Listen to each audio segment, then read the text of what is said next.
PTB Wrestling Network loyalists, and of course, since this is the NWA, the junkies and the flunkies. Welcome to the Place to Be Nation Twitch feed. I am the Podfather, Scott Criscolo. Welcome to the alternate commentary feed for NWA 74. And we are live right here on Twitch and also on YouTube if you're listening. But if you're on YouTube right now, you obviously are watching the pre-show as Joe Galley and Tim Storm, who actually have purple jackets on tonight and new logos. So they're kind of refreshing their the brand a little bit here. Joe Galley and Tim Storm are at the commentary table, and we're about to get going with the first match on the pre-show. The Country Gentlemen, AJ Kazana and Anthony Andrews, will be taking on Gold Rush, members of course, Idolmania Sports Management or Sports Entertainment, whatever they are, which is, of course, Marche Rocket and Jordan Clearwater. Little different this year. They don't have those big doofy letters. I do like the graphics. Those are pretty cool. The NWA, they have the NWA, what's the word I'm thinking of? Apron with the black and gold. Black and gold seems to be the motif tonight. And remember last year at NWA 73, they had those big goofy, letters on the stage. They don't have that this year. They look much more professional. They have an aisle, and they have two screens, so it looks a lot better than it did last year, I think. So Jordan Clearwater and Marche Rocket, Gold Rush, taking on the Country Gentlemen. I will be joined. It won't just be me, hopefully, this evening. I will hopefully be joined by my compadre on the NWA Saturday Special, the Doctor, Dr. G, Georgia Bellino, who's trying to work out some technical kinks. This is the first time, actually, I think, in the history of the Place to Be Nation Twitch feed that the Kettle Man, Callum McDougal, is not here. So I actually had to do all this technical mumbo jumbo on my own. Being the Podfather, I have other people do this work. No, I'm just kidding. I have no problem doing it. Callum cannot make it tonight. He will not be able to join us actually this weekend. Callum's got some family stuff going on. We love you, Kettle Man. Enjoy. Hopefully, tomorrow night for night 2, hopefully we will get an appearance from our national treasure, Mr. Sean Kidd, the host of many shows on the PTB Wrestling Network feed, including, of course, NWA Crock and Roll. So here is our opening match on the pre-show. Gold Rush, who actually will be wrestling a second time tomorrow. They will be in that tag team battle royal to determine the reactivated NWA United States Tag Team Champions. That'll be tomorrow night in night 2. We got to, trust me, there's more than enough title matches to get us through this evening. So we don't have to worry about that. And there's going to be a ton of great matches tonight, including, of course, the main event, the World Women's Championship. Camille will defend against Taya Valkyrie. That's actually the main event tonight. Speaking of the women's title, also tonight is the Burke Invitational. A myriad of exceptional women wrestlers will be battling it out. And the winner of that will take on the Taya Valkyrie Camille winner tomorrow night in night 2 in a World Women's Championship match. A lot of title matches tonight. There are a lot of title matches tonight. The junior heavyweight belts on the line, the national heavyweight titles on the line. The only title that's not on the line this weekend is the World Television Championship, because that champion, of course, Titus, is in the main event tomorrow night. As, of course, he will be taking on Trevor Murdoch for Sweet Charlotte, the NWA World's Heavyweight Championship. That's tomorrow night. From what we've heard, the big anticipation when this show officially gets started over on Fight TV is that Nick Aldis, the national treasure, actually will have an open mic to open the show tonight. So that should be very interesting. I'm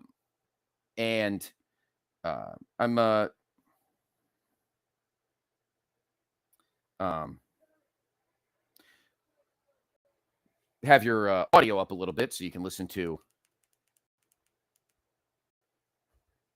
Joe Galley and Tim Storm. There we go. I was wondering why the audio was a little off. There we go. Have it on in the background. I'm trying to help the doctor here.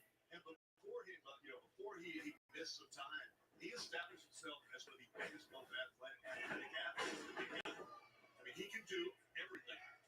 Right now he's needing a double elbow from the country gentleman, Anthony Andrews, into the cover, 1 count. And there you see Untitled walking along the floor. You've got 2 managers on the outside, without a doubt.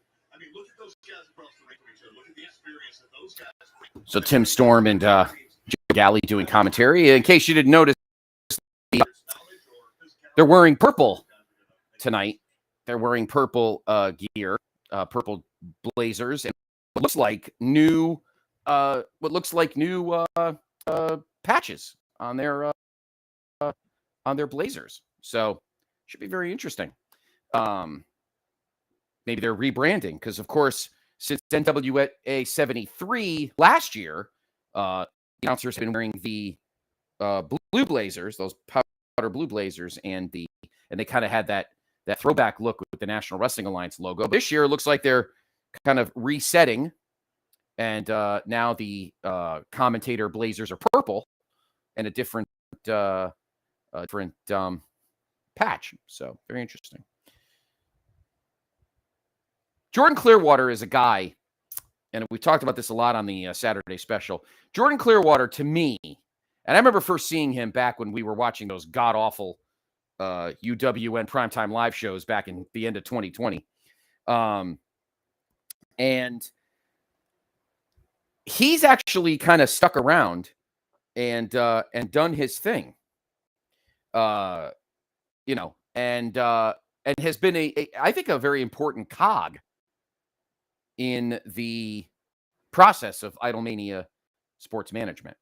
But I think he's a guy that I think is a shining star here. I think Marshe Rocket's a good worker, but he's an experienced guy. He was an Impact a while back. But I feel like Jordan Clearwater is going to be the crown jewel of this faction as time moves along. I believe, now again, folks, we appreciate your loyalty. We appreciate your support for us. We appreciate your patience tonight because you're dealing with technical rookies here when it comes to the Twitch feed. Usually the Kettleman helps me out. But I believe, I think I'm seeing him on his camera. He could turn his camera off.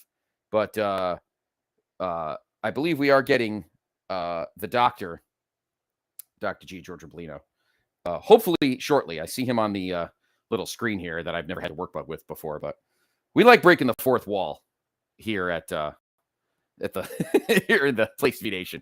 We let you know when something's going. Oh God, you've listened to WWE pay-per-view feeds talking about vegetables. So if you can listen to that, you can listen to anything. I see his camera. Dr. G, can you hear me? I think I see you talking. Let me see if I can click on your thing here. Hold on a minute. Hold on. Can you hear me now? I can hear you. Can you hear me? There we go. Yes, there is a. You can turn off your camera. Nobody wants to look at either of our mugs. I think there's a little button there. You can see the little camera with the line through. Oh, so everyone gets to look at your beautiful, fine shorn hair and sexy facial hair. But how do you? I don't want anybody to see me. All right, how do you do this? You should be a little. I think there's a. I don't know. Do you at the bottom of the screen? Do you see like the camera, the little camera, and the little microphone? If you click, you know what? Press the letter V and see what happens. I don't think anybody could see you, but just for the heck of it, if you hit the letter V, it should get. There you go. Now you're gone. All right, there you go. Everyone, the doctor is with us. Dr. G. I have to put my headphones on here from work. I don't know what happened. Why it wouldn't work on the phone, but you know. You know what? The audio on the YouTube was crap anyway. So look at that. Wow, I was wrong. I'm 0 for 1. I'm already 0 for 1. It looks like it's going to be a great night for me as the Country Gentlemen come away with the big upset win over Gold Rush. Although Jordan Clearwater didn't get pinned, Marche Rocket did. So the Country Gentlemen open the pre-show with a victory over Gold Rush. So maybe that's not a good sign for Gold Rush as they are in the United States Tag Team Tournament Battle Royal tomorrow night, or United States Tag Team Championship Battle Royal tomorrow night. So we have a interview now. May Valentine is about to interview Jay Bradley, one half of the Fixers, who are also in that U.S. title Battle Royal tomorrow night in night 1. May Valentine looks very nice tonight. Whoa, why does Jay Bradley have something in his tights? Is it going to be one of those kind of nights? Look at this. Jay Bradley's got something in his tight. What's going on here? This is very unusual. I don't know, Doctor. You seeing this? You seeing Jay Bradley with his tight crotch? Okay. I'm still trying to get myself set up here. I was not expecting to be working off my computer here, so trying to get myself set up. Dr. G is like me. He wants people doing this shit for him. He doesn't do his own technology stuff. Neither do I. We're supposed to have minions doing this, but we don't. I figured it out. I just couldn't. They all took the night off, like Sid does. But did you see, Doctor, that our commentary team has new blazers, new patches? It looks like they've kind of, and I feel like they're going to do this every year in August. Last year at NWA 73. Oh, there we go. So our next pay-per-view outing, look at this, Doctor. November 12th at the Sigger Civic Center in Chalmette, Louisiana. It is Hard Times 3. It will be live from New Orleans on November 12th. So we're going to have a shorter window of pay-per-view, Dr. G, from last year. Last year, of course, Hard Times 2 was the first Saturday in December. This year, it will be, I think November 12th is a Saturday. It's nice. It's nice to see it in a different place, too. Things are in a different place. I'm tired of Nashville. Yeah. I mean, I love Nashville. I was just there, but I'm tired of St. Louis. Yeah, tired of St. Louis. Exactly. So there we go. So the big announcement, our next pay-per-view will be on Saturday, November 12th from Nolens, from the French Quarter. It'll be Hard Times 3. So there we go. So VSK. Where the fuck do you get your energy? That's what I want to know. Holy shit. Well, if I don't talk and you're sitting there fumbling around with cords and stuff, who the hell's going to talk? The Kettle Man took the night off. Sean Kidd's probably at a brewery, which I kind of wish I was at right now. And so if I don't talk, all we're going to hear is you clanging around with your You're lucky I'm here. Shut the hell up. You're lucky. I'm lucky you're here. Really? Pleasure's all yours, like I always say. Really? Is that what we're gonna do? You're gonna sit there? Where's the official VSK's coming out? All right. Where's the official mascot of the National Wrestling Alliance? Where is he? Is he sitting around? You'll see the Murph. He'll come. We'll hear him later during the main event. Is that what we're gonna do? Probably. So VSK was supposed to wrestle somebody else, wasn't he? But instead he's a little different look tonight. A little different look on the ring. Black and what do you think? And black and gold. They don't have those dopey letters on the stage like they had last year. It's just a nice straight up aisle with the big screens. I have to admit they're much more professional looking. Last year it looked like a cheesy, like throwaway, like garbage indie set. I have to be honest. No, this year I like it. They look much more. I love Rhett Titus's weirdo mask. I always think that's pretty cool. So Rhett Titus taking on VSK. I got to be honest. I'm very excited about the next pay-per-view being in a different place in a different time. Again, it's about about 3 weeks earlier than this past year. Last year, Hard Times 2 was the first weekend in December. And this year, Hard Times 3 will be Saturday, November 12th. So, of course, we will have your usual accoutrements here. I like the ring apron has like another NWA type of logo on it. Yep. Well, it's black and gold. It's not the blue. I know, stupid little things, like that you geek out on. It's like, is it really that make that much of a difference as long as the wrestling's good? But it's kind of neat. It's different. I agree. We could criticize Billy for some things, maybe, but he does try with a limited budget to make it look as professional as it could be based on the budgets they have. I mean, I think the video crew is pretty decent for a more low budget company. Right. That is true. So we got VSK. How does this guy's amazing, Callum? I miss him, by the way. But how does he do all this stuff? Like with all the ticker and all that? I want to play around with this thing. Yeah, I don't even know how this works. I got to play around with that. We usually do the little ticker and stuff. I don't even know. Let me know what's going on the Twitch side, because I am looking at this other studio thing that we have to use. So let me know, because I have no idea. So, of course, tonight, big matches tonight. As mentioned, the main event, Camille, hardest working person in this company, will defend the World Women's title, the Burke, against Taya Valkyrie. That will be the main event tonight. Also tonight is the Burke Invitational.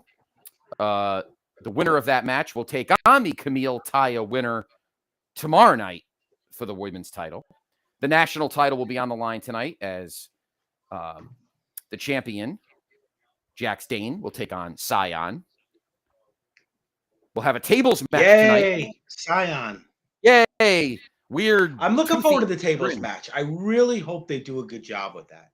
Yes. I really You and I talked about it this morning on our Saturday Special preview episode. We talked about how excited we want that match to be. So I hope Billy picked a little extra money in the account to buy some extra tables to smash the shit out of. So and remember tonight, you can message us. Yes, please go on the chat. Yeah, please go on the chat on Twitch and say hi to us. You can also check out the chat on YouTube as well. You can use the live chat on YouTube also. So Rhett Titus in control. He misses the charge in the corner and he shoulders the post. So I am excited, Doctor, that the NWA will move around a little bit. Oh, they have a different apron on the backside. That's kind of cool. Yeah, that's what I was saying. Oh, is that what you're talking about? Okay, I thought you were talking about the front part. That was I didn't catch that before. Legacy NWA. I like it. I like it. Yep. I like it. Everything looks nice and fresh and clean. I think it's good. Yes, you got to change it up every once in a while. I feel like that's their thing now. Like every anniversary weekend.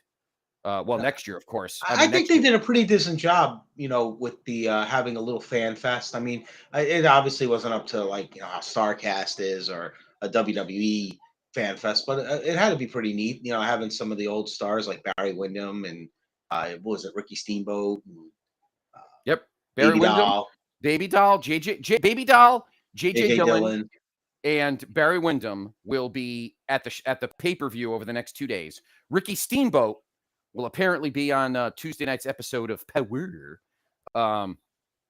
for something. So that I feel like you don't, when it comes to a guy like Ricky Steamboat, I feel like you don't waste it on him just like waving and walking away. Something must be going down based on whatever the heck happens tonight or tomorrow night. You know what I mean?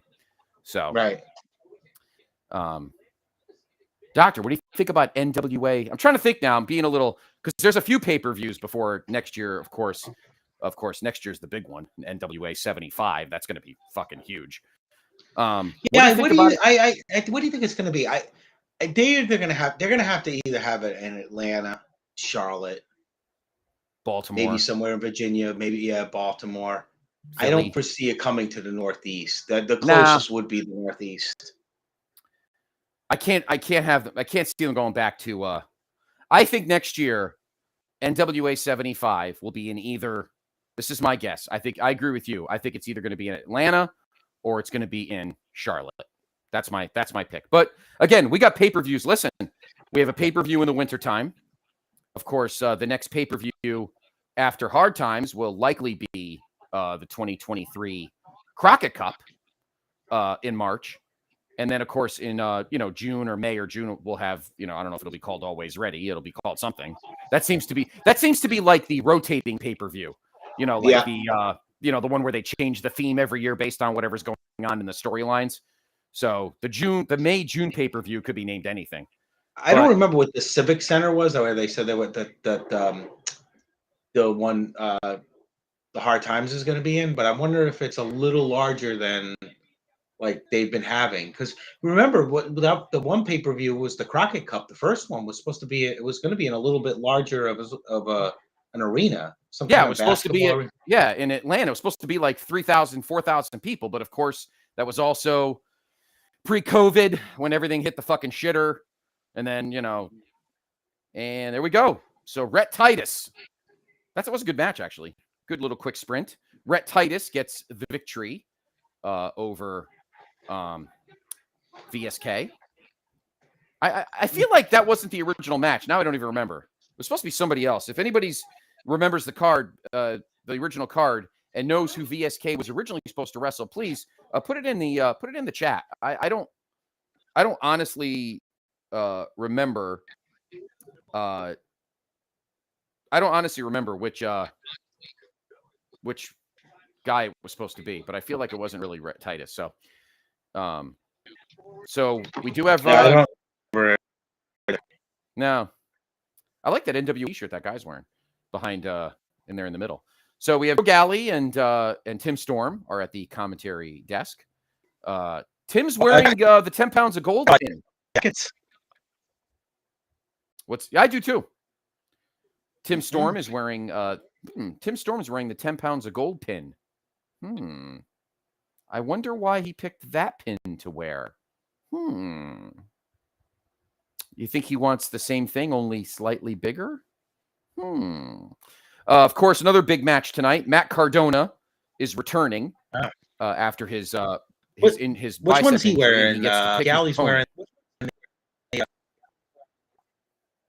Galley is wearing the Burke. Galley's wearing the Burke. Yeah. And there it is, Burke Invitational. Here are some of the matches you'll be seeing tonight. The winner of this match will take on the Camille Taya Valkyrie winner tomorrow night in a World Women's Championship match. So the pre-show was supposed to be Luke Hawks versus the. Oh, really? Wait, was that interesting? No, that's it.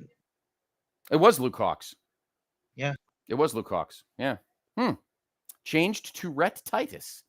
Interesting. Of course, our third match, which this is, again, I still think this is criminal. The Pope, who should be in the main event, takes on listening to Rodney Mack. So we're having some issues with the doctor's connection, so bear with us. We're working those kinks out.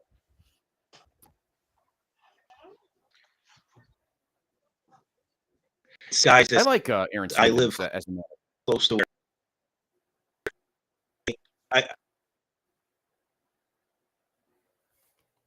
so sometimes it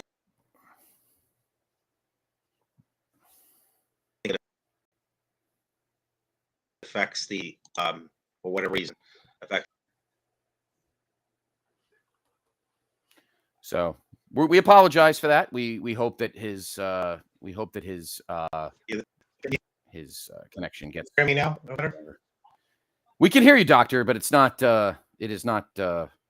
It's not perfect. It's. I don't know in and out. To tell you, it's something with the train. The train.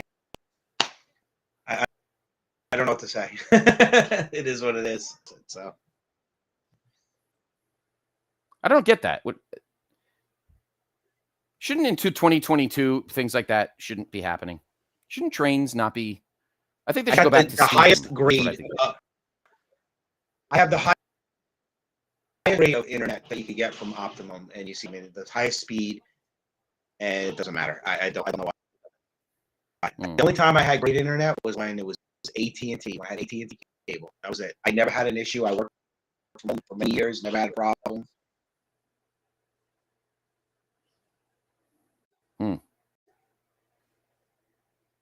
Can you hear me?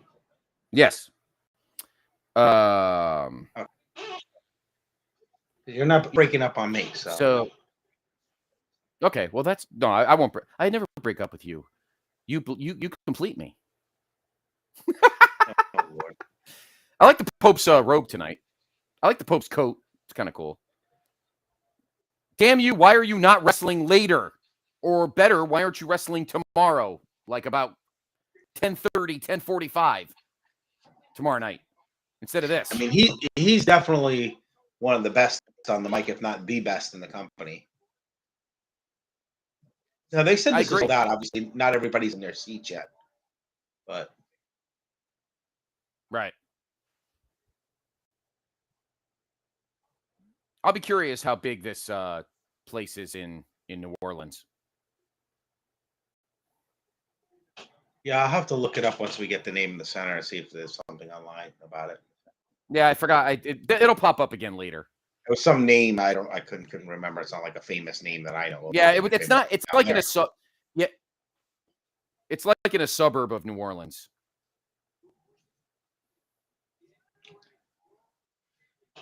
But I kind of like this pseudo half heel Aaron Stevens manager thing. I think it suits him if he doesn't want to wrestle,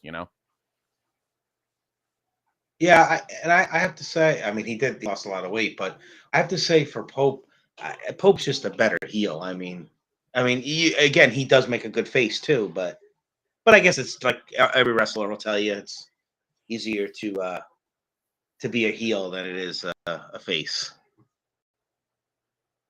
And I thought Rodney Mack was like a big babyface, and I don't know why suddenly he's kind of a pseudo heel.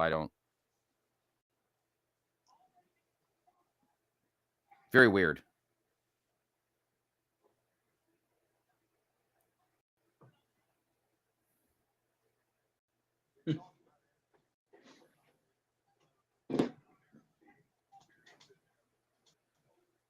And right now, it looks like the Pope's in trouble. Yeah. Chop. Rodney Mack, of course, the husband of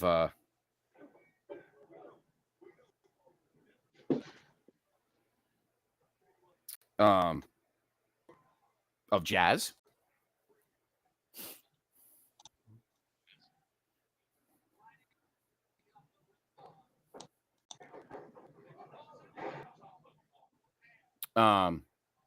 But Pope should not be in this match. Pope should be in the main event. I don't know if it's maybe he's got something else going on, like because he's got I think he works a promotion in the Jacksonville area. So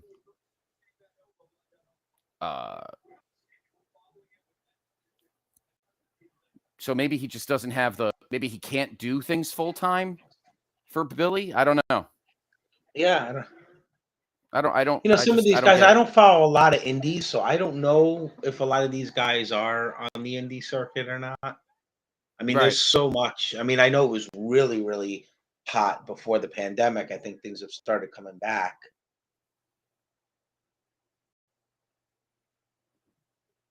But I don't know if Rodney Mack and Pope. Do you know of Pope wrestling anywhere else? I don't. I don't think so. I haven't seen him in Impact or again. I know that they've done. Like the NWA's had matches in like a promotion in the Jacksonville area, which is where Pope's from. But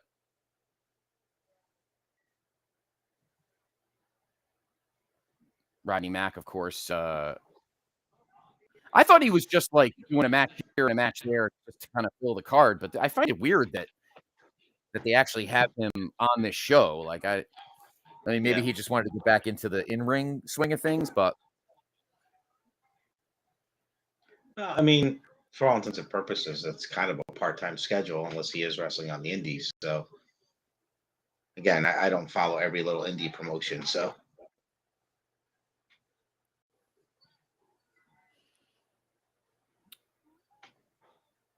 They would mention it a lot more if it was something like a big deal. But I have a feeling he's more of a part. Maybe he's just simply a part-timer. Maybe we're expecting more from the Pope than he is currently able to give to the NWA. So true. It's the only thing I could think of. I'm trying to think of a diplomatic reason why a guy as awesome as him, is not wrestling more for the company and getting more opportunities. And, he had the one title shot with Trevor. Him and Trevor had that match on Power a few weeks ago, and Trevor almost put him through a table or something, or kicked him in the gut, or was going to do something dirty, or hit him with the bell or a chair. I think it was a chair, and he decided not to, and the show went off the air. So there's still that unresolved. We got a lot of that. Oh, nice move by Pope off the top rope. As Gorilla Matsu would say, he didn't hook the leg. He didn't hook the leg, Bobby. That's right, Bobby. Speaking of Gorilla, somebody found an old clip. I think everyone will find this interesting. It's a match from like 84 or 85 from MSG. I think it was Tito against, might have been Harley Race. Maybe it was like 86 no, it was earlier than that. It wasn't Harley Race. And Tito fell through the ropes and like smacked on the cement. And Pope just decked Aaron Stevens. That was pretty cool. And Rodney Mack is putting Pope in the $1 Million Dream. Or Cobra Clutch, I guess, depending on your point of view. And they call it, seriously? Oh, wow. Rodney Mack just got the Pope to tap out. I mean, seriously? Wow. Yeah, the only thing I could think of is that the Pope is part-time. That's the only thing I could think of. That the Pope is part-time. I can't imagine. Kind of, because Aaron Stevens got involved, so kind of saves him a little bit, but I don't know what they're doing with Pope. But again, what the situation is. So, like I said, I think that out comes it's Kratos. Really took a lot of time. Wow, look who's back. Kratos. Oh, Kratos has returned. And he's looking at his former tag team partner. Wow, that's a we haven't seen Kratos because he's been working in the dojo in New Japan out on the coast. But Kratos, who was a guy that I loved, is returning as a babyface, and he is fucking up Aaron Stevens right now. Of course, these two are former NWA World Tag Team Champions. So Kratos is back. Oh. You might be a little, I don't know if you're a little behind me. I am a little behind you for whatever reason. Okay. I just want to make sure. It's the pre-show. We'll hopefully start the main show at the same time. Looks like we're about 25 minutes away from the start of the pay-per-view proper. We have gotten through our pre-show matches. Those are done. So, but again, I'm just stunned. The Pope loses clean to Rodney Mack, and I don't know why. I'm going to go with the reasoning that he's working part-time, and that's it. So that's my take. You could be right. So I'm going to use that. Reasoning. You want one of those purple jackets, don't you, with the little NWA? I would love one of those purple jackets with the Bully Ray being interviewed by May Valentine right now. This should be a doozy. Wow, he's trimmed down too. He always goes back and forth, you know. He looks good. Sometimes it doesn't look like the same person. I know. Especially compared to when he first started. I know. Of course, Bully Ray and Mike Knox in a tables match tonight.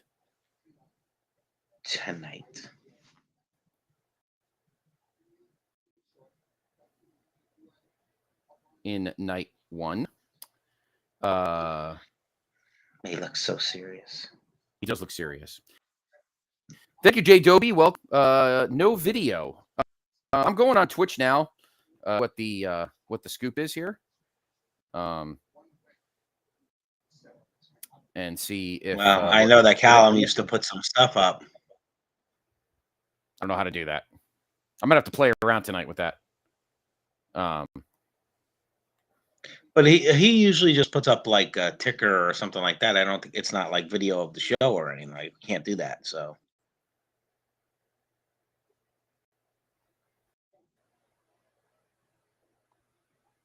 I don't think I'm going to try. I don't know. Twitch looks weird right now. I don't understand what Twitch weird right now. I'm going to try to refresh it.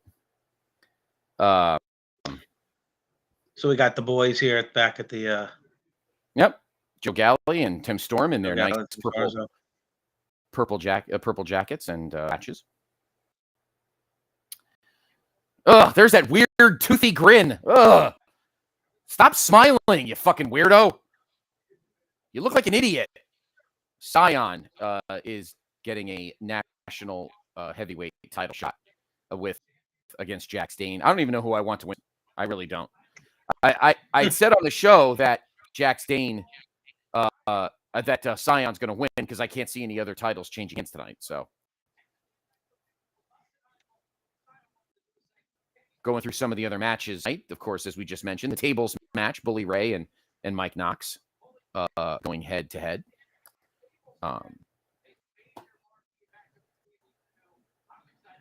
Bully Ray.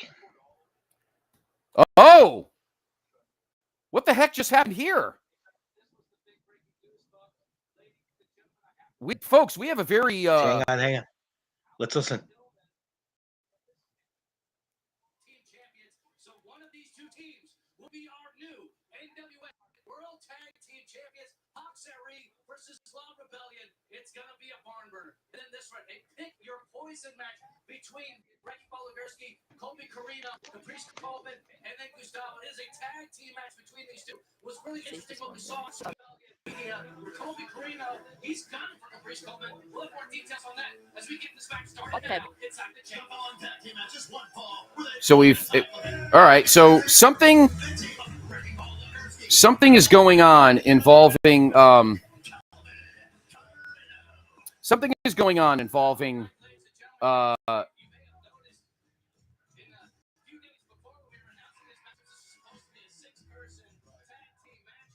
So we got Wrecking Ball Legursky and Colby Carino versus Gustavo and Caprice Coleman.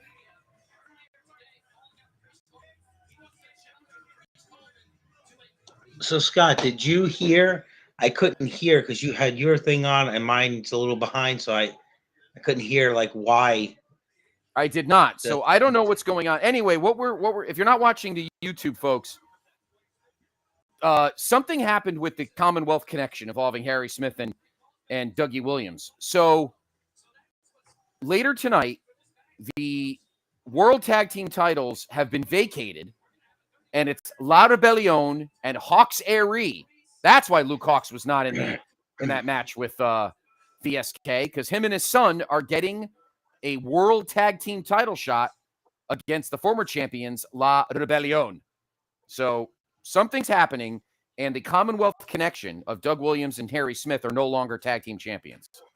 So I don't know what the deal is there. I'm gonna mute this again. Something is amiss. I don't know what, but something is going on involving the tag team. I'm trying to see if the I tag see team anything. championship situation. I don't know what it is, but something is amiss. And I don't know what that is. So we are going to keep you updated once we hear something on what the scoop is. I I'm sitting here talking with may Cal. have to go back and listen to it. I could even do that, and once we You'll have to get started.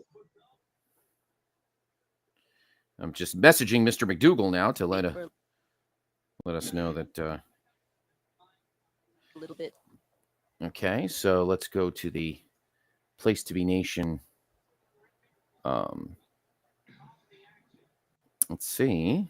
I'm bringing up the Place to Be Nation on the Twitch. I'll make sure I keep the and see. So this is a pick your poison match. Colby Carino and Wrecking Ball Legursky against Caprice Coleman and Gustavo. The winner of this, the winning team gets to pick what the stip is for the Caprice Coleman Colby Carino match. So I don't see anything on Twitter regarding the NWA. All right.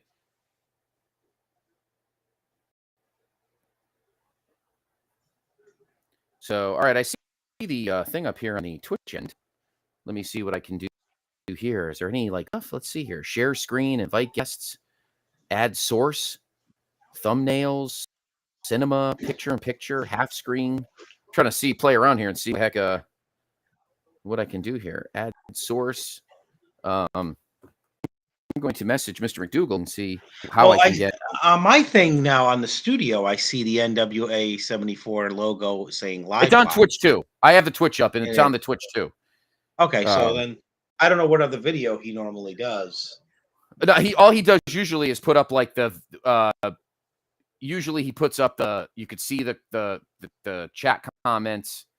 Let me see if I can. Okay. Well, I will say this: if again anybody is on Twitch right now and they would like to ask some questions, or what do you think about the whole NWA tag team title?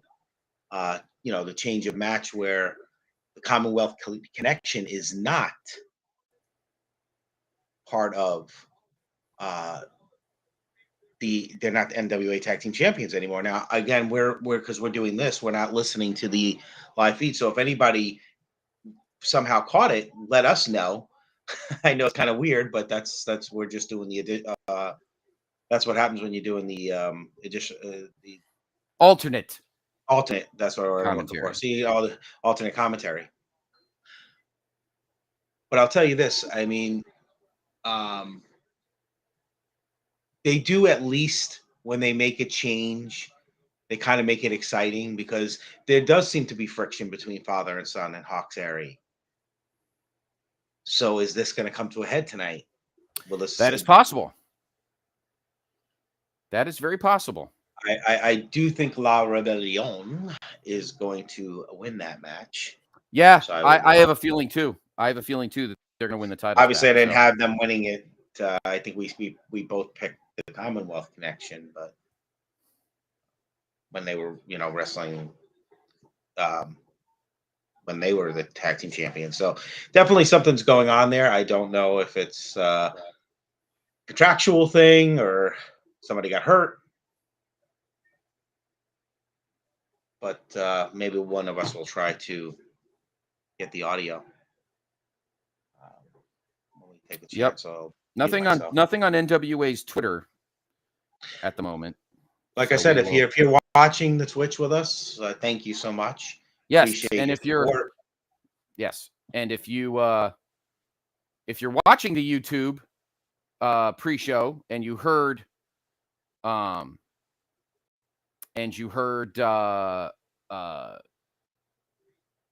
why the Commonwealth Connection is not in the world title match tonight, and why they were, I guess, in essence, stripped of the tag titles, let us know. Definitely.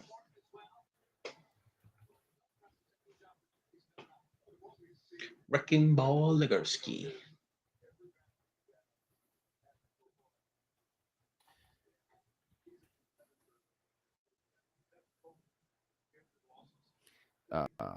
So we'll keep an eye on the NWA Twitter and see whatever pops up. So They're adding this match, a fourth. And I was thinking to myself, what are they going to do for the next 20 minutes or whatever? You know, if they're not going to, if all the matches are covered. So they added another match. So I don't know what the Jay Bradley thing was with his crotch stuffed in front of Mae Valentine. That was fucking unusual. But anyway, I have no idea what the hell that was all about. But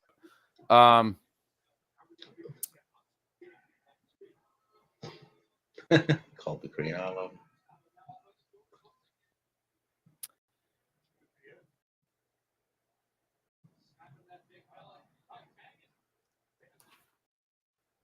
Oh, what's this?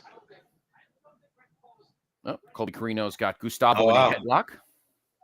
Yeah, but look, Wrecking Ball there, it was a little pissed. I don't think. Yeah, I don't think they're getting along. I don't know if the Fixers are turning babyface. They've been kind of acting like baby faces lately, like two doofuses. So I still think that Colby Carino will get involved in the junior title match tonight.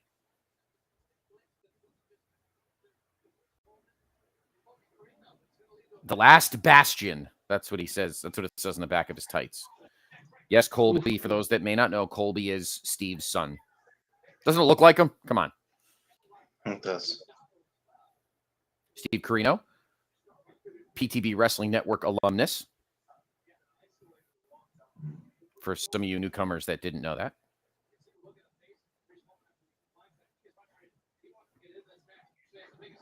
Place to be.podbean.com.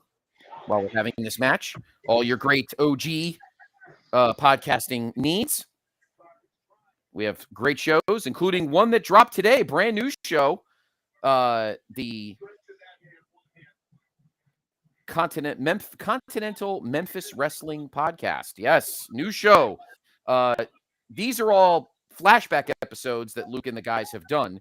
The official premiere episode of the show will be on Saturday, September 10th. That'll be the first. That'll be the debut, the official debut here on the PTB Wrestling Network. The what you're seeing now is what you would call a soft launch, really, so we could just get the episodes into the archive catalog.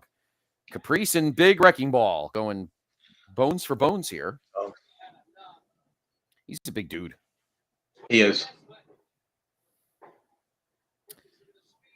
I like Caprice Coleman. Good worker.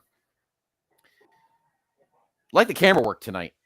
Everything tonight just looks very fresh. It does. You know, everything's got like a nice, new, clean look to it tonight. Oh, that was a nice move by Colby. The lighting is better. It is. Colby just did this like roll-up thing and then like a diamond cutter to Gustavo.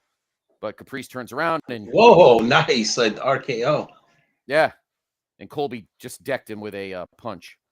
Yeah, you're probably about 20 seconds behind, but that's okay. Again, it's the pre-show. Hopefully, on the real show, we'll be in unison.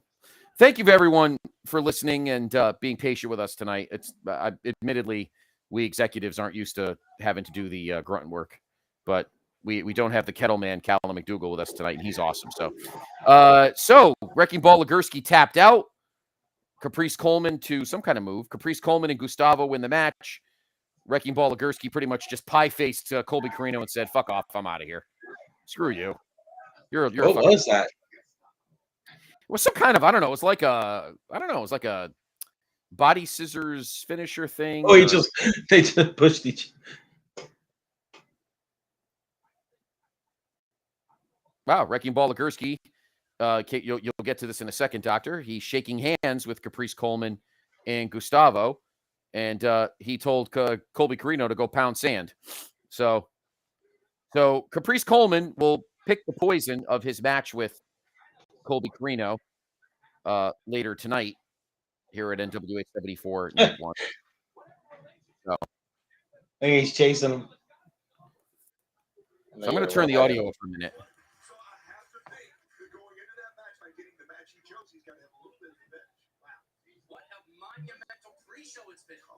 So I'm listening to Joe and Tim right now.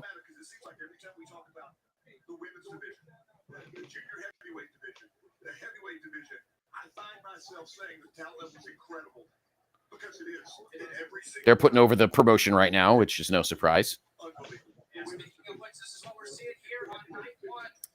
Of course, EC3 taking on Mims. Well, hopefully Mims gets put over there. There it is, Beelzebub's Bedlam match. The ill-begotten against the Matt Rotella fan club. There he is. Gags the Rotella right there. Chris Adonis against Odinson. You really got to be part of Miserably Faithful. Me? No, that's all. James Mitchell is a total Matt Rotella guy. I mean, there's no doubt about it. He's a total Matt guy. World Junior Heavyweight title tonight, of course. Homicide against Carrie Morton, and I still say right now that Carrie Morton does not belong in this match. I think Homicide wins because he's going to just cut him up and wreck him. And then Matt Cardona will have his hand-picked guy. Who is it going to be? Who's it going to be? I'm waiting for them to get to the tag match. Let's see. They're going through all the matches. Of course, the Burke Invitational. The 10 women match. The winner will get a World Women's title shot tomorrow night against the winner of the Camille Taya Valkyrie. Oh, God, that fucking... Stop smiling. First off, Dr. G, wrestling masks should not have open mouths. They never do. Hey, I think it's done on purpose just to piss you off. It's fucking gross. Bully Ray and Mike Knox in a tables match. I'm waiting for them to get to the tag. All right, listen. Let's see.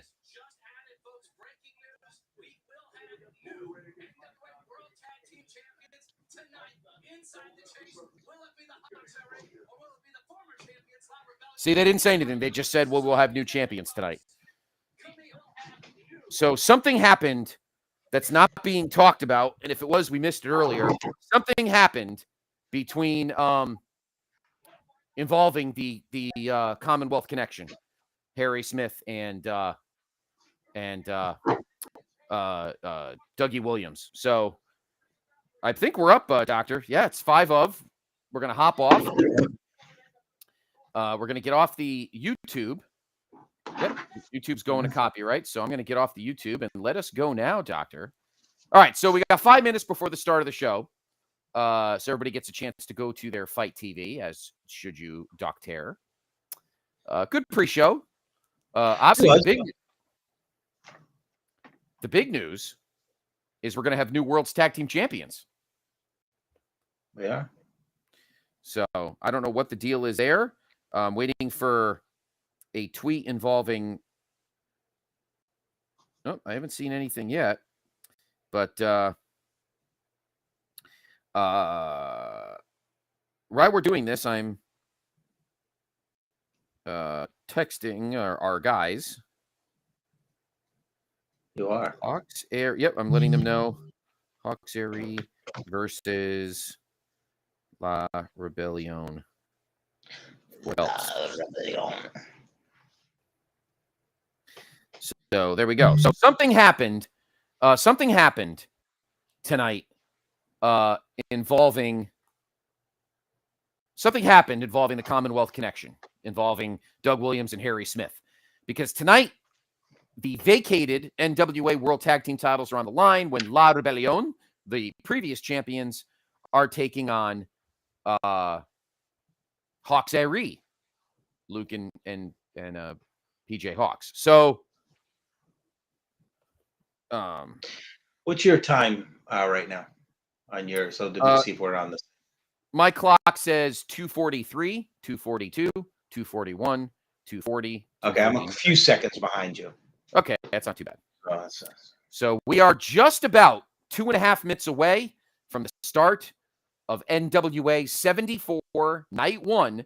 And of course, the big thing at the moment is that we have vacant World's Tag Team. What happened? What's going on tonight? What's going on tonight? Clash at the Castle. No. 74 Slam. I wish I knew what happened.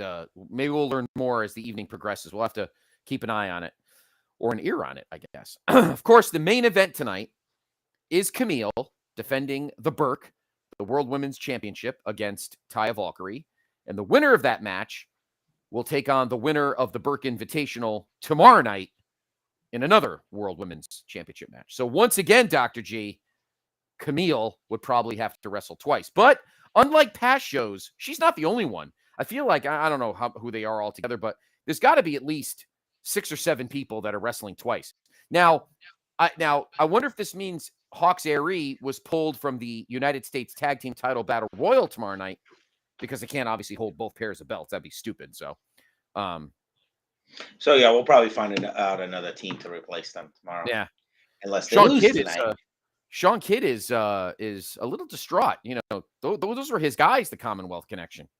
Although Lauderbillion, we stayed in the same hotel with in Dallas, so we kind of have a soft spot for them. But I am very perplexed, but I'm very excited, Dr. J. I'm glad to be here with you. I'm glad to be here with all of our NWA fans and our listeners here on the PTB Wrestling Network and on the Place to Be Nation Twitch feed. We are 40 seconds away from the start of NWA 74, night number 1. So now Nick Aldis is opening up. So I think what we should do is, I guess if you want to put your audio up, I could, because I could hear yours. Yeah. Rather than having competing audios. Yes. So if what we'll do is then, if Nick Aldis is the first thing, because God only knows, sometimes watching an NWA pay-per-view is like watching mid-90s ECW. Like, just shit gets like thrown all over the place. So, all right, the clock's ticking. 10, 9, 8, 7, 6, 5, 4, 3, 2, 1. New Year's Eve. Yep, and the ball has dropped. And here we go. So we're in black now. I'm sure we're going to get we'll get the copyright right now. It's very exciting, isn't it? Hello. Callum hasn't gotten back to me on how to put on how to do tickers and stuff. So sorry, folks. Are you still in black? As I am. Yes, I am still. Okay. All right. This ain't I'm still in black. They start. Woo! There we go. They didn't pay the bill. Right. There we go. They didn't pay the satellite All right. bill. Here comes the copyright. There we go. Copyright's up. July 1st, 1977. Dr. G defended the Florida Heavyweight Championship in the Tampa Arm. What is this? We have a match. They're showing him. Is that Harley? They're showing an old match. Terry Funk.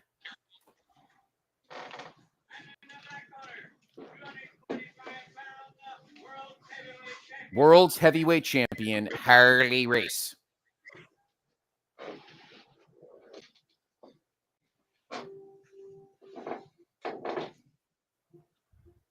So we're watching, they're showing, they're opening with clips of a match between Harley Race and Terry Funk from July of 1977. This might be maybe this match could be on a episode of When I Was a Mark, Sean Kidd. Terry Funk got busted open. I don't know what this is about, but I mean, the match probably was fucking amazing. Terry Funk's eye is fucking bleeding like crazy. That's the kind of wrestling Dr. G likes. He likes to see guys bleeding.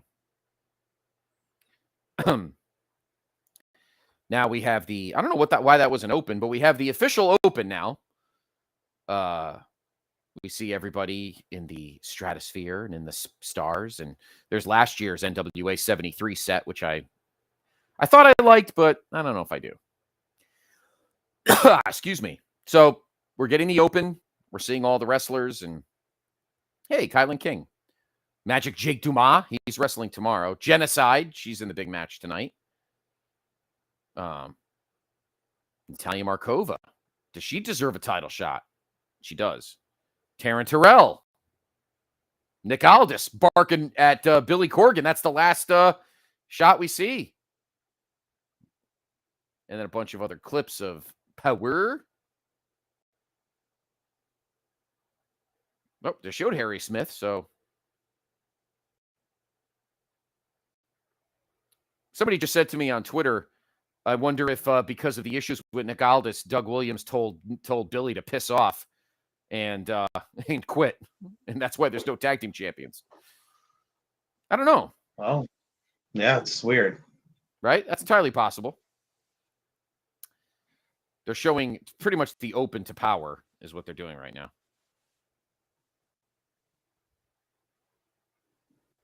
Man, I love Mims. Yeah, He better win tonight. All right, well, they just showed Doug and Harry in the credits. Well, they probably had this. They probably had it made. Yeah, this is probably here's Mercurio. So they're pretty much just showing an open of stuff going on.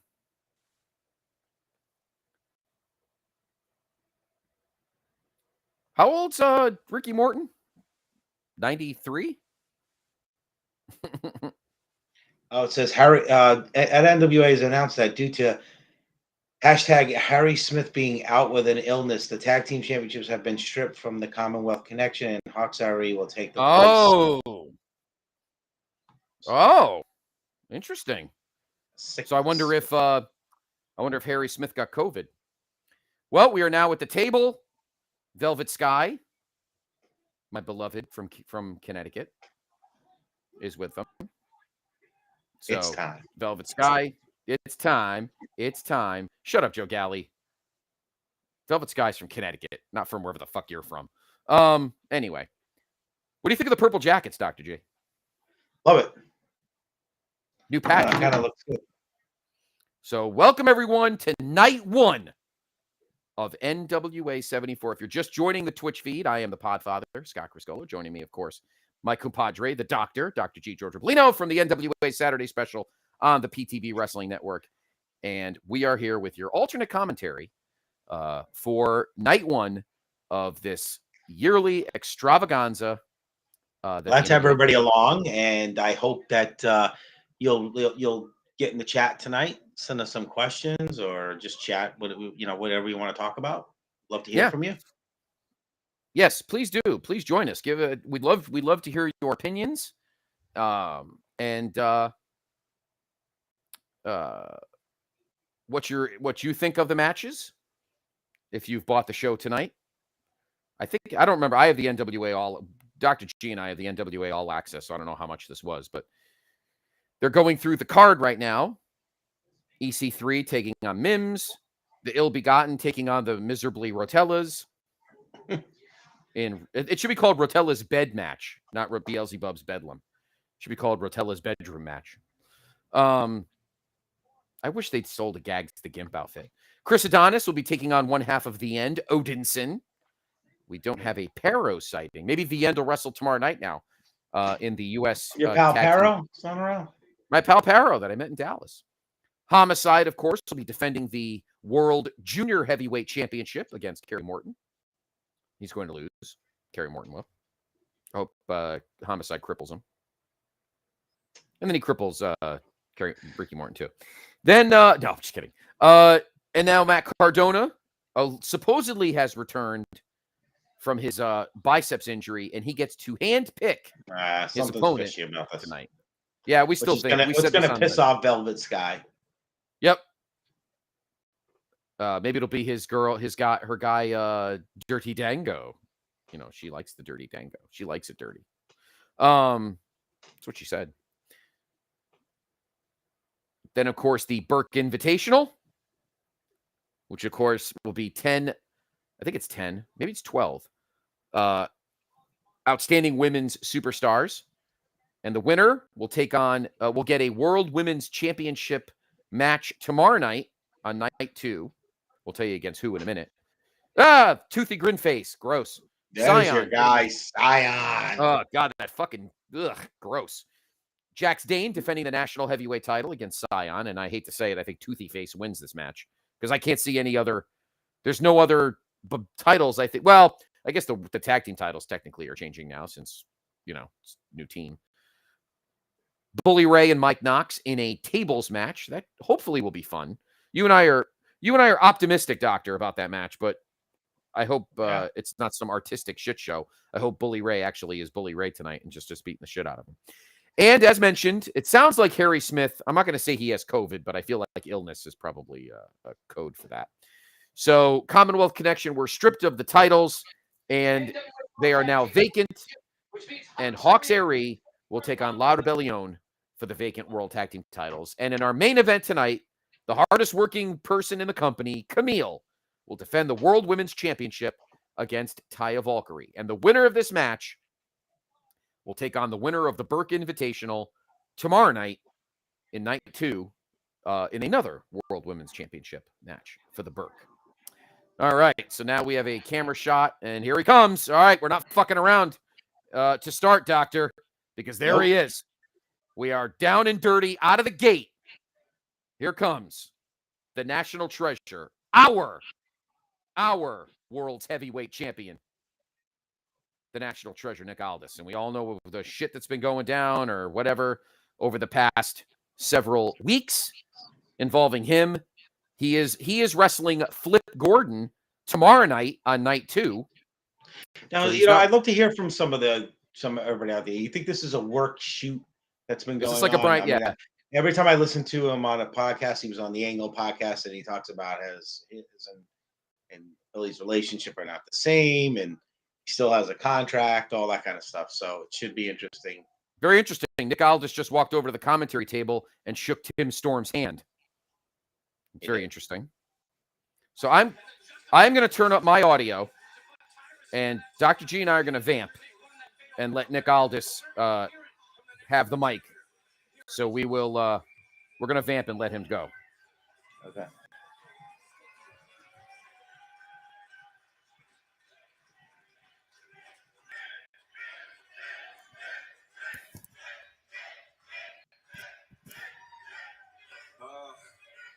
St. Louis, Missouri, I love you to pieces. Don't you ever give up on me.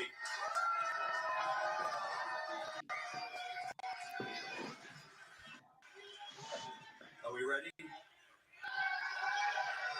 Here we go. 1 year ago, I was honored and privileged to walk down that aisle as the heavyweight wrestling champion of the world. The first man holding that 10 pounds of gold to defend it at Wrestling at the Chase in over 30 years. And I will give the devil his due. On that night, Trevor Murdoch and I stood face to face, man to man, toe to toe.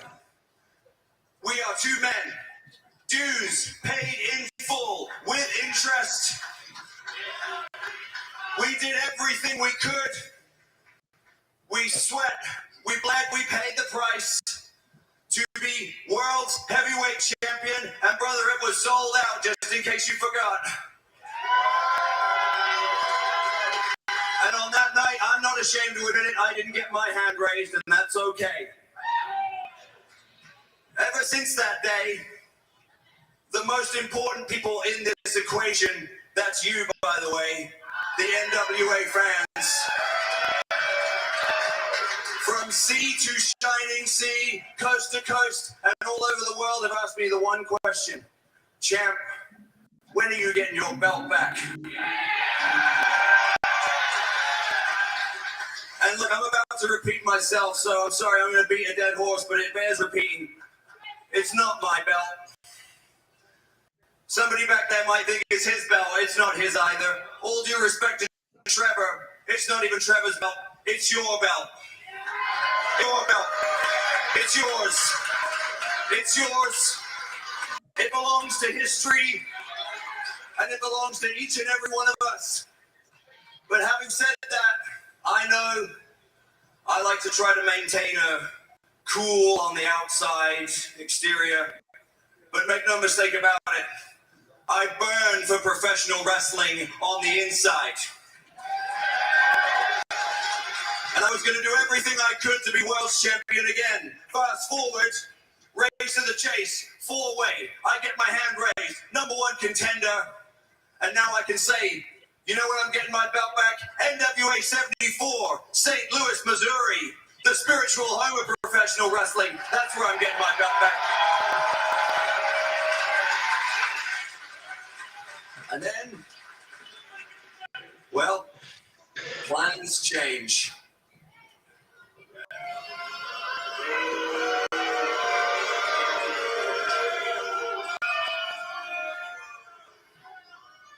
So I could spend time lamenting over it, but at the end of the day, it's not my decision to make. All I can do is promise you that whenever you buy a ticket to see Nick Aldis, you're going to get your money's worth. And I'll be honest with you, boys and girls, I have to ask myself, what's left for me in the NWA? What is left for the National Treasure, if not to be World's Heavyweight Champion again? And I thought, maybe it's time to walk away.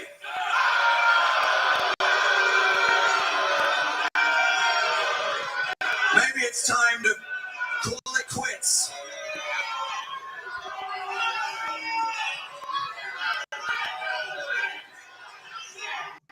Then I remembered one thing.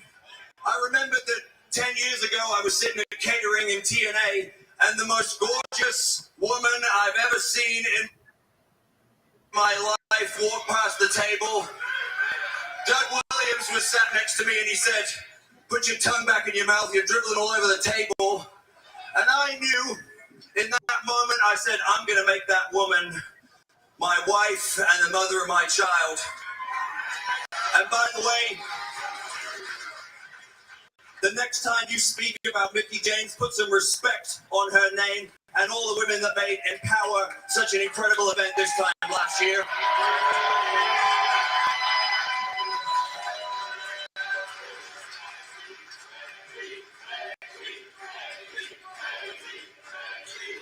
They said, how you get a woman like that? I said, hold my beer. When TNA said, a British guy will never be world champion, I said, hold my beer. When the historian said, there'll never be a traveling NWA champion again, the belt's never even been to China, I said, hold my beer. My career is a career I've never been done before, so you can take away my title shot, you will never take away my legacy, and that's a fact, Jack.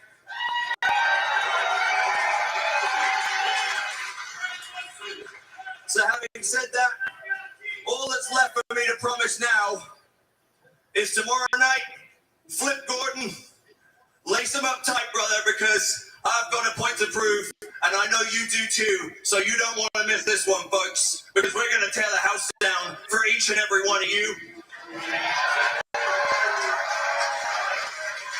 I didn't call it quits. Instead, I called my tailor in Miami, Florida, and said, hey, brother, the National Treasure needs a new fresh suit for the collection.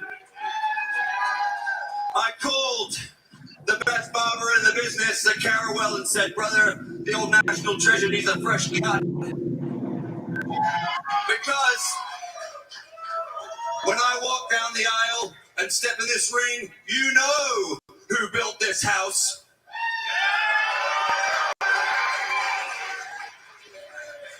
So for now, all that's left for me to say is it gives me great pleasure to say welcome to NWA 74. Welcome to Wrestling at the Chase.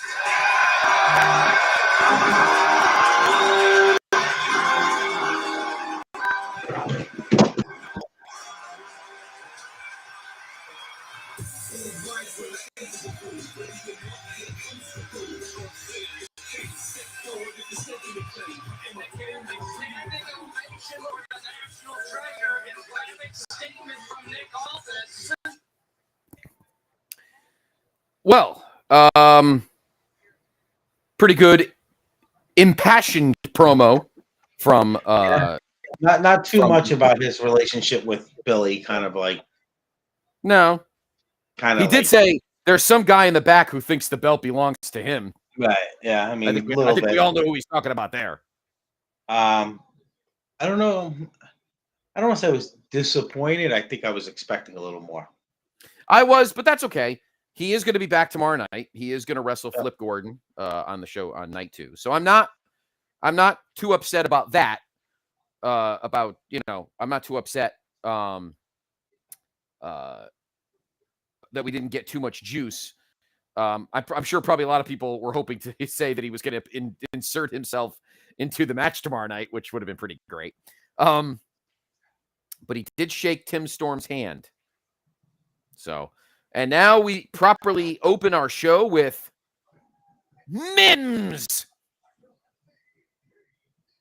Looks like he's wearing something from the Nation of Domination. It's a nice little throwback tights there. What do you think?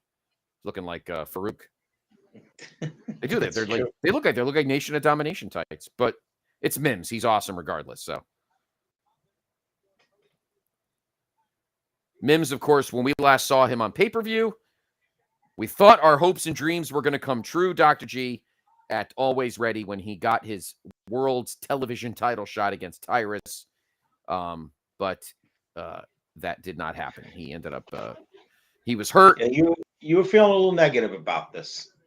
I think I went with Mims, if I remember correctly. Yeah, I went with, because I feel like, this did happen with Taya Valkyrie, though.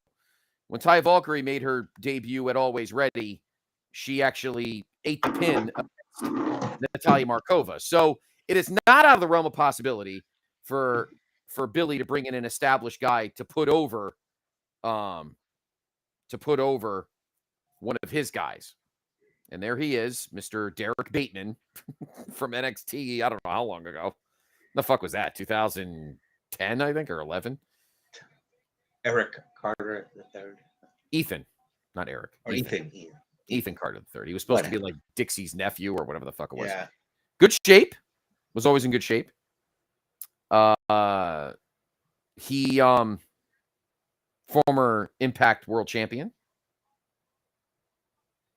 He was in WWE and NXT for NXT.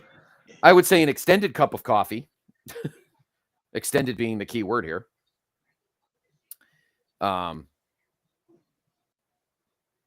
And now he is kind of floating around. I thought he was in ROH, but I don't know what that situation is because,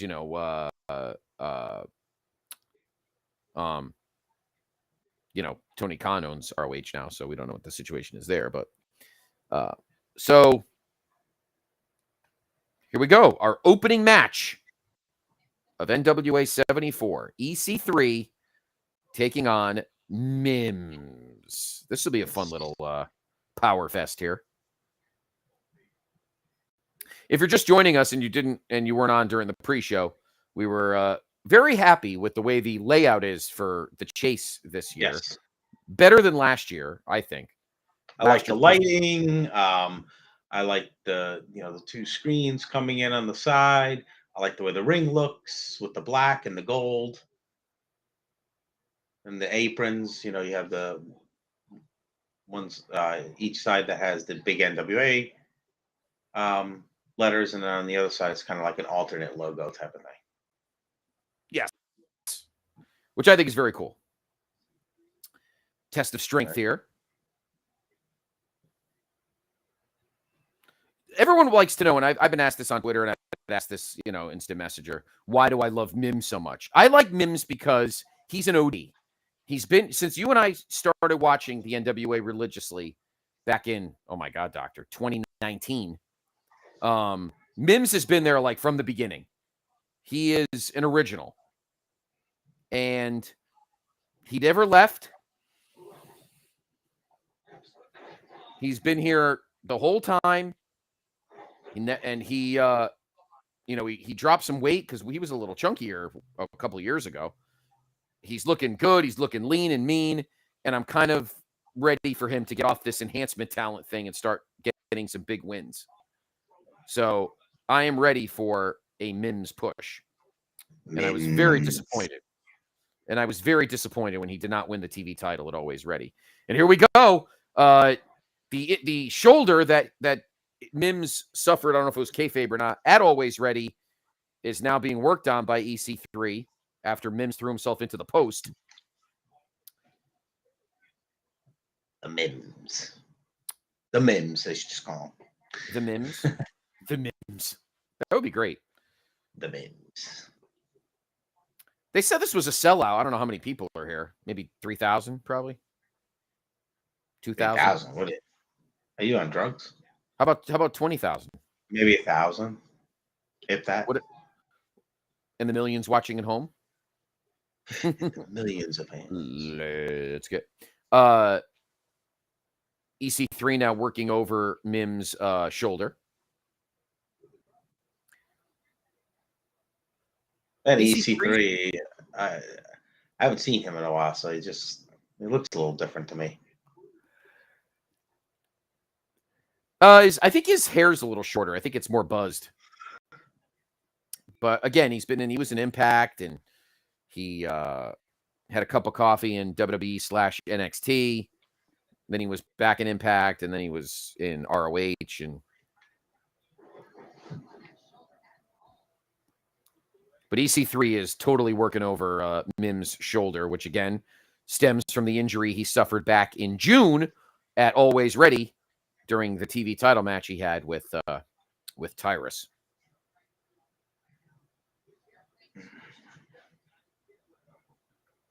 While a little slow start to the match, but yeah, two power guys. While EC3 is working him over, let me remind everyone of City Wrestling Network. Every other Friday is a we have called NWA Crock and Roll. And that is Sean Kidd, Callum McDougall, the Doctor, Dr. G, Scott Shiflett, and a myriad of other guests as they're going through the JCP years from 1985 till whenever they feel like finishing.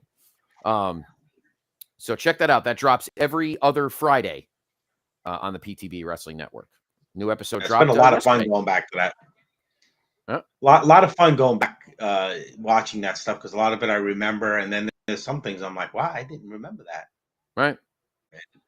So it's a great booking in those days. I mean, it's a shame. It's a shame if Crockett had the wisdom that Vince McMahon had. They might have done better, because the booking was really good at that time. I mean, they have some stinkers here and there, but what are you going to do? I mean, not everybody's perfect.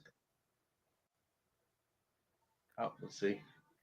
Well, looks like some type of hammerlock submission move as EC3 is working over and Mims tapped out.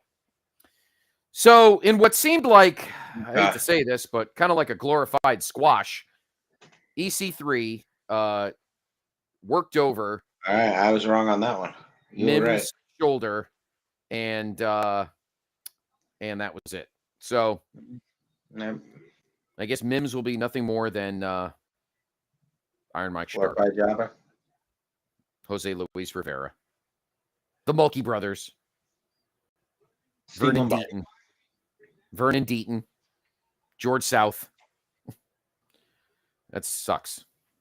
But I like EC3. I don't know if he's sticking around. I seriously doubt it. Oh, he's got the mic. We're gonna do this all night, folks. Whenever we get like a major promo, we'll vamp and turn up the volume. So let's see what EC3 has to say.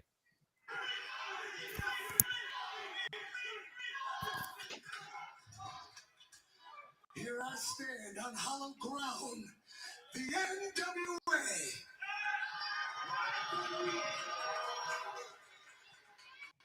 Where we pay homage to the past. The legends who paved the way. The legends who made us believe. And the legends that won't go away. The past is just a story. Once you realize that, it has no power over you. And if I can be frank, that story sucks.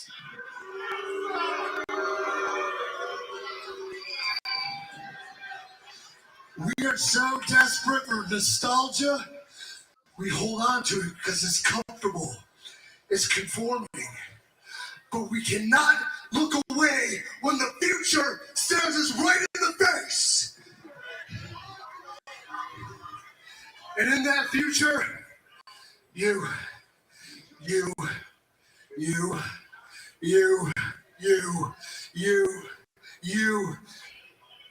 control your narrative.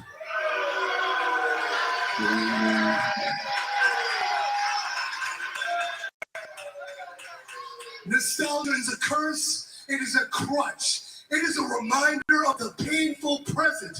Nostalgia is suffering. And as long as I stand in this ring, nostalgia is dead. Where's the Road Warriors when you need them?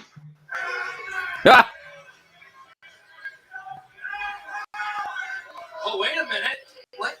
It's Tom Latimer. Oh. Oh, here we go. All right. He obviously did not appreciate or like anything EC3 had to say. Tom Latimer, he is not scheduled to wrestle here tonight on night one. These two guys are beasts.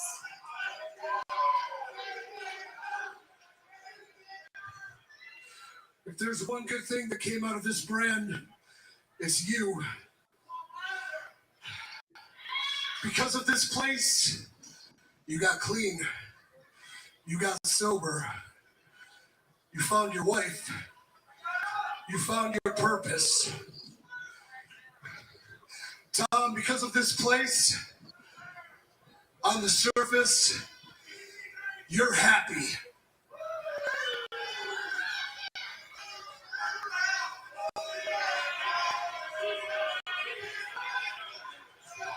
But if I look deep into your eyes, Tom, I know the man you once were and the man you still are. Because you, sir, have demons. You have a darkness inside of you. And until we quell that, until we put out that fire, you forever be trapped by it, Tom. Latimer, I know your demons. And before I leave this place, I will pull each and every one of them out.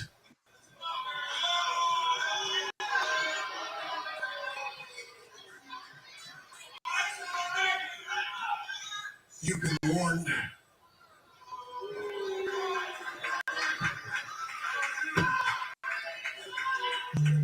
EC3 sending a major message to the maniacal kick. Well, I actually approve of this. I actually like what we just got. We might have like a little fresh feud action. Maybe EC3 is hanging around, apparently. Yeah. Well, you know, we've been wanting to see Latimer do something. Yeah. And it seems like he's maybe gearing towards being a face more, just kind of like Camille is. That was big. I enjoyed that. That was a nice little turn there. So EC3 is a heel, and he pretty much told Tom Latimer. Remember, Tom Latimer used to be married to Charlotte Flair, for those who don't know. He was Bram in Impact. So, and EC3 knew him there. So, all right. Next up, this luscious six-man tag.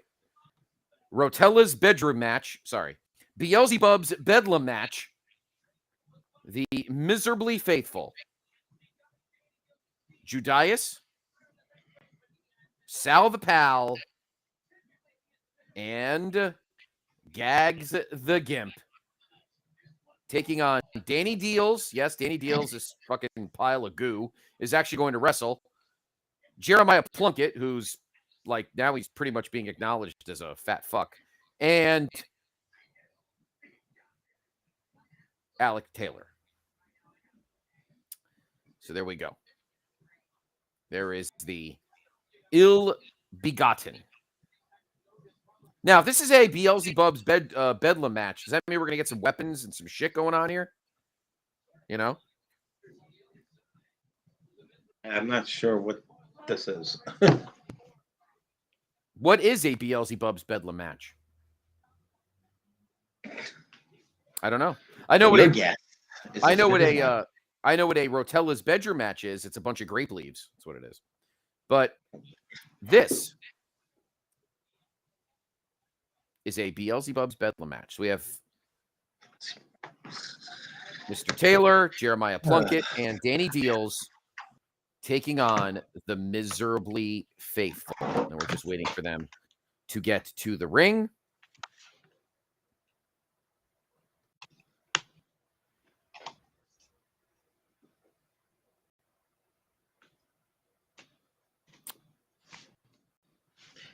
There we go. There he is. Look at this. Look at this bunch. Oh, Jesus Lord. Christ. You're telling me The oddities are back. you're telling me that this group is not right in Matt Rotella's wheelhouse. Come on. Look at this fucking. Everyone knows who Matt Rotella is. He is an OG here in the PTB family, and he is a fan of absolute crap wrestling. So, what the fuck is? Well, Judias kind of got his hair taken care of. He looks a little saucy there with his whatever his split beard thing. So, I think you should grow your beard like that this winter. You think so? Yeah. Well, I usually grow my beard out in the wintertime, so we're getting out of the summer and into the fall. There's Gags.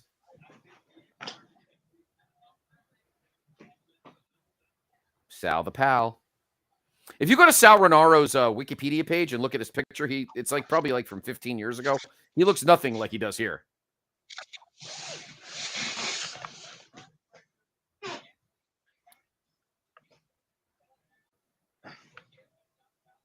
Gags the Gimp. Judias is wrestling tomorrow night, too. In a singles match. I forgot against who. I should say I forgot against who.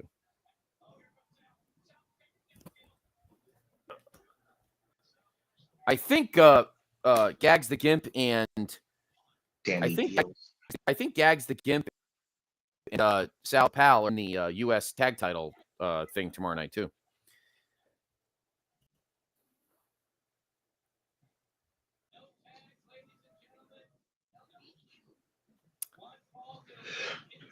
So, anyway. So it looks like it's almost like a Texas Tornado type of match. Like they don't have to tag in and tag out. Yeah, they're all in the ring. That's what I'm thinking, too.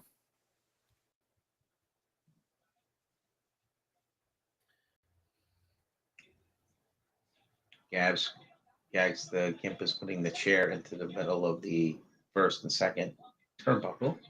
That's pretty cool.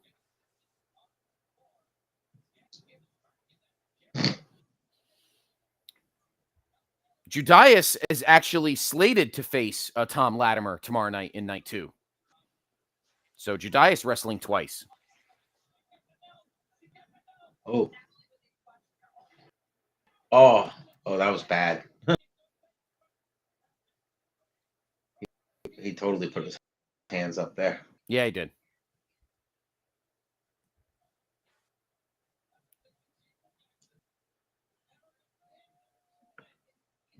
Oh, Sal the Pal did a little 619 there, except he only used one leg, but that's okay. You got to have these fun. We got to have these fun, goofy storyline matches, Yeah, there's nothing wrong. There's something for everyone. We can't all be serious.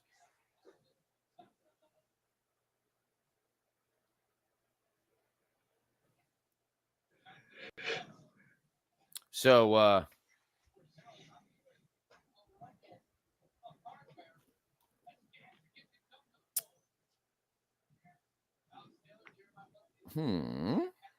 Alex Taylor just threw. Oh, nice. Oh, that was a nice move. Alex Taylor, probably the most talented of this bunch. Oh, that was nice. He was going to do another suicida, and Judias threw a garbage can in front of him. That's what I want to see. That's what we need, Doctor. We need some legit fucking violence here is what we need. I agree.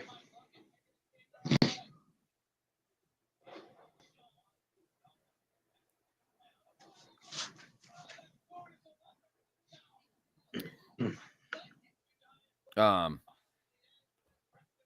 what is this? Judias. Why is Danny Deals showing him a cross and what is that, garlic? What the fuck is he doing? What, did he throw holy water on him? And Judias is like, I don't know what the fuck you're doing. You're an idiot. So Danny Deals is about to get choke slammed. The rest of the guys are, wait, what's going on here? Sal the Pal and Gags bringing in a ladder. Oh, here we go. Now we're getting down to some shit here. Yeah. This is what I'm talking about. Look how tall that fucking ladder is. Holy shit. That's like a Jeff Hardy ladder right there. Look at him. He's choking him. This is what we needed, Doctor. We needed some like real fucking violence. Yes. Ooh, Gags just got Jeremiah just threw Gags into the steel railing. Do you like the NWA using? Oh shit! Plunkett smacked Judias in the leg with a chair. Oh, I do like that legacy tradition thing. Look at this. Alex Taylor is killing Judias with the chair. Another chair going in the ring. I don't know, Doctor. I'm sort of kind of like this right now. Yeah. Look at this. More chairs in the ring. What is going on here? This is like right in the Doctor's wheelhouse. Just clean violence. That's what you like. Oh, yeah. You think Billy's got the guts for some gig in here? Do you think we see a little color? What do you think? You want to see some blood, don't you? You want some blood. I don't know if we'll see it, but Gags just brought in a broom. Gags is beating up Jeremiah Plunkett with a broom. You know what? Anything works, right? That's true. Gags has got a reverse choke. Oh.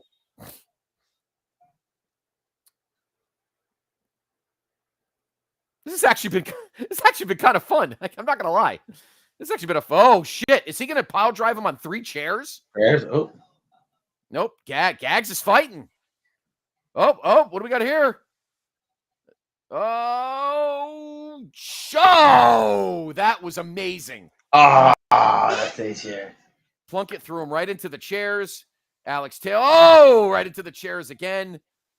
Oh. 1, 2, and Sal the Pal breaks the pin. I thought the match was over right there. Me too. Sal the Pal and Alex Taylor doing some kind of do-si-do dunkaroo. Oh, they just smacked each other in the heads. Now Sal is fighting him.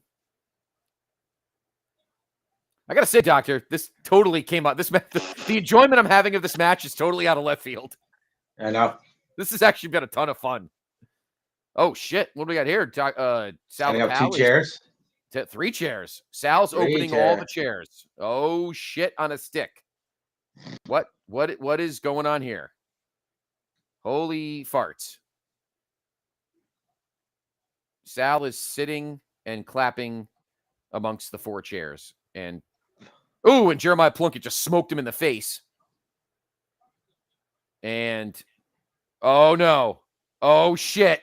Oh man, that would have been great. Oh shit! Oh! Jeremiah and nothing. And those chairs didn't even bend. Yeah, those are like church chairs. Those aren't like WWE bending chairs. You land on those, they hurt. Judias just smoked out. He's got I don't know what that is. What the hell is that? They didn't get their chairs from Chairs R Us. Is that like I know Chairs are. Is that like what the fuck does he have? It looks like a piece of a chair. I can't believe how much I'm actually enjoying this match right now. Danny Deals hits Judias with a chair, but it's Danny Deals, so he doesn't feel it. Danny Deals, he better be making a deal right now. Danny Deals looks like one of those guys that owns a video store that's got peep show rooms in the back. Oh, Judias just got crotched by. Oh, and a big DDT by Jeremiah Plunkett. All 3, and Judias kicks them all off. Wow. This has been an unbelievably fun match right now. This really has. Yeah, it has been, but better than I thought on paper. Yeah. Because we didn't know. Alex Taylor is climbing. Holy shit! Alex Taylor is climbing to the top of the ladder, while the rest of Ill Begotten is trying to drag Judias to the middle of the ring. Sal the Pal just threw a super kick. Gags dropped a almost like what do you call it? Like a diamond cutter. Sal the Pal is now fighting with Alex Taylor between the turnbuckle and the ladder. And now he's biting Alex Taylor. And now they're both on the ladder. Oh, shit. Oh, shit. Alex Taylor looks like he might get superplexed off the ladder. Oh, shit. That was I don't know if that was a fuck up or I don't know what the fuck that was. Alex Taylor just got fucking dropped on the top rope on his back. Yeah. I don't know if Sal Renaro blew that move or if that's what it was supposed to be, but that was ugly. It was a little ugly. That was UGLY. You ain't got no alibi. Woo! Danny Deals is now, Judias is probably going to fuck him up again. Oh, somebody's coming down the ramp. Who is that? Is it a woman? Oh, it's Medusa. It is Medusa. She is the general manager of the NWA, I think. NWA USA. Down. NWA And USA. Of NWA USA, she just threw salt or powder in fucking Danny Deal's face. Danny Deals just got thrown into the ring. That was awesome. We love Medusa. He's blinded. The only guys in the ring are Rotella team guys. And looks like he's about to get chokeslammed. And he is. And I think he's about to pin him. 1, 2, and that's it. That was interesting. I don't even know what the fuck we just watched, but that was really great. I'm not gonna lie. That was a lot of fun. That was a lot of fun. That was a fun little match. So the Miserably Faithful, otherwise known as the Matt Rotella Fan Club, Gags the Gimp, Sal the Pal, and Judias get the win in the Beelzebub's Bedlam match, which included a terribly blown spot. I don't know if that's blood on Sal's chest, or I think it's like I think that's like a fucking, I think it's like a symbol or something. I like the legacy tradition thing on that other side of the apron. I want them to keep showing that. Nice. Danny Deals is out. Did Gags the Gimp just kiss him? I think Gags the Gimp just kissed him. I think Matt Rotella really likes this club now. So the Miserably Faithful. And you know what, Doctor? I have no problem with that, because I like kind of having this like kind of whack job faction here of like misfits and weirdos. It's okay, right? It's okay to have some misfits and weirdos. Not everybody's going to be a main eventer. Now we have a shot of the broadcast table. Joe and Tim and Velvet in the new purple digs, the new purple patch. They're talking about stuff on camera. Is there a guy with a Loud Rebellion? I think there's a guy back there behind Joe Galley that's got a Loud Rebellion t-shirt. That's pretty cool. I think most of those you can find on. I think most of those you can find on either on their what do you call it? On Pro Wrestling Tees. Oh, Wrestling Tees, sorry. PWTs, or the NWA shop is weak. It's pretty weak. I believe our next match is Chris Adonis taking on Odinson. I believe that is our next match. So, and there is Odinson, one half of, looks like he's got the Stanley Cup tattooed on his chest. But anyway, he is, of course, one half of Odinson. The End. He's got like different tights on tonight. Like everybody's, I think he dyed his beard. Like everybody's all like new and like cleaned up tonight.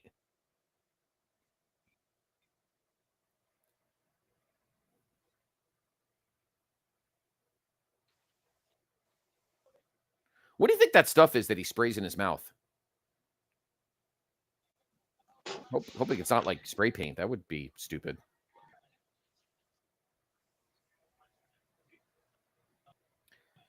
I think I know I picked Chris Adonis, but I think Odinson needs to win this match.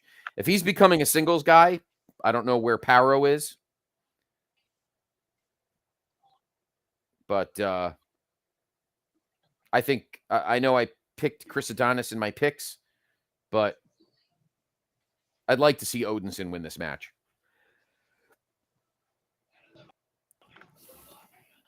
Now, what is worse, Chris Adonis' hair or his misshapen, like, torso? I mean, he still has some pretty good, his pecs are like all like this. I don't know. Anyway, Chris Adonis, of course, former WWE Chris Masters and a former national heavyweight champion. He's high-fiving people, so I don't know if he's a baby. I don't know what he is. I don't think he's in. I don't think there's a Strictly Business anymore. I think it's safe to say Strictly Business is probably done because pretty much everybody's a babyface now. So. Right.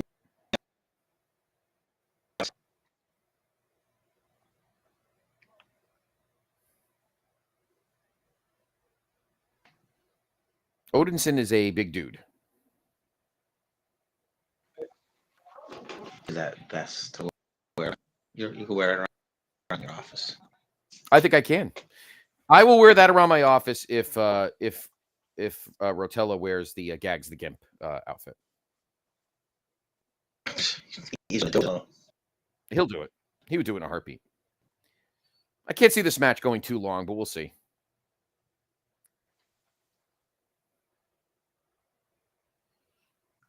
While this match is getting started, let's talk about another great show that is on the PTB Wrestling Network, and that is Highway to the Impact Zone. That show drops every other Thursday. Logan Crosland, a ton of great guys. Matt Souza's in there, Jacob Williams, Lewis Maynard. Other guests have popped on there, and they're going through the Impact Zone era of TNA. They started in 2005 when the show started? When they started the weekly show? I think so. And they're on episode 52, so they're 52 episodes strong. So check it out. Highway to the Impact Zone on the PTB Wrestling Network. New episodes drop every other Thursday. So, in fact, new episode just dropped this past Thursday. So check that out. Odinson now has Adonis in a headlock. Whips him into the ropes. We get a little dips. Oh, and Odinson tripped over Adonis. I don't know if that was that a blown spot? I don't know. There's a hip toss. Arm bar. You know, Dr. G, while we're doing this, because I don't know if they'll play the ad during the pay-per-view tonight, but, you know, in his promo to open the show, Nick Aldis was talking about the NWA World's Heavyweight Championship. And, you know, you could actually get your own NWA World's Heavyweight Championship. That's right. You damn straight. How can we do that?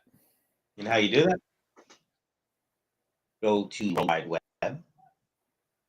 Oh. www.fandu belts.com and NWA. That's all you have to do. Yep. Then you got to put. You can get your own information. Of course, you need to buy it. Well, yeah.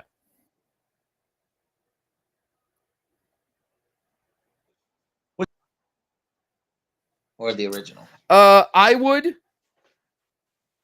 I think I would. Well, I already have the original. So if I wanted a second, I do. If I wanted a second one, I would get the one with the UK plate because I already have the original one that has the Australia plate. So.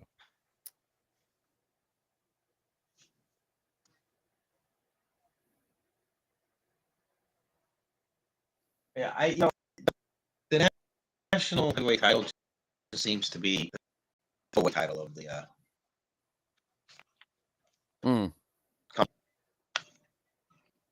I don't know if you agree with me on that, but the problem with the national title is that's a title that was supposed to be highlighted on NWA USA with the junior title, but the storyline is with that title is with Jax Dane and Chris Silvio saying he'll only wrestle certain times, and so the fact that we haven't seen it much, I think, is part of the gimmick. We'll see what happens later between him and Scion, whether that continues or not.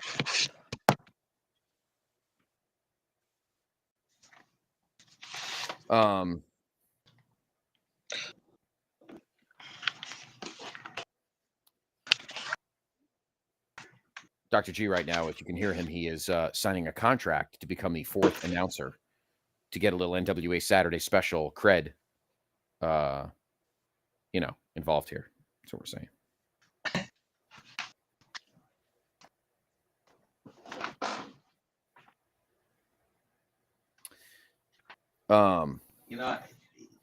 There's just juice to this match. I don't know what it is, but I know what it is. Nobody cares, and nobody likes Chris Adonis. So this has been a slow-paced power match so far. Odinson has Adonis in like a bow and arrow kind of move, where he stretches your arms out and puts his knee in your back.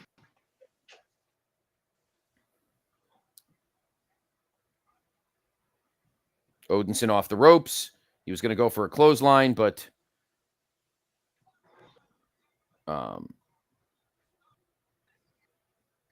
Adonis catches him and drops a mountain slam. So they're both down.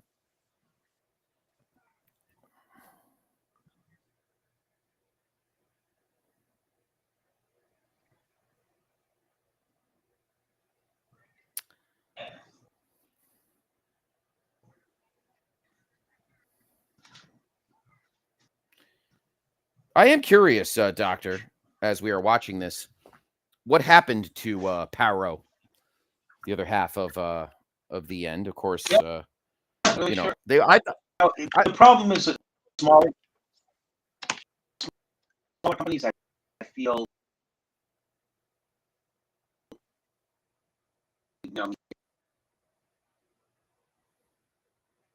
there's much what happens to certain guys. Right. I mean, now the action's picked up here a little bit. Oh, it has.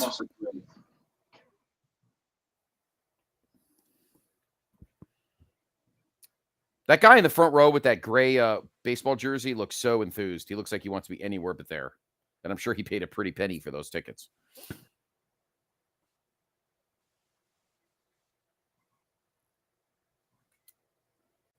Oh, Paro's got him. He doesn't. Adonis over.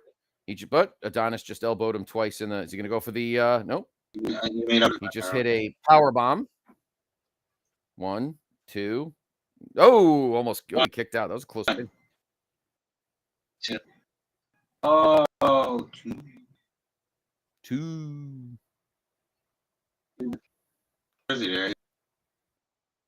He was like, no.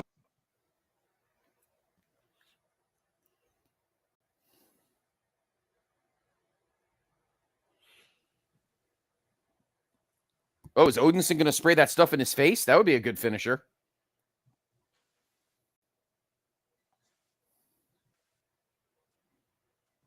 This would be cool.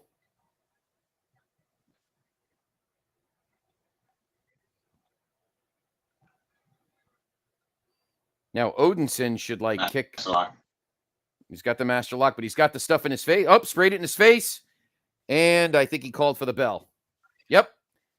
So this match ends in a disqualification, as while Odinson was in the master lock, or the masterpiece, he sprayed his silver stuff in Chris Adonis' face. And then Chris Adonis just got drilled with the spray, and he is out. So Odinson clearly positioned as the heel here. And Adonis is out. He is out on the floor, and Odinson walks off. So Adonis wins the match by disqualification after he got sprayed in the face with the Odinson's, spray thing his silver spray stuff.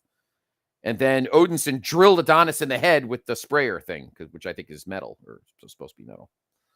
So, I mean, that match was, start off a little slow, picked up at the end, but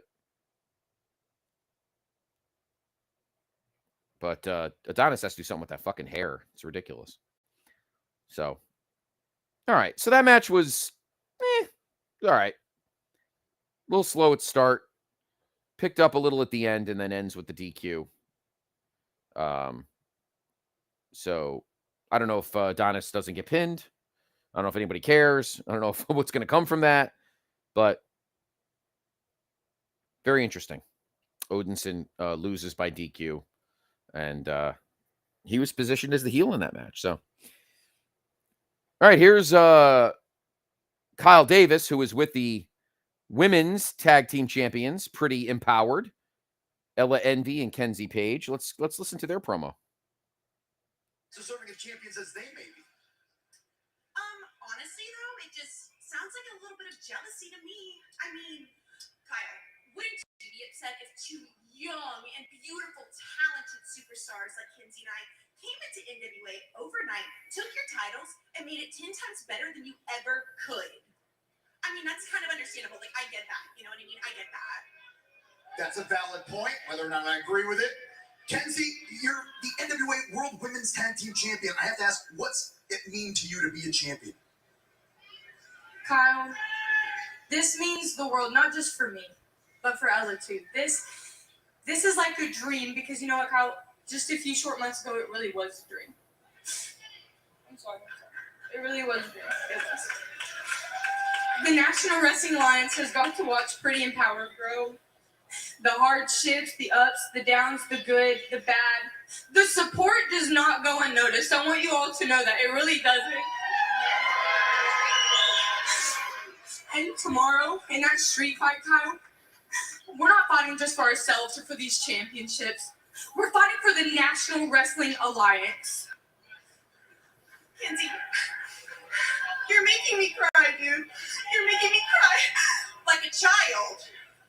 And AK and Marty, I just think it's real funny that you guys want to sit here and call us children when you guys are whining to get whatever the hell you want. No, seriously. I mean, you guys cry to anybody that'll listen. You cry to the internet, to Pat, to Big. No.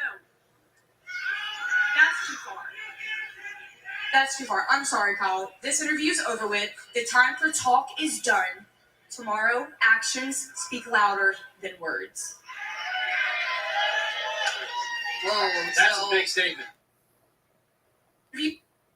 So the It's over with. The time for talk. Shall we say the tension between Ella Envy and Kenzie Page continues. Of course, that match is tomorrow night.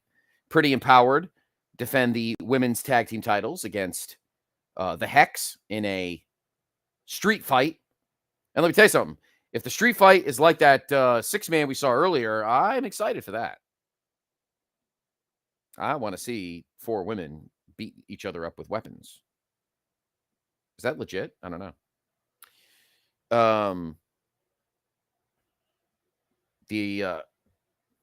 Our announcers are chatting it up. And we have our first title match of the evening up now. And this is a very controversial match for me. And I know if Doctor, you think it is as well. And that is the World Junior Heavyweight Championship as Homicide takes on the guy we're seeing right now coming down the aisle. And that is Carrie Morton, who's wearing Bret Hart's colors. That's weird. I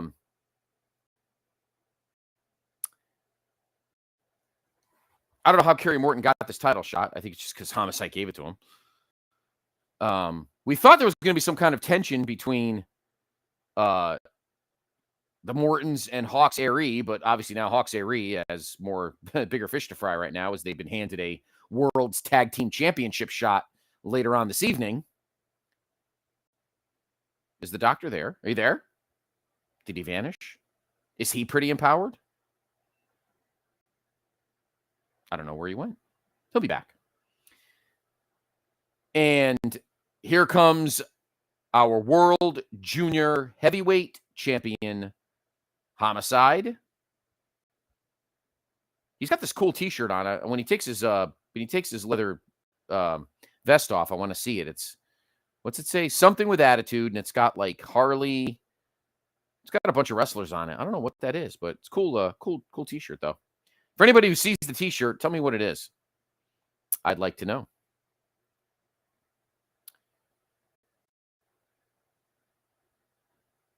Carrie Morton, of course, the son of one half of one of the greatest tag teams of all time, the Rock and Roll Express.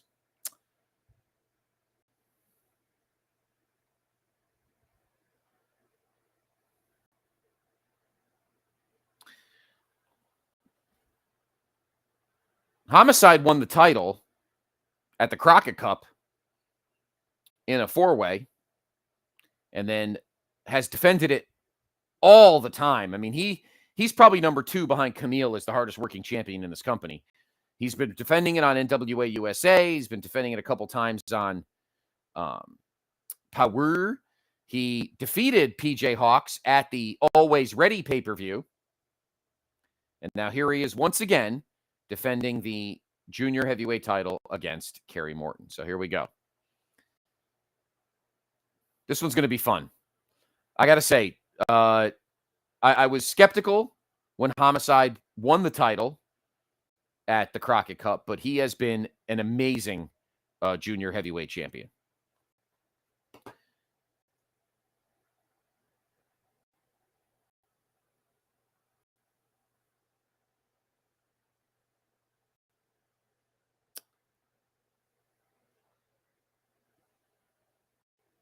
Slow to start, of course.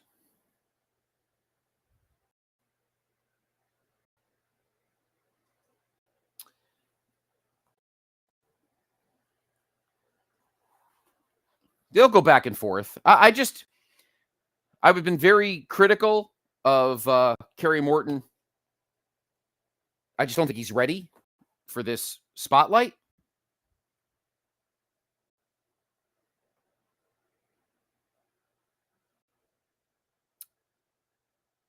But he is Ricky Morton's son, and sometimes that's how I've noticed that is how Billy books. He books sometimes to get a pop from the fans. Oh, look at this. This is a legend's son, even though he probably doesn't even deserve the match. But we'll see what happens. I think there are more deserving junior heavyweights than him. The number 1 junior heavyweight is Colby Carino. We need a good heel. Instead of all these babyface matches, we need a heel versus heel.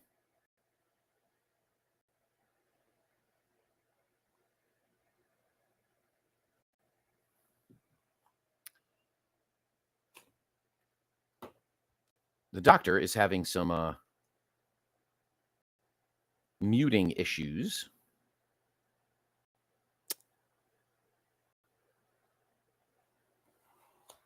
Hopefully he works that out and will be able to rejoin us. Meanwhile, this match is kind of starting off a little slow out of the gate.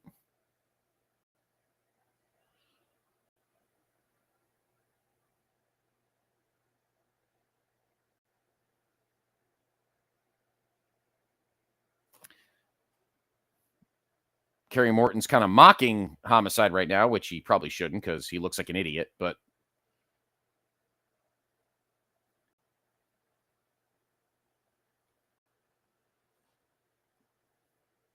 I'm just curious as to why. I'm just curious as to why. All this, like, he's doing all this weird jaw jacking. Can you hear me, Scott? I can hear you. I'm going to get rid of you on this other one.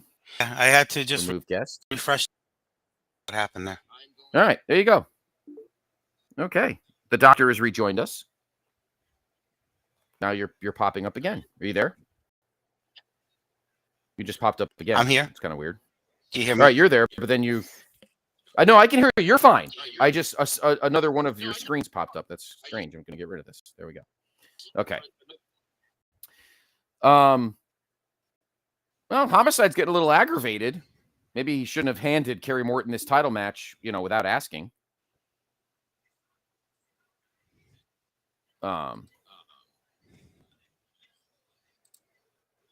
Very weird.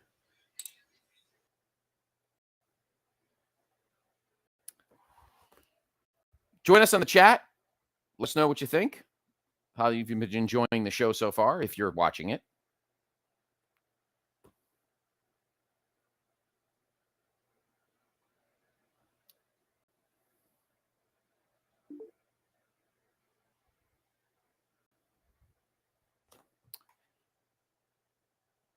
Homicide has been kind of taking control. He's kind of been getting under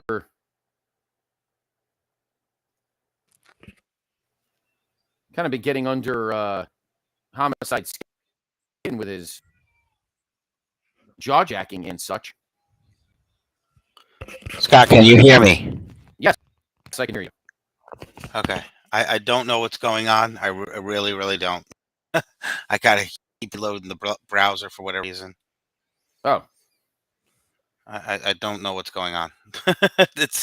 I'm ready to throw the computer outside the window right now.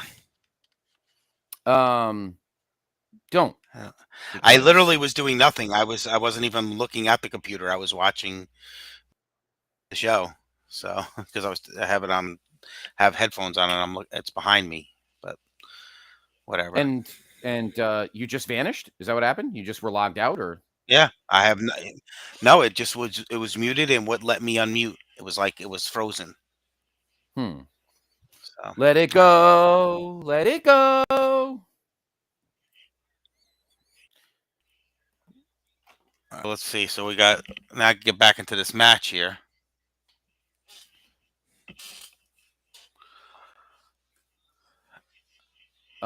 It's weird. You got Ricky Morton's on the outside of the ring and Homicide's alone. It's like I'm assuming that Carrie Morton's the face here, so it's weird when you have those situations. Like usually there's always supposed to be somebody on the outside of the ring for the heel. Yeah, I don't. That's why I can't stand when Billy does these face versus face matches. This is like the third one tonight.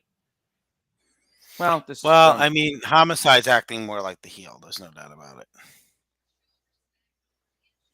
I don't know. I feel like Homicide definitely has a following. There's no doubt about it. No, I think Carrie Morton's been acting more like the heel. He's mocking the dance and I think he's been kind of getting under Homicide's skin. So.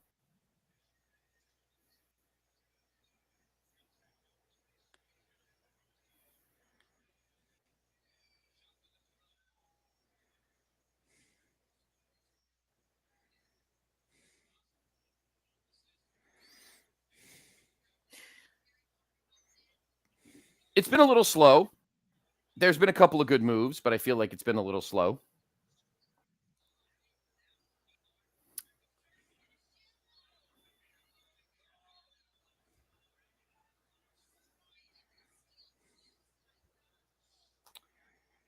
And Homicide just took a powder out of the ring. And Carrie Morton that was a nice move. Carrie Morton went for like a plancha, but Homicide caught him and then drilled him into the post. That was a good move. And he slammed him on the floor, even though it is a carpet. But no.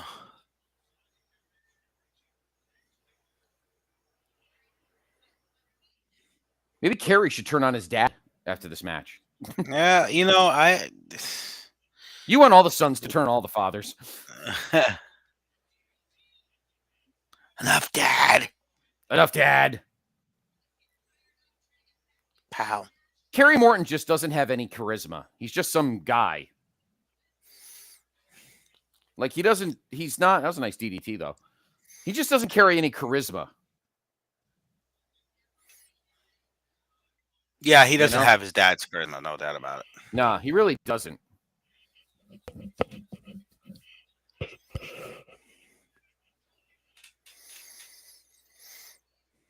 Oh, almost.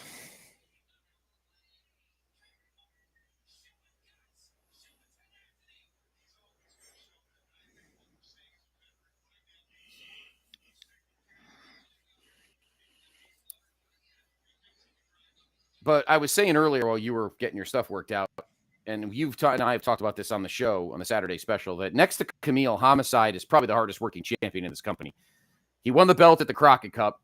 He's defended it at least like 5 times or 6 times on 5 or 6 times on NWA USA. He defeated PJ Hawks at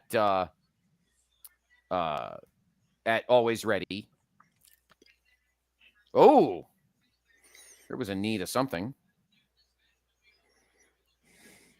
One and foot on the rope. Wow. I'm surprised Ricky didn't push the foot off the rope. That would have been pretty funny.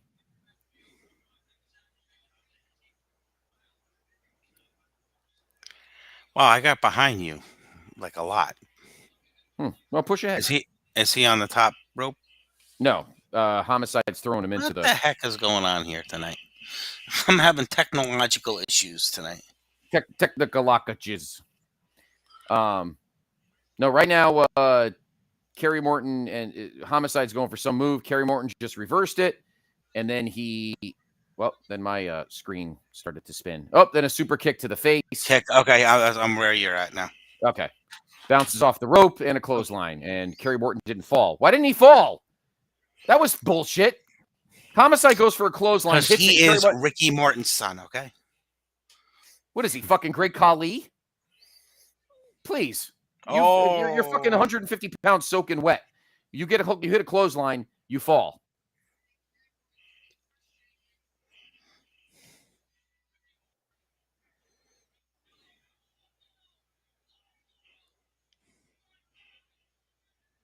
My God.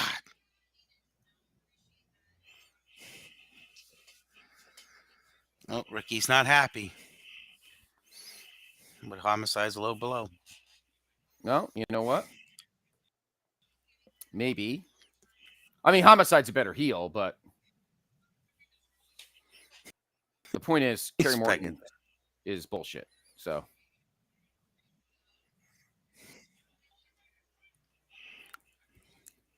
Carrie Morton sitting. Oh. Oof. Oh, wow. There we go. A rolling. Wow. Oh. Oh, what is this? Carrie Morton going to the top rope. Oh, he was going to go for a 450, missed it. And now Homicide put him on the top rope, punched him in the face. And he's going for the Koji cutter off the top rope. That should finish it. 1, 2, 3. So that was a fantastic finisher. Homicide drops the Koji cutter off the second turnbuckle. And Ricky should just smack his son in the mouth right now. Yeah. How you dirty my name. I don't know what Ricky's looking at. He's getting all pissed off. He didn't like that Homicide. Gave blow.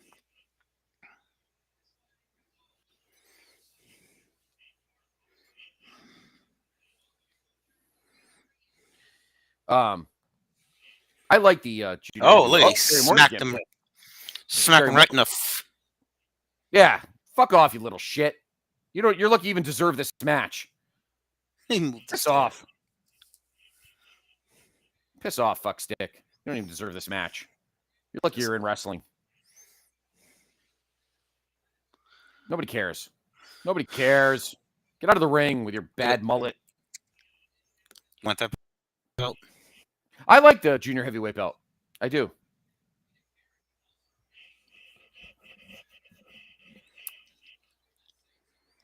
So, not a terrible match, but nothing earth-shattering there.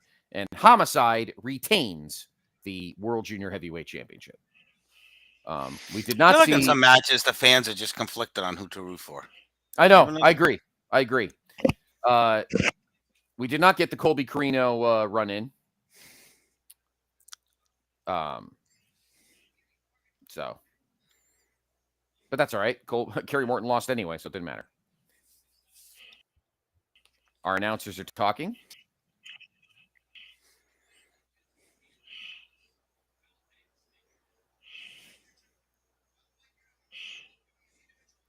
And getting us ready for what's coming up. Oh, Kyle Davis is in the ring. This usually means something, so let's undo the volume. I think I'm about 10 seconds ahead of you now. Even won the 10 pounds of gold by dethroning Harley Race himself. Ladies and gentlemen, allow me to introduce to you Wildfire Tommy Rich. Good grief! What the fuck? There you go. Jesus Christ! He looks like he owns a casino.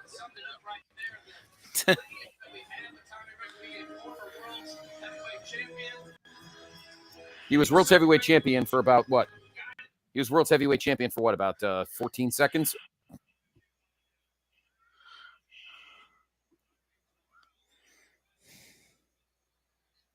He had some good feuds in Memphis too, I think. Oh God, don't fall over. All right, let's see what they got to say.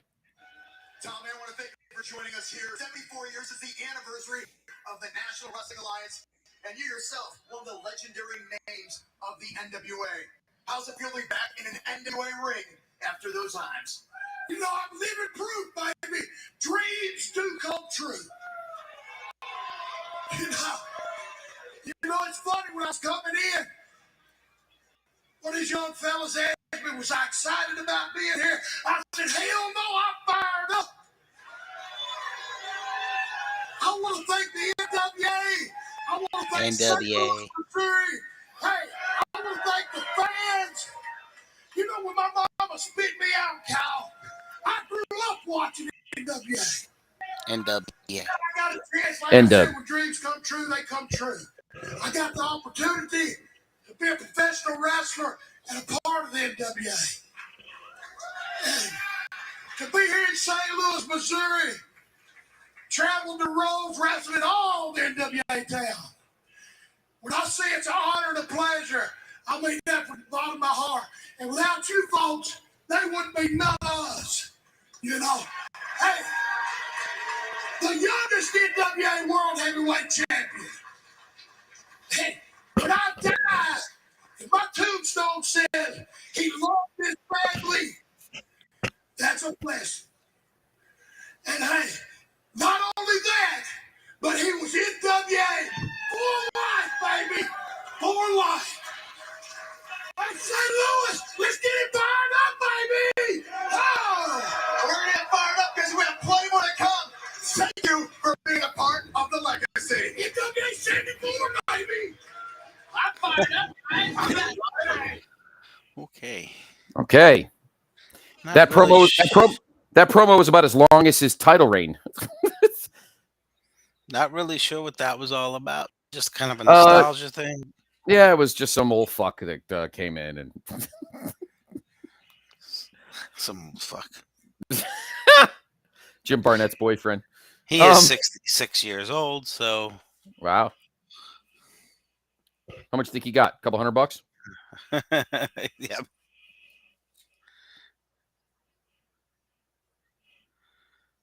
All right. May Valentine is interviewing NWA 74. Oh, that's Thrillbilly Silas. That's my name. That's what I wear when Dr. G and I are on the Midwest beer pong circuit. Thrillbilly Chris Scolo. That's right. And that's you in the outfit. So I think Matt Rotello wants to dye his hair that color. Yeah. Yeah. He looked good like that. Oh, I'd look good with the. He doesn't have too much hair, so that is true. Yeah, that is true. He looked like a guava.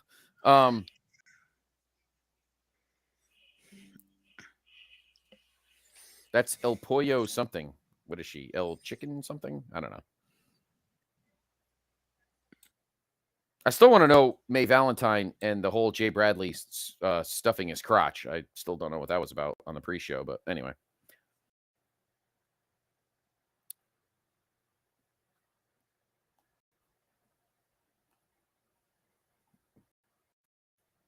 Back to Joe, Tim, and Velvet at the desk. I like that guy with that guy's got the La Rebellion. He looks like Eddie Kingston, but he's got the La Rebellion t-shirt. Pretty cool.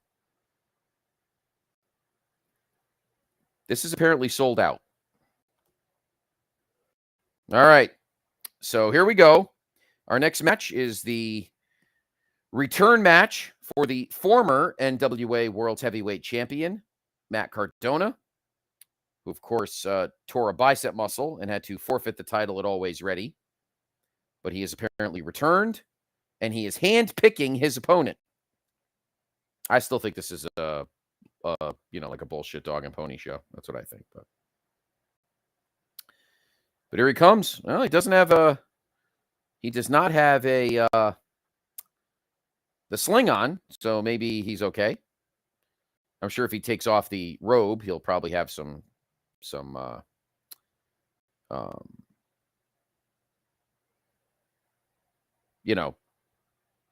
bandages or something of that nature. I like his robe, though. I do like the robe.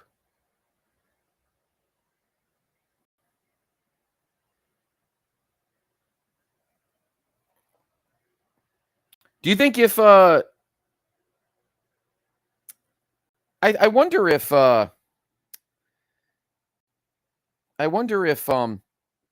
Cardona would still be champion right now had he not got hurt? I'm curious about that because I would think that he would have retained the title at the pay-per-view if he was healthy and defending it against Nick Aldis. And then probably would have dropped the title to somebody here on the big stage.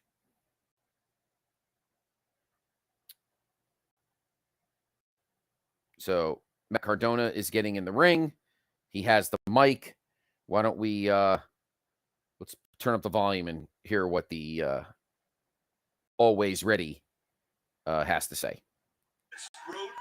That road starts tonight. Who's it going to be, though? I have no idea. It could be anywhere from anywhere.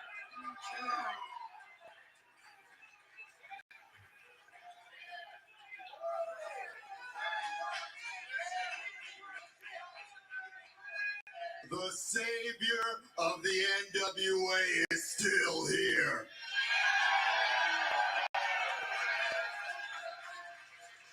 I'm still here, and I'm back ahead of schedule. A few months ago, I suffered a life-threatening injury when I tore my bicep right from the bone. Yeah, I needed surgery. I couldn't even compete at my own damn pay-per-view. NWA Always Ready. And to add insult to injury, I had to relinquish my NWA World's Heavyweight Championship.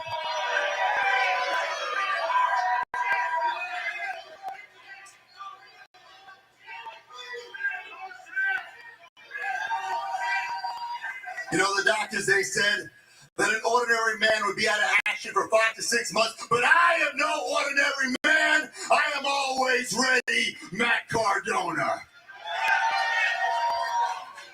I rehabbed every day.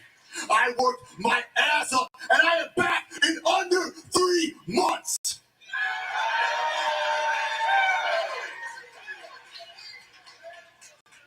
And I read all your tweets.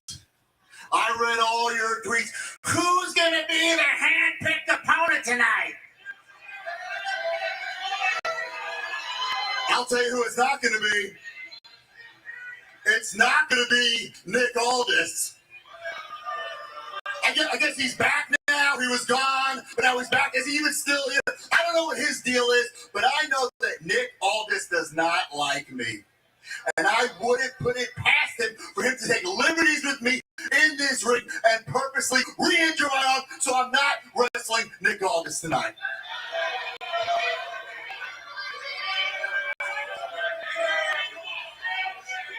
And I'm certainly not wrestling Bully Ray.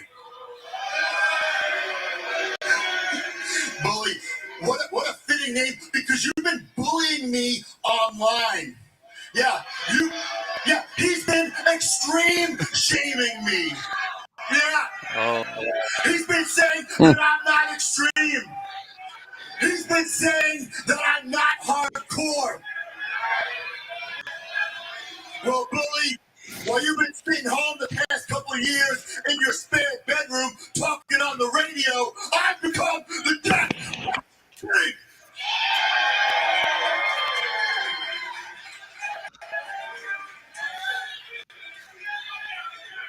And don't worry, I'm not going to ruin the world's heavyweight title match now. Don't worry, Trevor. Don't worry, Titus. I will let you guys have your well-deserved main event and your well-deserved moment. I will. Yeah. They deserve it. And besides, I already have a world title opportunity in my back pocket thanks to my broski Billy Corgan. All right. But seriously, who is my opponent? I'll tell you this. He is the future of the NWA. He is a future champion. He's a future NWA World Heavyweight Champion, a future Hall of Famer. He's the biggest, the baddest, the toughest. Ladies and gentlemen, let me introduce to you Mr. Orlando Freeman! What? Wait a minute. What is that? Wait a minute. The biggest, the baddest. What? Future. His name had some. Well, we all knew this was coming. We called this. Yep, we called this. I mean, that's why I have my popcorn. You have your halftime popcorn. Look at him. He's got like this giant head and this weird looking body. He looks like a caricature. He gives me the creeps. Should make yourself some popcorn. Relax. You think I should relax? You think I'm too stressed? You think?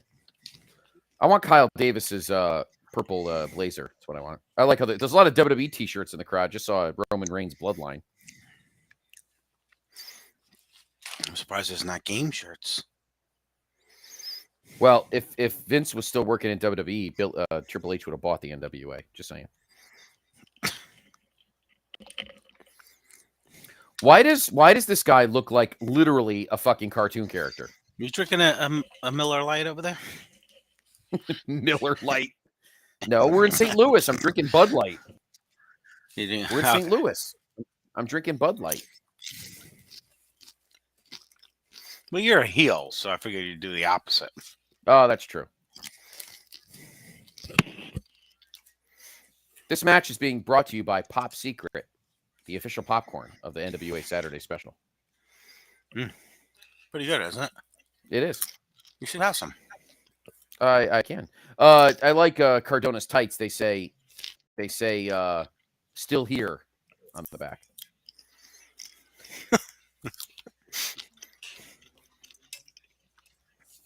Oh, looks like Cardona's like officially. He recouped pretty good. He did. He wasn't supposed to be back till like October.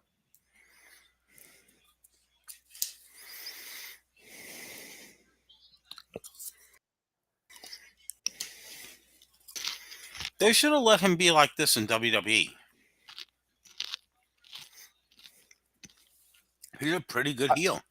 He is a great heel.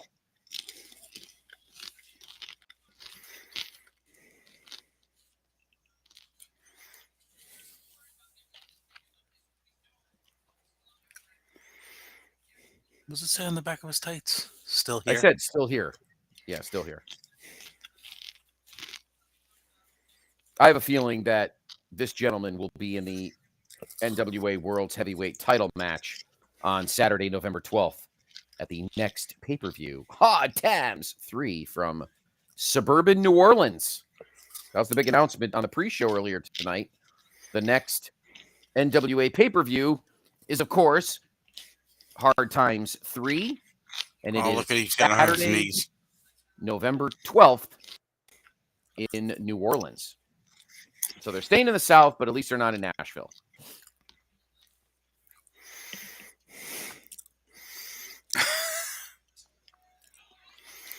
That's so 80s.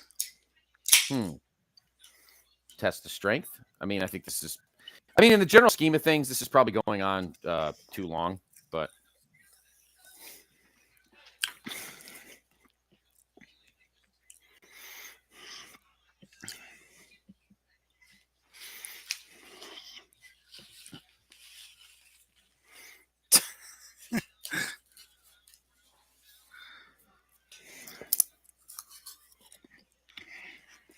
And, of course, you know, as we anticipated,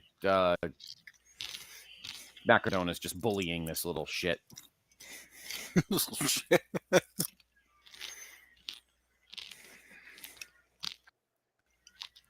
We kind of called it, which I think we're definitely not geniuses by any stretch of the imagination. Makes Cardona look huge, though. It does. I mean, Cardona's not that big, but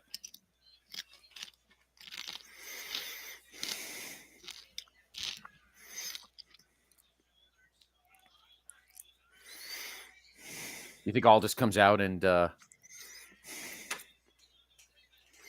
now Cardona said that he's not going to interfere or mess with tomorrow night's main event for the world's title, but do we believe him?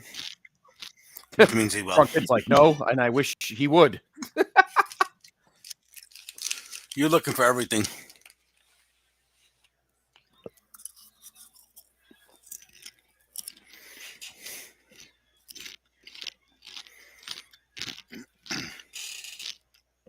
Well, they're letting him hang in there, though. Yeah, he's doing moves.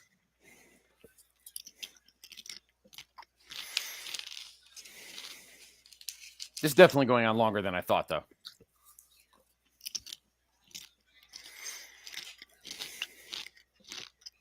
Yeah, just keep chewing away. Just eat this match up. What? You're just jealous because you could be having some right now. Oh. Is this the beginning and the end here? Yeah.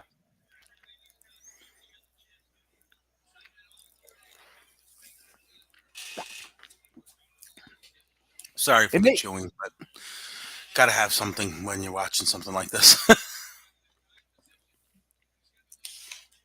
I mean, I get the whole point. I mean, not every match is, can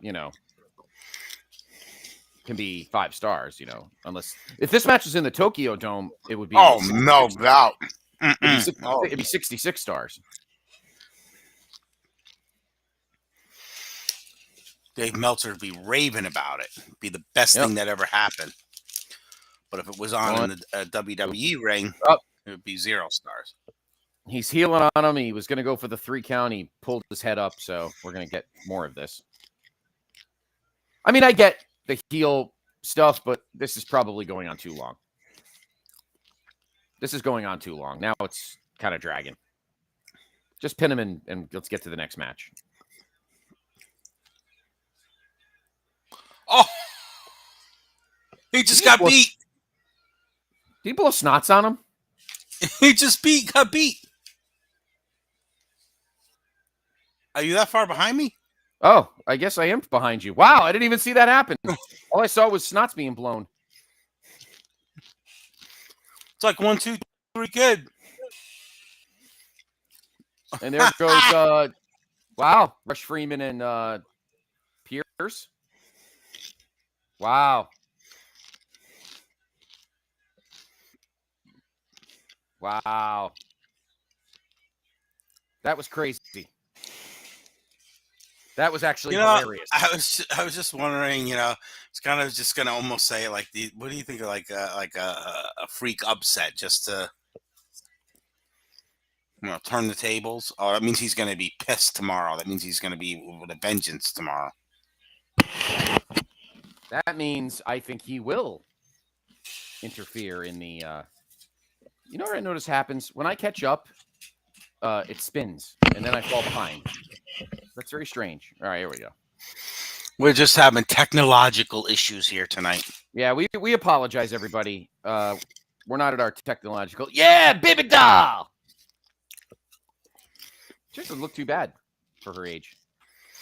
And that's her daughter, Samantha Starr.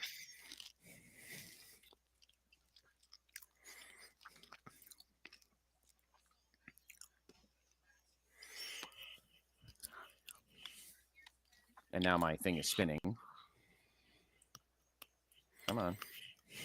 I fell behind by... There we go. Do you want me to put my volume up? No. Wait, no. Let's see. The premier of wrestling promotion. Got it. Yep. Still going strong. Thank you to Billy Clinton. And my daughter, Samantha Starr, will be the first one in and the last one out. I can guarantee you that. And Samantha, welcome to the NWA. I mean, you are going to be in the ring with 9 top tier contestants. How do you prepare? Top tire? Did she just say top tire? To be honest, I've wrestled all over the country and nothing as prestigious as the NWA. And to go against the top 9 female talents is truly an honor. But no matter what happens, I can promise you one thing. You're going to see stars. Thank you so much, ladies. Good luck. So exciting to have. Baby doll. The perfect 10.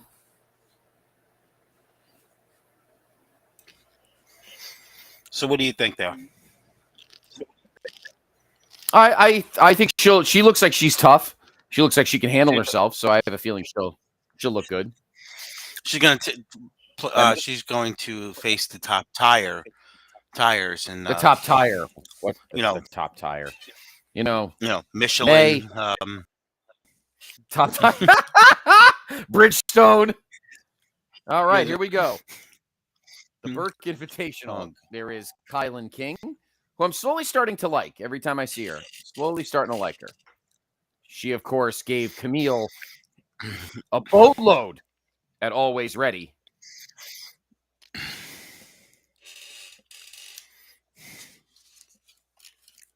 So it is time for the Burke Invitational. The winner of this match gets a World Women's Championship title shot tomorrow night against somebody. So Kylan King, who gave Camille all she could handle at Always Ready. We're going to see all the different superstars come down the aisle.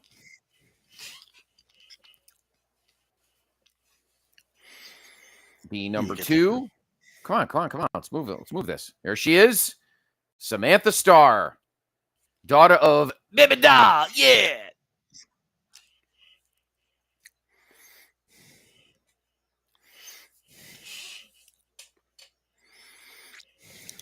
Kind of looks like she could wreck people.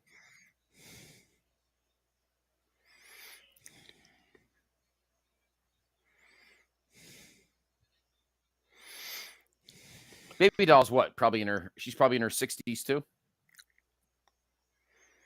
I would think. Yeah, maybe definitely. 50s, early 60s probably. Baby Doll. Baby Doll, yeah.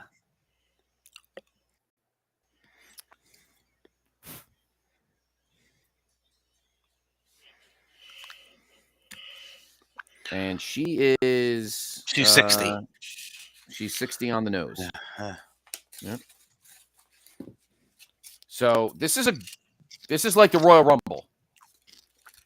I think. I don't think it's... Right? Is this a... Oh, no. Is it a... Oh, no. Sorry. It's single matches, and every time a match ends, another person comes in. So it's a gauntlet. It's not a battle royal. So it's Kylan King versus Samantha Starr to start, and then once somebody gets pinned here, another one comes out. So this is not a battle royal. This is a gauntlet. So I think they're going to promote Kylan King like to go all the way to the end and then lose. I can't see her going all the way to the end. I'm very surprised she's number 1. Yes.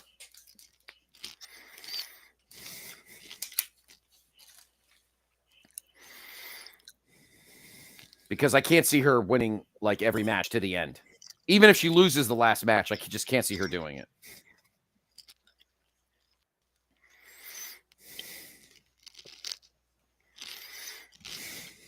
Kylan King definitely impressed me at Always Ready. I thought that she was kind of a throwaway because I still want my girl Genocide. And she won me over. Not a lot of wrestlers do that. And now here comes Natalia Markova, who of course beat Taya Valkyrie. All right, so maybe this is like a Royal Rumble, I guess. Billy's version. I don't know what the fuck's going on here, but Anyway, Natalia Markova's in the ring now, so the three of them. So I think it is like a Royal Rumble. All right, then this makes sense then. Ooh. Natalia Markova, of course, beat Fireball Green, always ready. Jesus. Oof. Are you fighting the popcorn over there? You're like, I think What do you you've mean? broken the internet. Are you going to break the train? I think you should break I'm the not. train. I'm not doing anything. I'm not even eating popcorn right now. All right. Stop getting so defensive. Jesus, it's called a promo. My God. Look, I'm sorry Callum and Sean aren't here, but, you know. I'm stuck with your ass. You break my balls that I like talking to myself. Well, if you weren't fucking here, I would be talking to myself. God, why don't you do something for once instead of just, like, showing up and just, like, smiling, burping and chewing and what's next? Why don't you bring the Murph in? Just have the Murph bark. He'll put up a better fucking commentary of this match. It's going to be called the NWA Saturday Murph. That's what it's going to be called.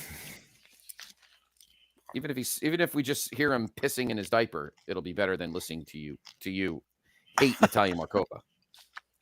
I don't know where Kylan King is. Now, all right, so Natalia Markova and Samantha Starr are kicking each other in the thighs. Kylan King is in the corner. Oh, another one's coming out. And it's Missa Kate. Missa Kate.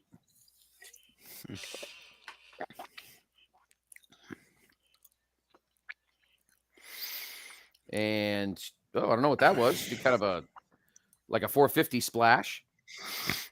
She's kind of cool. Baby Doll is cheering her daughter on. Ooh, Kylan King just got kicked in the head.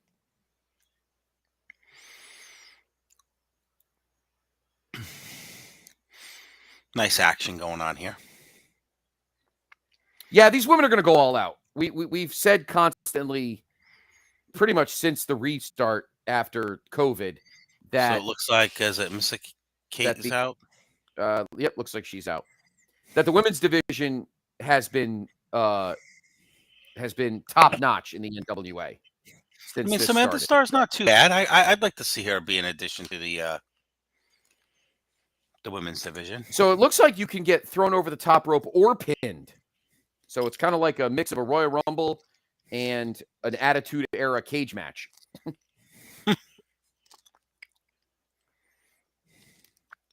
So right now it's Kylan King, Natalia Markova, and Samantha Starr are still who were our first three. We don't have a clock on the screen, so I guess Billy didn't pay for that.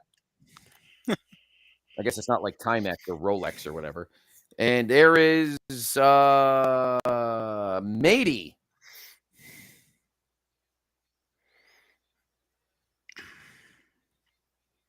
I think she's a heel, the way she's kind of acting, but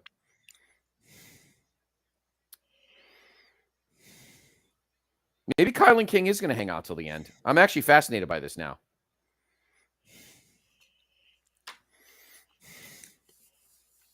Pretty much a women's Royal Rumble with pins, with pinfalls. Yeah. That's pretty much what this is. It's different. It's different. Which is fine. You know, they're trying to get as many people on the show. I get it. The question I have for you is, yeah, but don't forget, the women's division is great. So having a match with all these women in it, considering their division is amazing, is fine with me. It's not like this isn't like the Battle Royal at WrestleMania 4. This is for a title shot, and it's all top-notch, top-tier women. I'm assuming Samantha Starr's been wrestling for a little while anyway. She said it in her promo. She said, I've been wrestling all over the world. But the NWA is the biggest spot for me, or whatever it is. So, but I mean more than like a year, I guess. That's maybe. She's probably young. I wouldn't say she's probably in her mid-20s.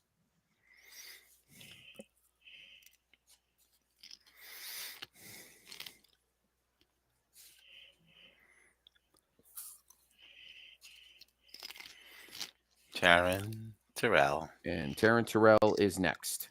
She was the final participant that I thought was going to be Mickie James, but it wasn't.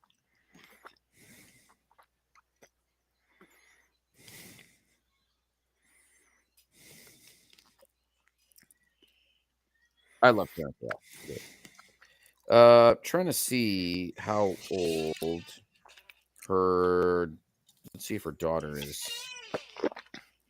What are you doing over there? This door's opening, closing. It's like it's my chair. I wish it was a door opening and closing. That'd be more dramatic. Yeah. I think there's run-ins in your office is what I think there is right now. Personal life.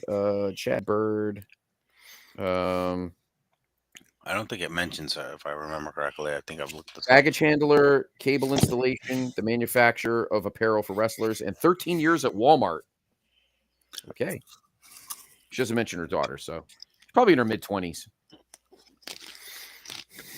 We've only had one elimination so far. That's Miss Kate. She's the only one that's been eliminated so far. Kylan King and Matey are battling in the middle of the ring right now. DDT there by Matey. Your girlfriend's coming out.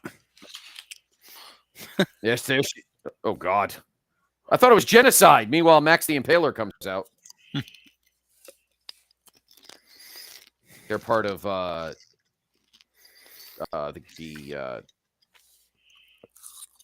Miserably Faithful.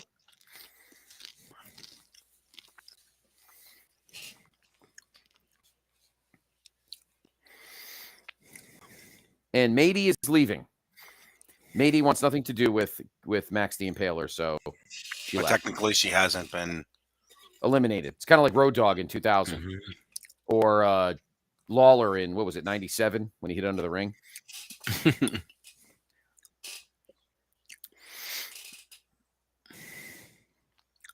Max the Impaler is going to get the diesel push here. She's probably going to throw around all these smaller women till Genocide comes in. That'll be fun.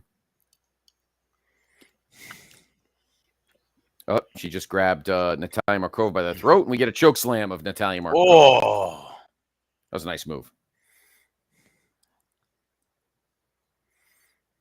Kylan King just got slammed on Natalia Markova.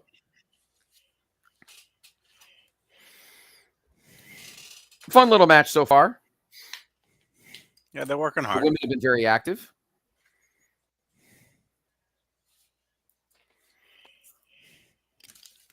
Tootie.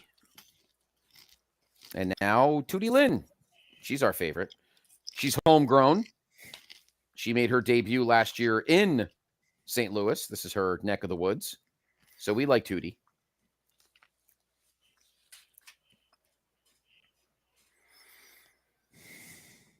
Remember Tootie Lynn and what's her name? Tootie Lynn and I can't think of her name now. I just blanked. They were kind of feuding with the Hex over the tag titles, and then what's her name? The smiley one. She's like Face Bailey. Face. Yeah. I can't think of her name. I'm brain farting. But they were kind of feuding with the Hex for the women's tag titles, and then Pretty Empowered won the belts like out of the blue, and then that was it. We didn't see them again. It was really weird. Oh, she's trying to get Max the Impaler off her feet.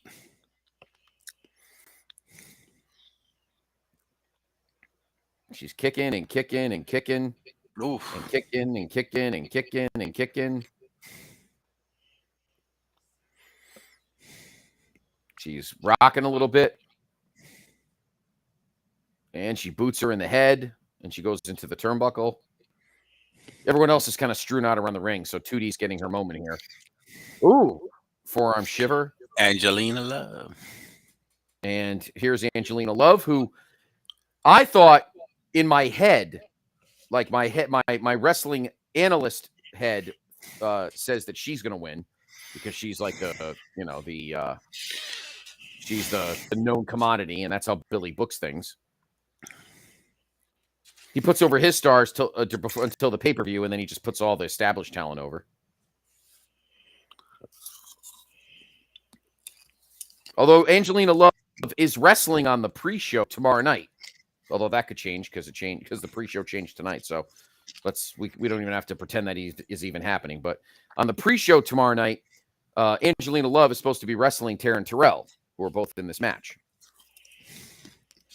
I think Taryn Terrell is still in this match. I don't know. I think Taryn Terrell got eliminated because I don't think she's in the ring right now. No, she's right there, and she left. I think she got eliminated. Now, Max the Impaler is looking at Angelina Love, who's throwing punches at Max. Everybody's trying to. Yeah, they're doing the diesel thing. Eliminator. They're doing the diesel thing.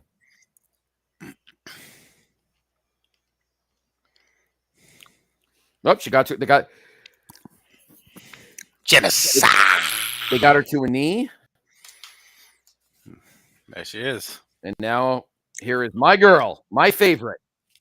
I've noticed Genocide isn't wearing as much face paint as she did originally.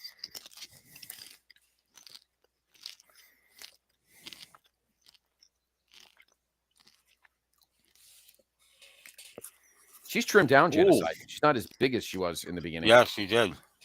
Not that she was fat, but I'm saying she's even trimmed her muscle mass a little bit too. She looks amazing. Oh, nice by Genocide. Whoa. Yeah, just pie face all of them.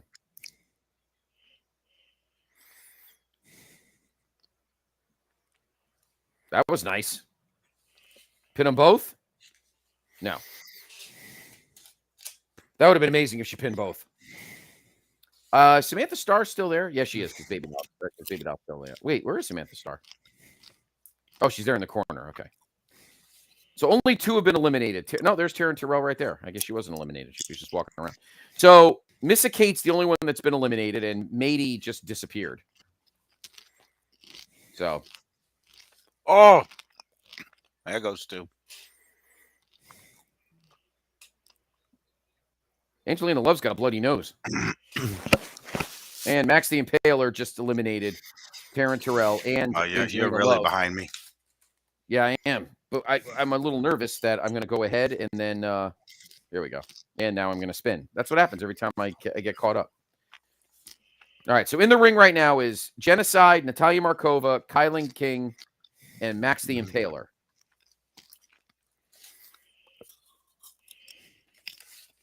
And, wow, Kylan King dropped her with a choke slam. Samantha Starr, I think, got eliminated. Did she? I think she did. Mm-hmm. I don't see Baby Doll anymore. Okay. She tapped out. Genocide made her tap out. Oh, okay. I didn't see that. That was probably when I was trying to catch up. So right now in the ring is Natalia Markova, Max the Impaler, Genocide, and Kylan King. I don't think there's... And remember, Matey ran away when Max came in. So don't forget about her. Don't forget about her, although I don't think she should be winning. Right now, you got the 4 best in there right now.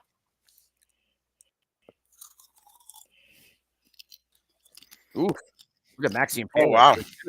Wow. Max the Impaler held Genocide in one hand. So it's Natalia Markova and Max the Impaler are the last 2. I'm okay with this.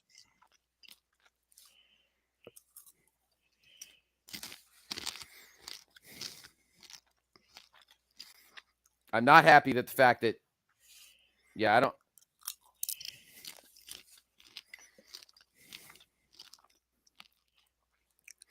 remember who I picked.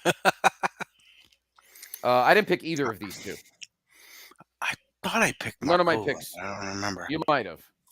I picked Genocide. Everybody I picked. I did a bunch of picks. Is this it? She's done? Nope. Natalia Markova kicked out. I think Natalia Markova deserves the title shot, because she's been around here. If you remember, Max the Impaler debuted at Always Ready after she attacked Camille after Camille beat Kylan King.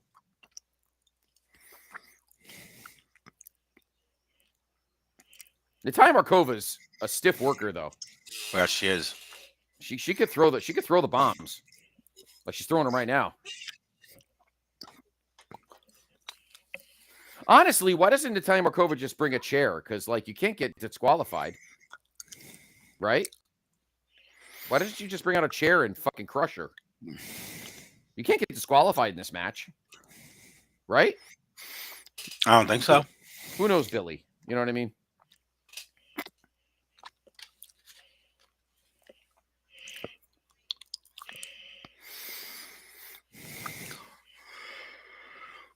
Like I don't think.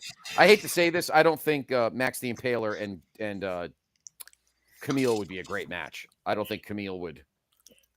I think she'd struggle with someone like Max the Impaler.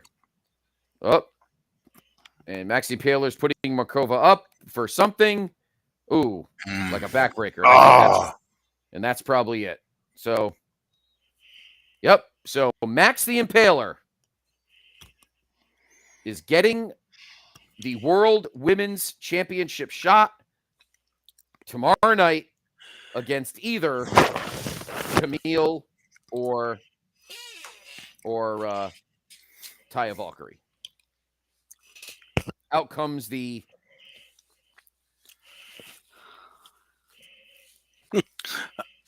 unpleasantly faithful, or whatever I forgot what they're called.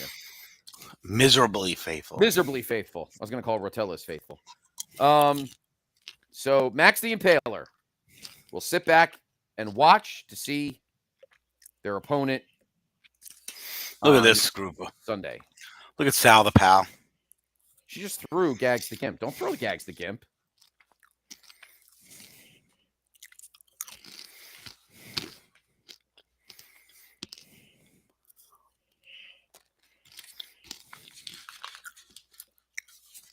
Oh, here we go. See? I try to get caught up, and then it starts to spin. Done that a lot tonight. It's not been common in past NWA shows that Fight TV has been giving me these problems.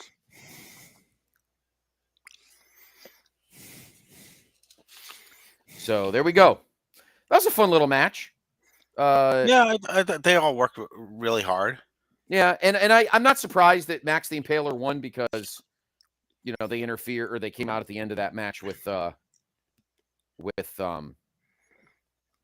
King and Camille at Always Ready. So it sort of makes sense. At least Billy's doing some kind of continuity. So Max the Impaler sits back and waits for either Camille or Taya Valkyrie. That match is our main event this evening.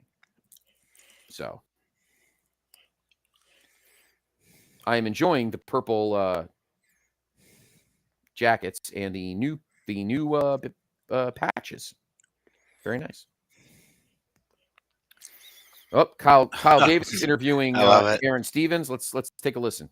And I gotta be honest with you, I haven't seen your former tag team partner Kratos in forever and a day, but here he is running out and attacking you. I mean, let's say you were attacking the Pope. Put the ice on. But are you still an active competitor here? This is why I hate professional wrestling. Why I hate professional wrestling. And the only thing that I hate professional wrestling more, I'm sorry, I can't think straight because I had my brain scrambled by an idiot, but the only thing that I hate more than professional wrestling is the professional wrestling fans. Why? And see, shut up, I'm not even talking to you. Sit there, be quiet, and look at the best posture on this side of the arch. Ow, it hurts to talk. The only thing that I hate more than professional wrestling is the professional wrestling fans. And why? Because I stood in the ring helping my clients celebrate, and then an idiot accosted and attacked the temple that is my body. And these nitwits cheered like a bunch of wild sorcerers, chanting the name Kratos again and again. After everything I've done, I've retired and I'm still here. And these idiots want to chant Kratos, Kratos. I'm going to explain something to you right now. This isn't how we do it in the NWA. I know you've gone off to different places or whatever. Bottom line, you couldn't cut it here then, you can't cut it here now. So tomorrow night, you and I are going to settle this. Oh yeah, it's going to be me and you, but don't for 1 second think, but I'm not going to be alone, because here's the deal. I would fight you alone and I would destroy you. But Rodney has my back like I have his. Wonder who's going to have yours. Oh, that's right. No one, because you don't work here. Whoops. Wow. Some pretty harsh words there, buddy. I'm kind of happy to see Kratos back. I think he's a guy that I always liked, and a guy that he you know what I love, Dr. G? We always say You and I always say, "Oh, this guy'd be really great as a something champion," and then he never is. He just ends up jobbing. No. So maybe I should just like Twitch video games or something because I seem to not be able to figure this shit out. So I don't know. Maybe that's a good thing. Maybe we're just too much where we want to figure everything out and think we're the smartest people in the room sometimes. That is true. It's What I do want in this match is for the ring to collapse and nobody win. There is your guy right here. Oh, God. Why are you smiling? Cover your mouth. God, you fucking weirdo. Look at me smiling again. Hi. I'm a big fucking dork. I need Austin Idol's heat to get me over because nobody likes me. Do you want to be a part of Idol Enterprises? Only if this asshole's not in it. Just take off your mask. Nobody cares. We wish your father. Yes. We wish your father was Ricky Steamboat. You know what sucks is that graphic of the two of them is going to be during the whole match. So everybody, anytime somebody turns their head, you have to see his fucking teeth. So it's fucking gross. Who cares? Who cares?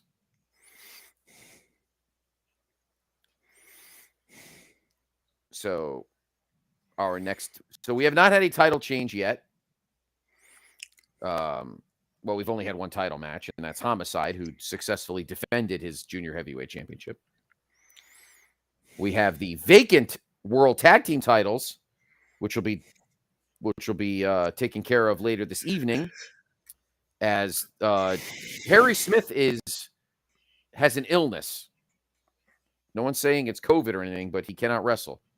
So they're stripped of the titles, which I think is kind of strange, but I don't know why you got to be stripped of them.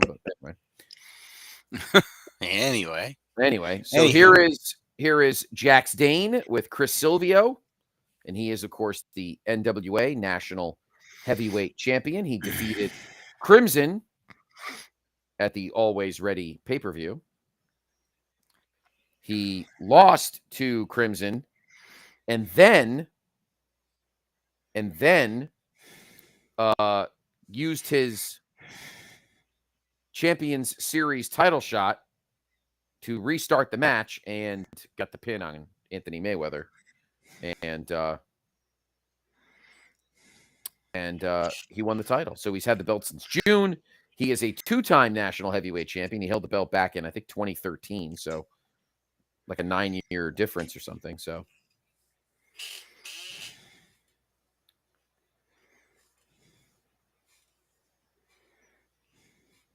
the national heavyweight title belt is reminiscent of the original WWF world title that was held by Bruno with the United States thing on it. So it looks like we have about 4 matches left, I think. Let's see. We have the tag title match. We have the women's title match. We have the table match.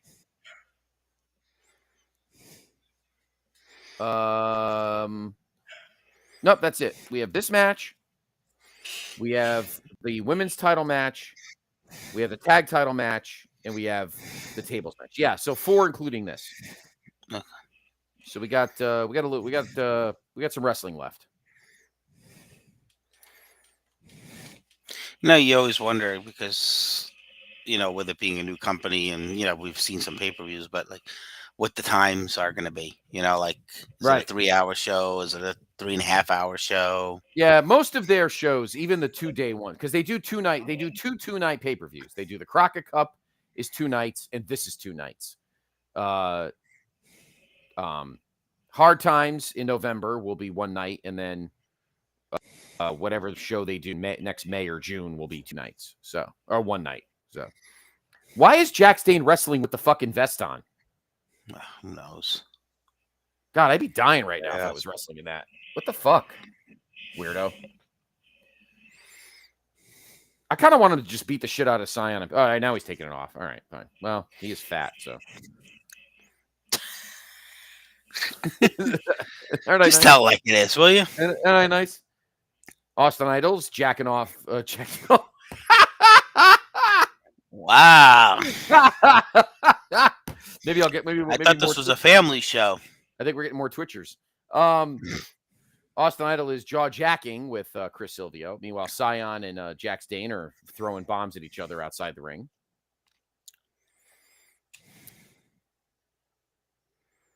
Join us tomorrow night here on the Twitch feed for night 2. We'll start around the same time, around 7 o'clock for the YouTube pre-show.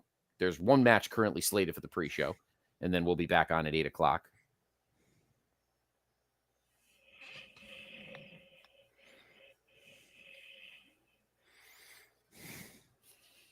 Jax Dane working over Sion's hand. Maybe he should be working over his charisma or lack thereof.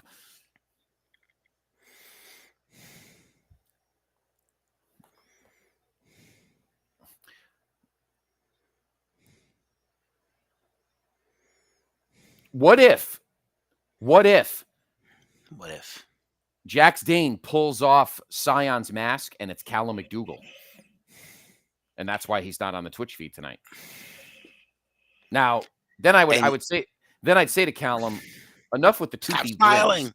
Exactly. Enough with the toothy grins.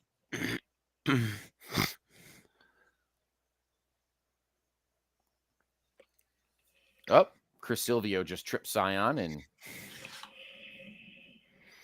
now they're throwing a lot of forearm shots tonight. Everybody's throwing forearm shots tonight, I've noticed. Yeah, you're right. A lot of forearm shots tonight. This match has been average so far. Sion was going for some move and couldn't do it because he's too weak. And Jax Dane just threw him in the corner.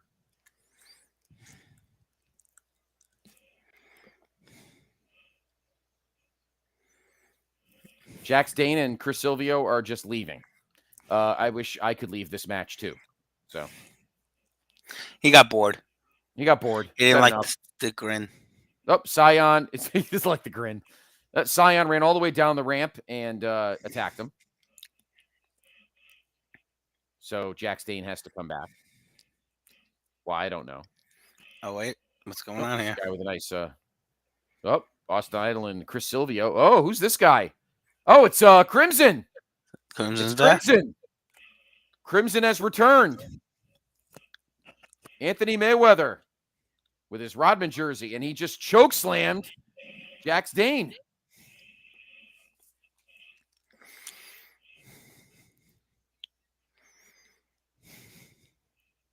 Sion gets in the ring. Anthony Mayweather's yelling at him to pin him. I don't know what the referee is. Whoa. The heck's going on here? Sion, just get the pin, fuckstick. What are you doing? Why did Sion just attack Anthony Mayweather? What the fuck is going on here? This is why nobody likes him. Fucking Sion, get the goddamn pin, dumb shit. Are you fucking kidding me? He just gave you an opening to become the national heavyweight champion, and instead you're beating the shit out of him. You're fucking stupid. Nobody likes you, and now we know why. You're an asshole, Sion. You should get pinned. I hope you get in the ring and get fucking pinned because you're an idiot. Well, that's what it looks like is going to happen. Good. Nice job, Sion, you fucking dumbass. Good. Oh.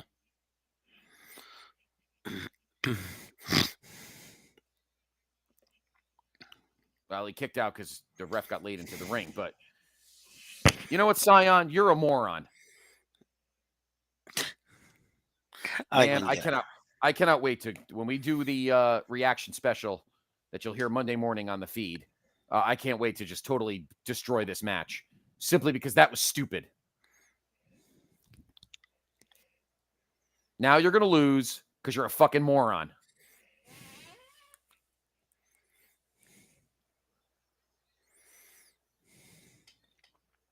Now what was the sense of if he wins this match, then I don't know. What's the sense of him coming out if that didn't even really totally play in the factor right away. Exactly. Did he just tap? Oh, no. He tapped, but Chris Silvio distracted the ref and didn't see it. Yeah, that's what I like. Getting screwed because you're a fucking idiot. Nicely done, Chris Silvio. I didn't think I'd like you, but... Nope. Foot on the rope. This match is making no sense at all. Nope. All this weird shit going down. Mayweather, what was he doing in there if he was not going to be factoring in this? Exactly. I mean, Austin Idol, the guy who loves shortcuts, the guy who loves cheating. Did he give him something? No. No, he's... did Austin Idol turn babyface? Like, what the fuck is going on here? Like, I'm thinking to myself, he doesn't come out with Titus anymore, or...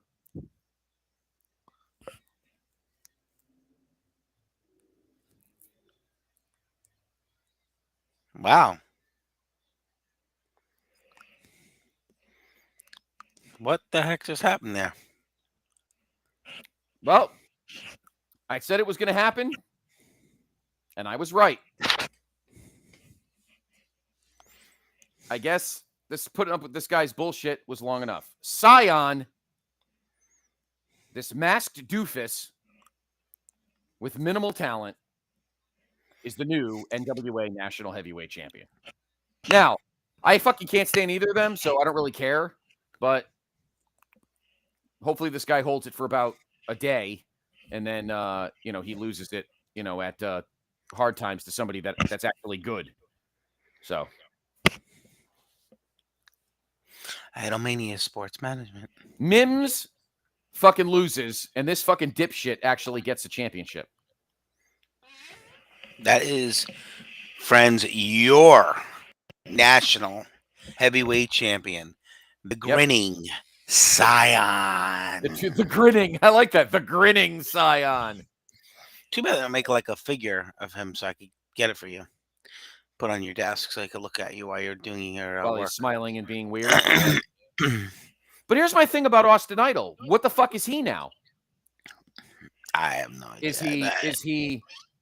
Is he? Because have you noticed anything involving Titus or Black G's or Marche? Like none of them. Like Austin Idol doesn't show up for any of them anymore. You know what I'm saying? Oh, look at. Oh, she's Velvet Sky still can't stand him.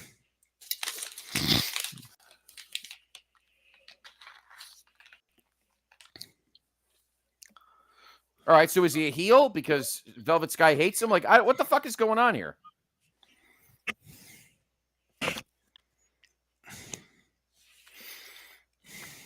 I don't know, Timmy. What do you think? Timmy likes everybody. Timmy's a happy guy. Timmy's thinking about what his plan is tomorrow night when he inserts himself in the NWA World's Heavyweight title match, because that's what needs to be done.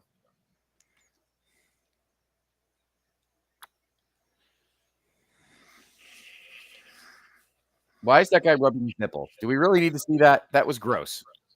I would have punched that guy in the fucking face if he did that to me. All right. Now let's have some fun. And not like that guy right there. It's time for the tables match. Devon? Oh, well, imagine if he came out. What's he doing right now? A whole lot of nothing. So maybe he'll come out. He's not with WWE anymore, right? No, I don't think so.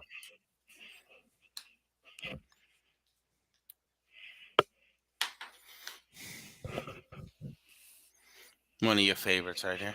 Mike Knox with his big beard and his little poncho.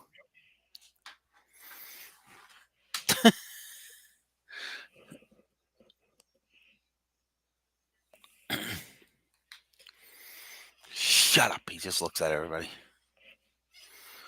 Punch that woman in the face. Take your mask off, swat. Aren't I nice? Get this guy with his Pujols jersey. At least you're wearing a Cardinal I like.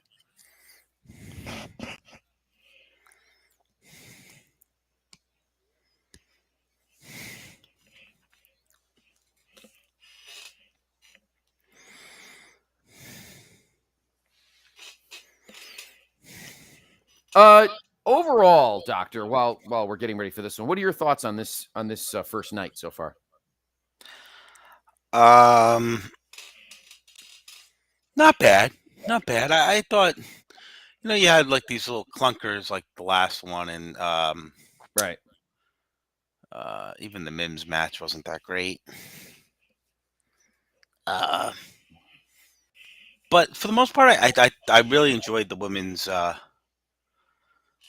What do they call that? I don't even know what they called it. Not Battle Royal, but whatever. Burke Invitational. Burke Invitational.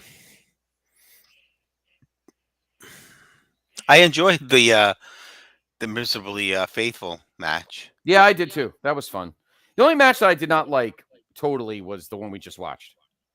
I mean, the Matt Cardona thing, we knew that was going to happen, but they did kind of surprise everybody by having him lose. Yeah. Which will get even more heat on him because he'll do something to. I think he will. I think he, we'll talk about it tomorrow on the pre-show for night 2. But now I think he may interject himself in the world title match tomorrow night.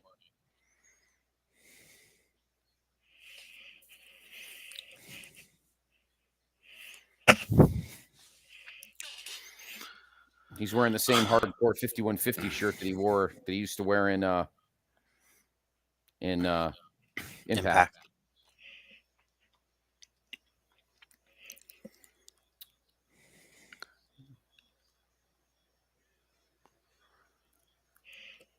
So we'll see if this is going to be as good as it should be.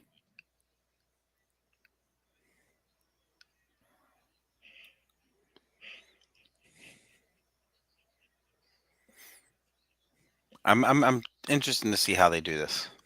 I am too. I think this match needs to be very violent.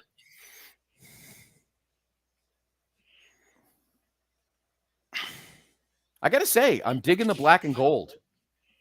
I am. Me too. I'm kind of digging it. It's very old school NXT. Maybe Triple H is putting a little something into this. Oh, gosh. He's using the NXT colors. Just saying. Hey, you think Billy's going to refuse Capital? Nope.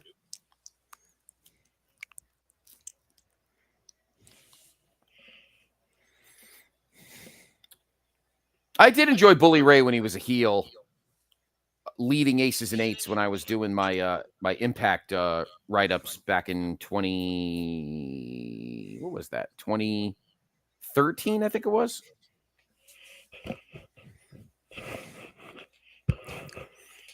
And then I watched that Bound for Glory when there was like 14 people in San Diego. You and I watched that together, remember? Yep.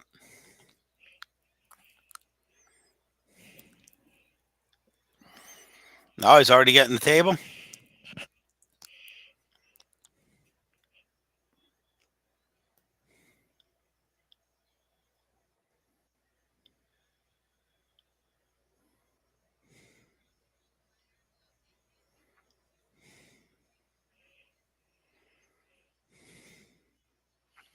Nope, there's a table. Okay.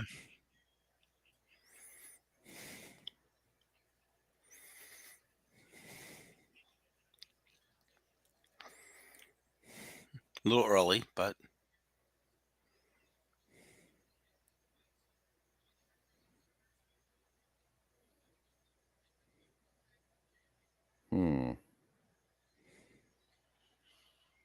Well, he's already putting the table out. And it's a good table. Oh.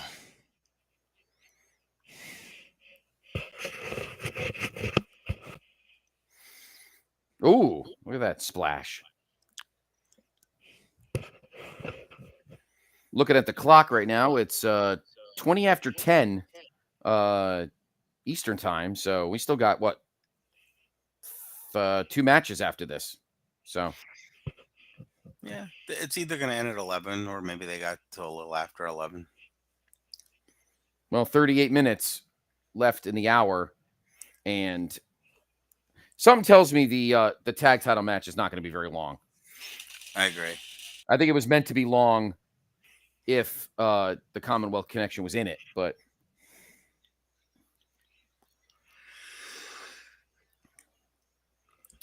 He's got a chain. Oof.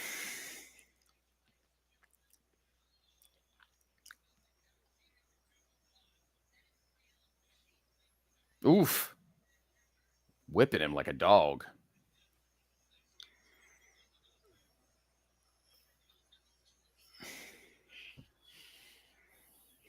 Thank you for joining us tonight. Again, we apologize for any of the technical difficulties. We did not have the kettle man here tonight, Callum McDougall, to help hook us up. So we're kind of bare bonesing it. So we appreciate your patience. It'll probably be similar like this tomorrow too. So It's all right. We'll make it through. We'll make it through. We'll have a good time tomorrow. We're having a good time tonight. It's been a great night one. We got the big announcement for the next pay-per-view. Saturday, November 12th.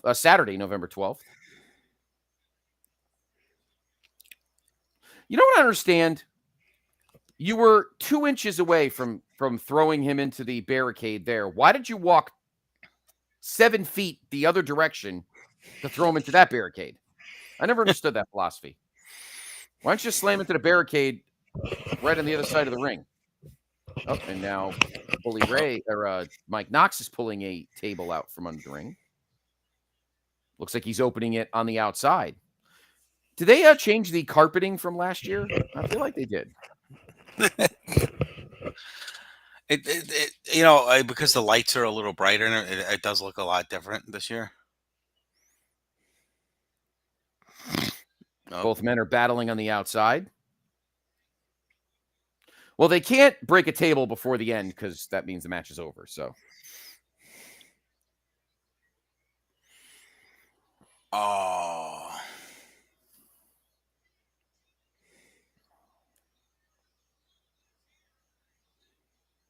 Oof. There's a nice suplex on the floor. Yeah, I'm a little ahead of you. Yes, because every time I try to, I'm just going to listen to you and then react as if it's just at the same time. We're doing a lot of fourth wall breaking tonight, folks. Plenty of kayfabe breaking tonight to get us through this. Now Devon getting another table. I'm Devon. Bully Ray. He wishes cool he had Devon. He wishes he had Devon to get the table for him. Yep.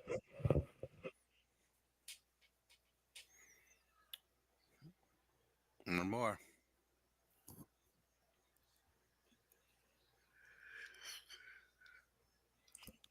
Yeah, Bully Ray setting up the table again, which buys time for Knox. Yes. Oh, share the gut.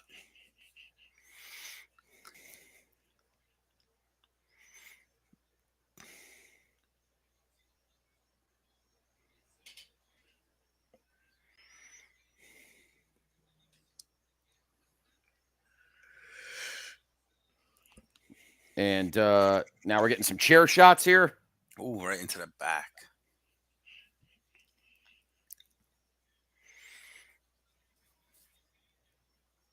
Oh, he's biting Bully Ray's hand.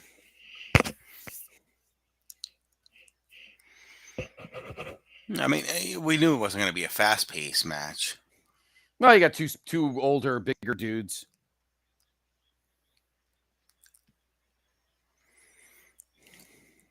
And just think, back in 2006, 2007, he was Kelly's boyfriend. Kind of crazy. It is. Ooh.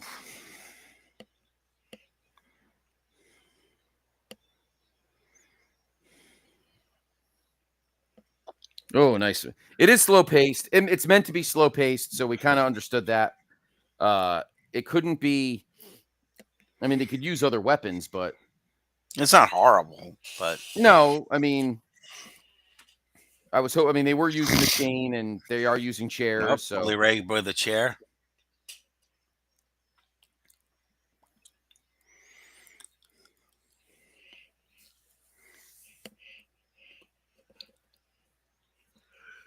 And these chairs, like we were saying, folks, these chairs are not the WWE, loosey-goosey chairs. These are like church chairs.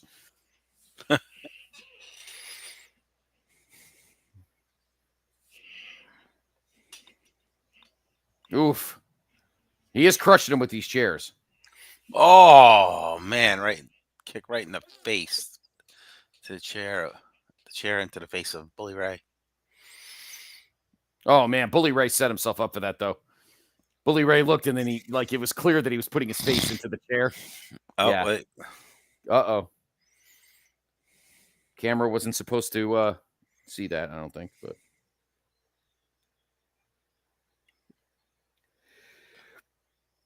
that's it.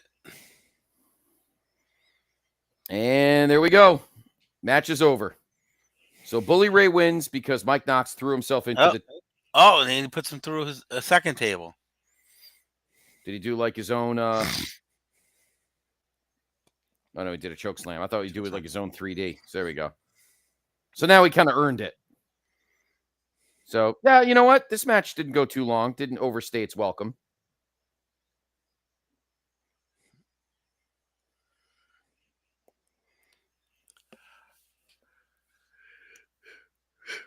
So Bully Ray gets the win. I didn't think it was going to be that easy, if that makes any sense to you. I don't think it wasn't going to be a squash by any stretch.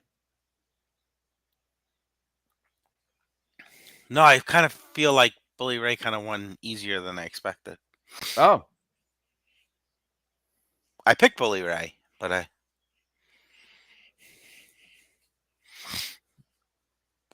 we both did.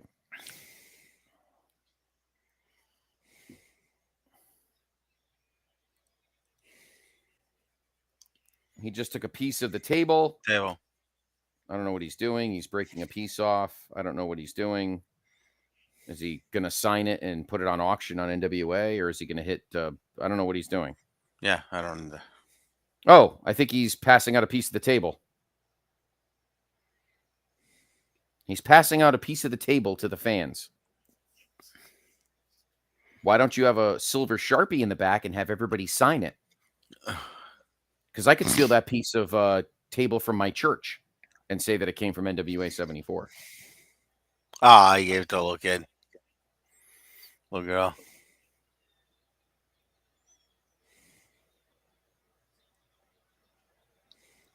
Good.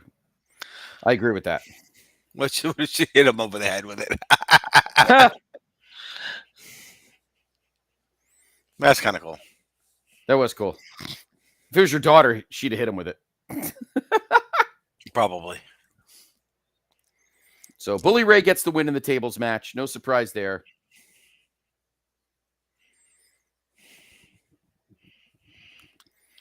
All right, we got 2 more matches left here. 2 matches left, both gold on the line. Due to the illness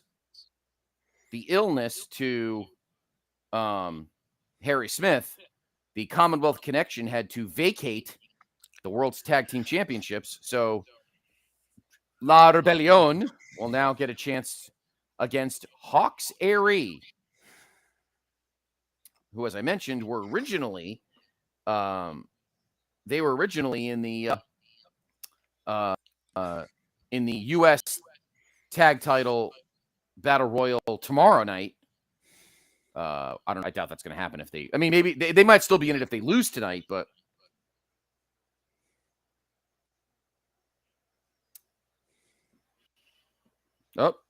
Kyle Davis is with Ricky Morton. Let's take a listen.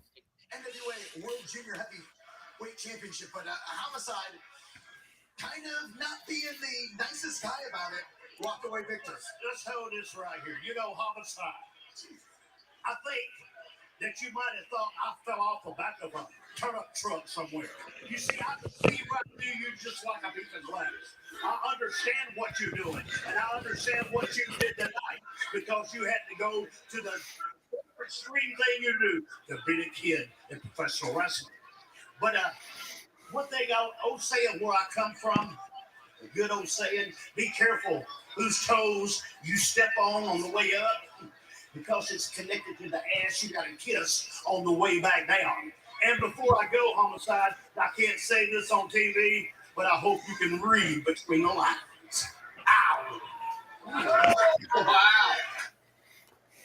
Well, too bad. Your kid sucks. Aren't I nice?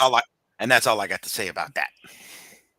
Read between the lines. He could have stuck his middle finger. This is pay-per-view. This isn't. Ari. He could have stuck his middle finger. This isn't pay-per-view.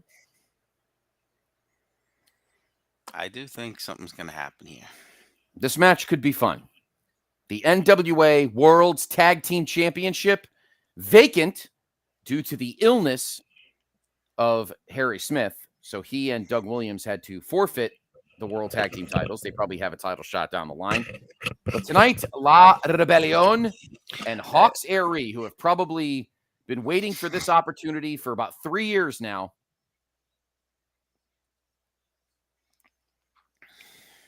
They were, as I mentioned, they were in the United States Tag Team Title Battle Royal that's slated for tomorrow night in night 2. But instead, here we are. Hawks Aerie and one of my favorite tag teams in the world, La Rebellion. Two guys who I ate breakfast with from afar at the hotel I stayed at in Dallas. Those guys defended the tag team titles like 8 times in 3 days fucking in Dallas that weekend. La Rebellion. Familia de Tijuana. Oh, I kind of like Mecha Wolf's helmet. That's kind of cool. Do you like Damian Cies's shirt? Familia de Tijuana. I like Mecha Wolf's helmet. It's pretty cool. All right. This changes things now. Obviously, I had originally thought that the Commonwealth Connection would keep the titles. Yeah. Now I'm thinking that I think La Rebellion will become 2-time World's Tag Team Champion. I agree with you. Yeah.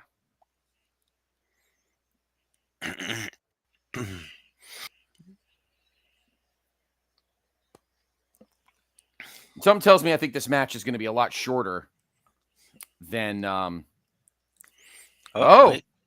Dougie Williams coming here out. comes Dougie. Dougie is walking out. He is carrying the 2 title belts.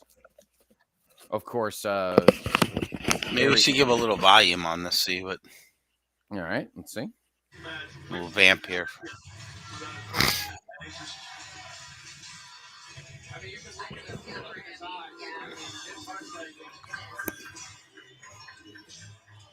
Especially for a matchup like this, where perhaps they thought the Commonwealth Connection with 2 victories over La Rebellion already. They would think that they'd have a really good chance of retaining. Well, I mean, he's known as the ambassador of British wrestling. Right there for I think he's the ambassador of pro wrestling as a really whole, one not just British. There it is. Class act. Absolutely. He just handed over. Much respect, Doug. Yeah. Much respect. Well done. I love to see it. That's tough. He only brought out his belt. Show respect. Yeah. He only brought out his belt. He did not bring out Harry's. Harry's is probably already at the table. I think they just wanted Dougie to do a Dougie thing. I like that shirt though. Doug Williams, the ambassador. I want one of those.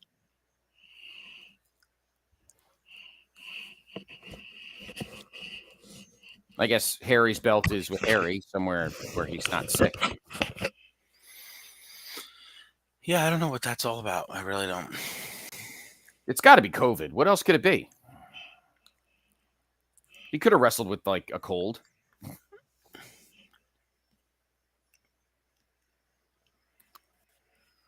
He obviously, what they should have done if they only had one belt is they should have gotten the other belts that I think JJ Dillon was supposed to come out for this match.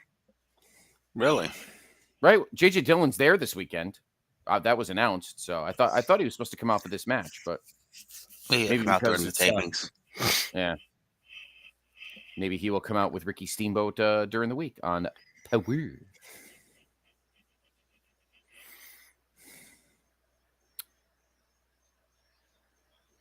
While this match is getting started, as I've mentioned, all the great shows that we have on the PTB Wrestling Network, placetobe.podbean.com. The new show, the Continental Memphis Wrestling Cast, which will make its debut on, let's make his official debut on 2 weeks from today, Saturday, September 10th. A show dropped today. You're going to start seeing some flashback episodes from their catalog dropping every day to so we can accrue the back catalog. But their first fresh new episode here on the network will premiere on 2 weeks from today on Saturday, September 10th. You can check that out. All the other great shows, Talking WCW. Jenny, Tim, and Greg just did an episode on the Great Muda. That's very good. Obviously, the Mothership, Place to Be podcast. Special Relations, Chicken Salad, Starflation, When I Was a Mark. The great show that myself, YouTube Roulette, the great show that myself and Dave Hall do, Through the Looking Glass. Also, that show drops every month on the third Wednesday. That's a monthly show. And you better listen. It's a great show. It's a great addition to the family. It really is. Dave works very hard doing the research for that. I just talk and edit. Which is usually what my two best traits are. So good little back and forth here. I'm sure this was kind of had to be booked on the fly backstage.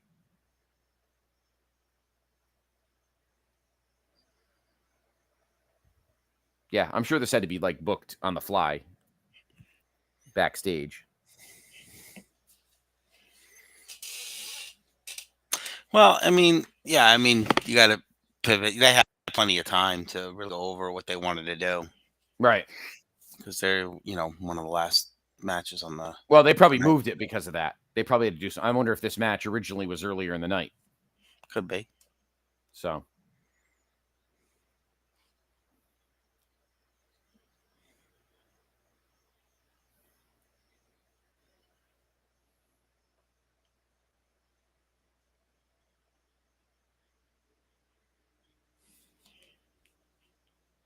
Yep. Mecha Wolf 450. I watched that guy eat waffles. Well, he tried to eat waffles until Grooney broke the waffle machine, but he ended up having to eat those Hawks area. Their tights are funny. I like the colors. They're like the San Diego Padres.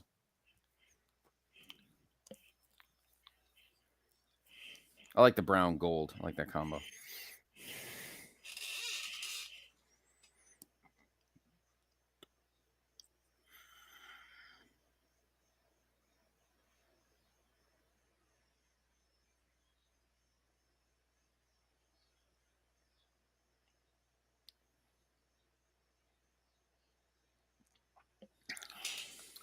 Well, this kid's a lot of fast pace here. A lot of fast paced moves here. Yeah. This kid's gonna get sent to the learning tree, if you want my opinion.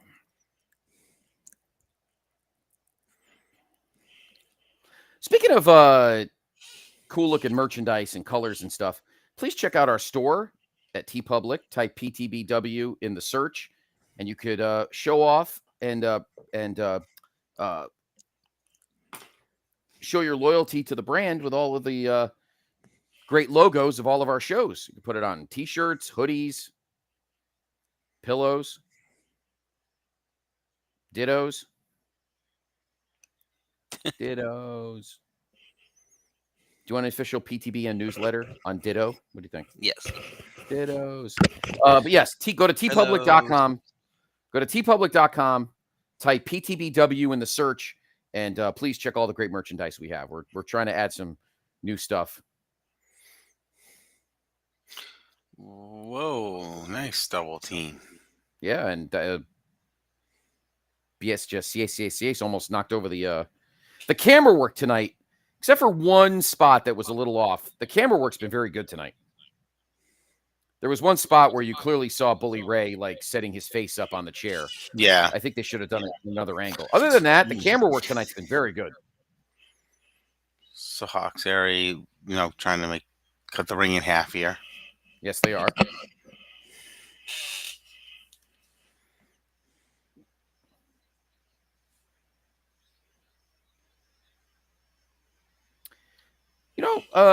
Speaking of great World Tag Teams, although I think they were U.S. Tag Team Champions.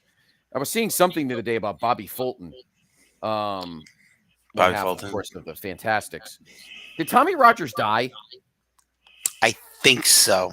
He did, I think, right? Yeah, I'll look that up for you. I'm pretty sure he did. I don't know. I saw something on Cultaholic about Bobby Fulton. I don't remember what it was about.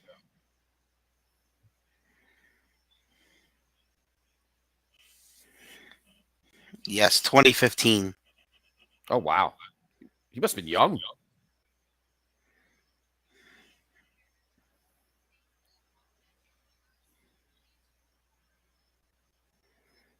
'54 he was. Wow, that sucks. Nope. Bestia is working over Papa Luke. So far, I don't see any dissension amongst father-son. Nope. Must be very disappointing for you. You've been waiting for son to break away and destroy his dad because you want all these father-sons to break up. You want to see all these dads get their ass kicked. Exactly.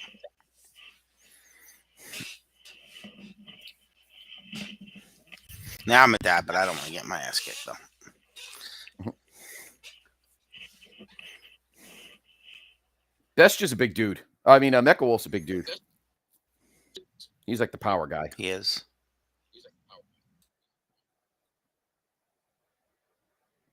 Yeah. Damien CACACAs with a poke.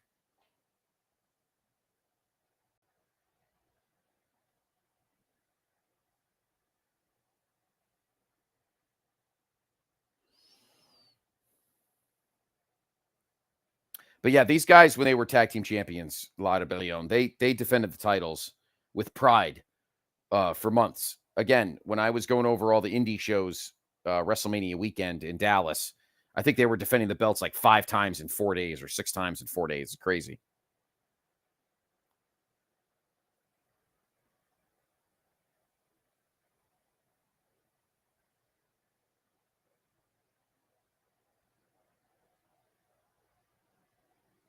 Ooh, nice double team here on Papa.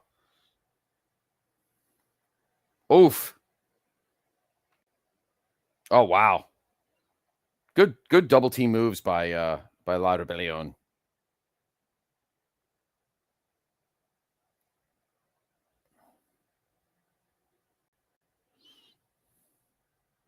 The fact that, I mean, and this is no disrespect to Luke and PJ, but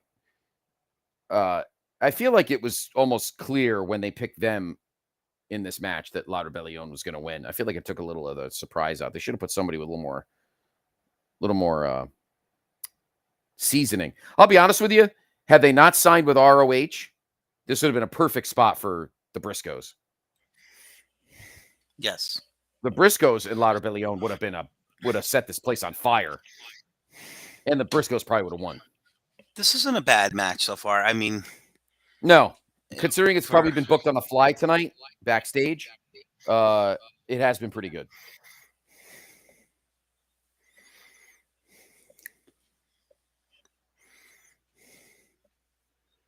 Ooh, PJ with the face well, comeback. No. Wow. He's like, he's got to carry his dad. Look at this.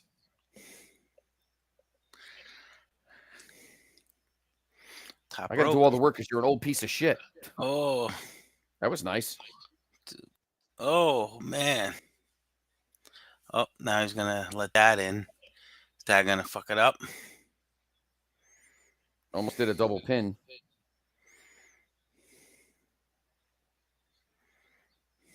His dad still looks like he's still a little beat. Oh.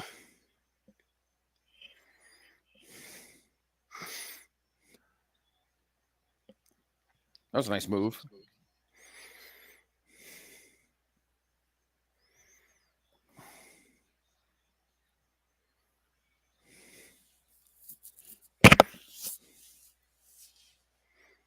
Oh. The dad's been taking most of the beating, though. So yes, it is. Oh. Rude Awakening. Oh, well, no. Wow. That came out of nowhere. 2. That was a nice move. They've done that move before. No. Oh. Last minute kick out.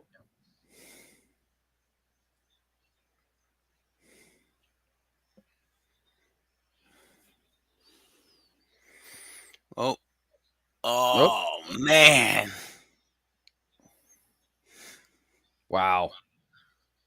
1, 2. Oh. Oh. The save. They have the best double team moves of any team that I've seen over the last couple of years. They do. Their double team moves are vicious, Lauderbillion.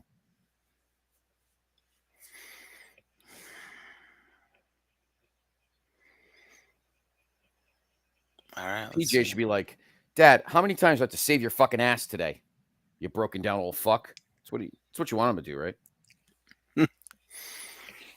I don't see any signs of it, but well, he's gonna. Oh wow.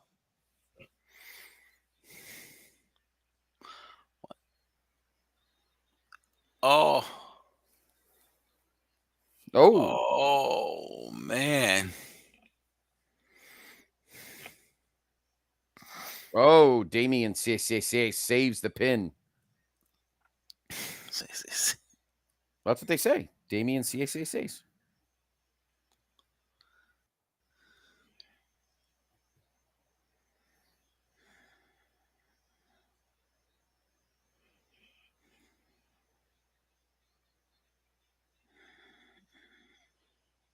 This has been a much better match than I was anticipating.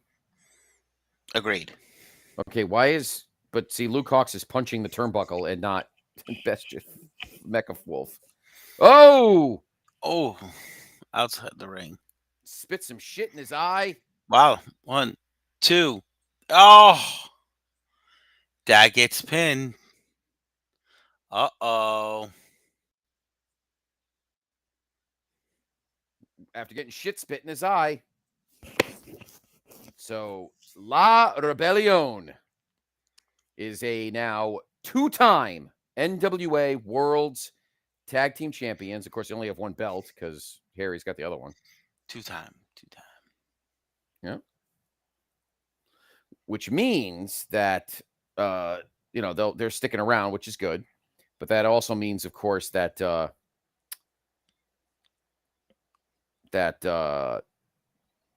Commonwealth Connection do have a guaranteed title shot probably down the line. Of course, they're going to hold one belt because wait, Dougie got back in the ring. Let's see what it's saying. You want to I turn think it up? Dougie's going to deck Oh.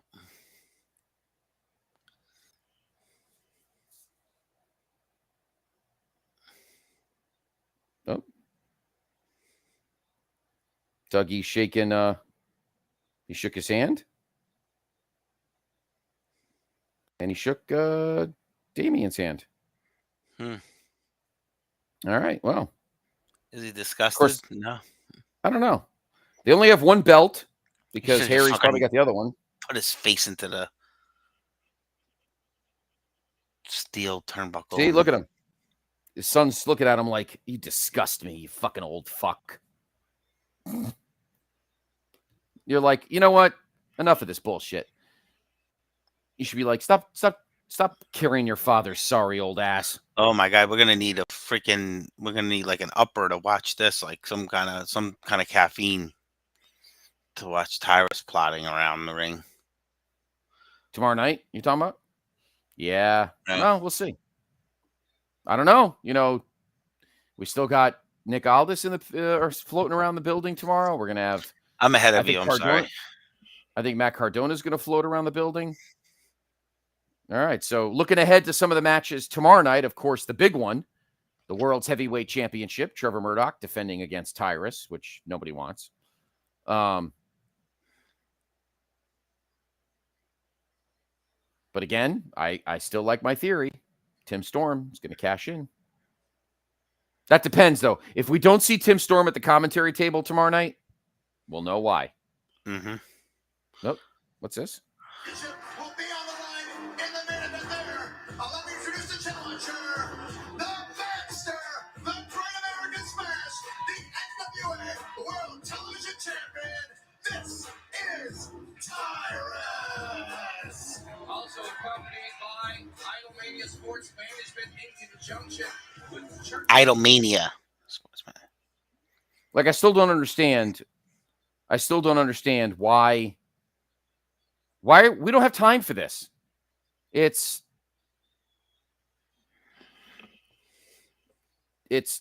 definitely going to go 11. It's definitely going to go after 11. But we don't have time for this. Yeah, I like, is he a heel or is he a face? Like he's. But look who's I'm not. People. But look who's not with them. Austin Idol. So what the fuck is that all? Oh, I see a Zero jacket. So look who's standing out there. Your pal. There he is. WPC. Yep. I think Nick should come out and fucking punch him.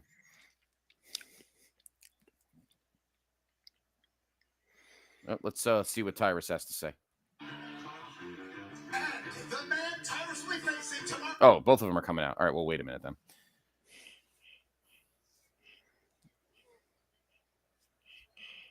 So, anyway, they're doing a little kind of pump up for tomorrow night for the main event. So out came Tyrus, the world's television champion, and the challenger tomorrow night. And out comes wearing a fucking jacket like a doofus. Why isn't he wearing like his, sweaty shit? The NWA World's Heavyweight Champion, Trevor Murdoch, who's also he's already the world's champion. He's got the belt. Why does he have to have the pin on? I think that's overkill, if you ask me. But I don't know. I don't know what's going on. You don't know what's going on. That's all right. It's all right.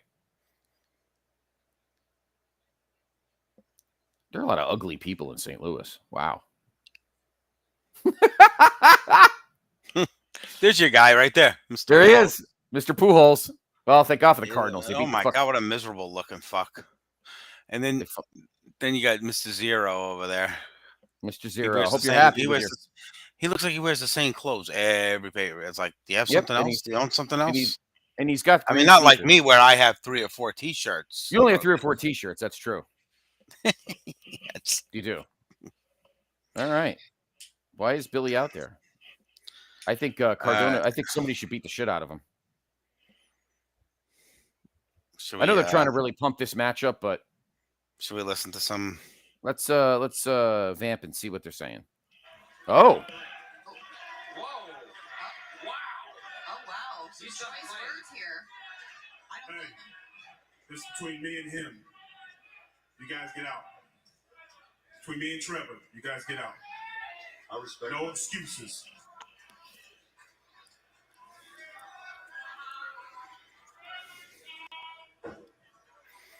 Like when WPC looks serious. Yeah, he's trying to look serious, but instead he looks like a fucking nice sneakers. Boo! Nobody likes you. That have to watch this piece of crap tomorrow. Let me start here. I have 2 words for you. Thank you. Thank you. Thank you. When I bought the National Wrestling Alliance 5 years ago, they told me I bought 3 worthless letters. Well, they ain't saying it now. Yeah. What you said. Yeah, but as the NWA enters its 75th year, it is fans like you that have brought this promotion back to world prominence.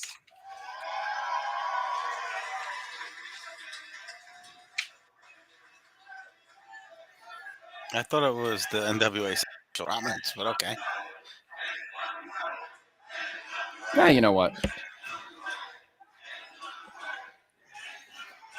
And for you, What do you agree? Do you agree? Yeah. Tonight, I think so. versus your champion, Camille. You should sell those sneakers. And tomorrow night, Tyrus versus your champion, Trevor Murdoch.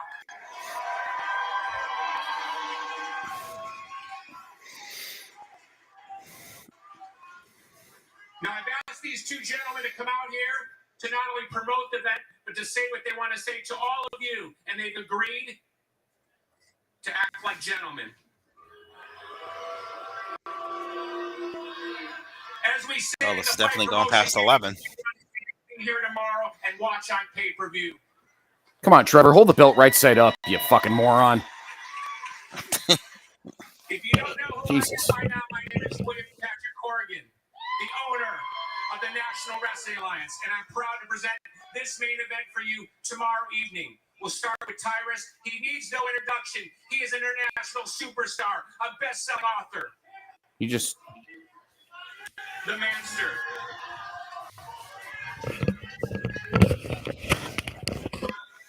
Thank you, boss. Thank you, boss.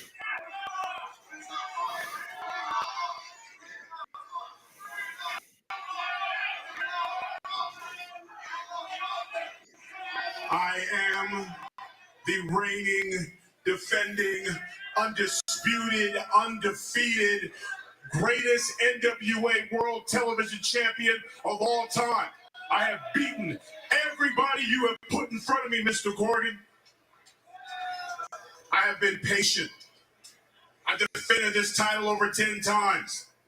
10 times. 7, I could have cashed it in. Oh. But I went to this man to man. I said, I'm not cashing this in. I'm going to keep winning. I'm going to make this championship the brightest championship on the planet, and I did that. So now it comes down to this, cousin. There's only one thing left for me, and that's your 10 pounds of gold. This ain't personal. This is business. But tomorrow night, when that bell rings, it's going to be personal.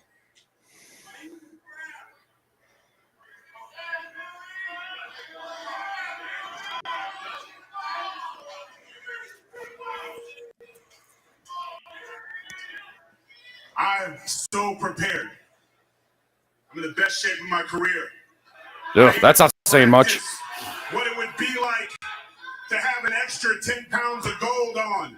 So I went out and got me 10 pounds of gold. And you know what, Trevor? It feels great. So I'll tell you what, after our match, and after I'm two-strapped Titus, I'm going to give you these chains. My gift to you. Now I'm done.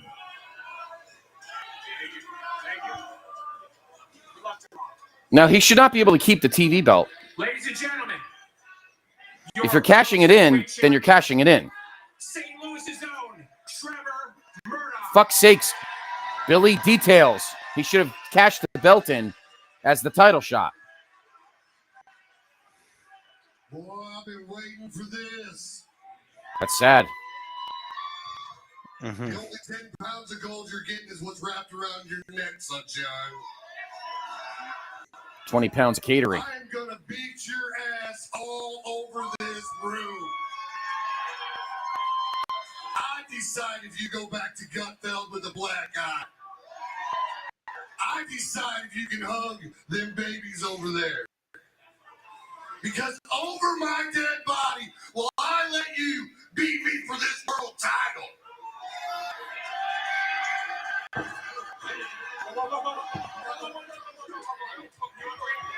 Be great if they push Billy out of the ring. Uh-oh.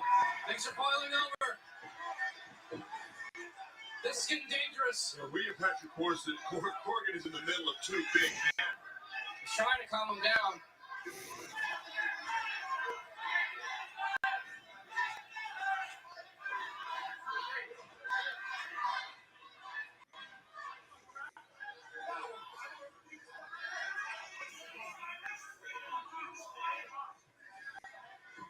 Titus makes Trevor look thin. I can't believe I just said that, but Titus makes Trevor look thin. All right. Now it's time to move on. This match is going to be a slow This is slow mess.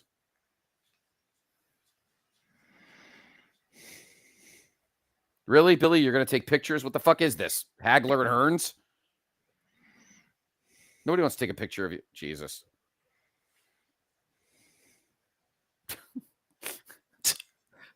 What the fuck is this? Jeez, you know what? They should both of them should. You know what? I would put the match over if the two of them beat the crap out of them. I think that'd be great.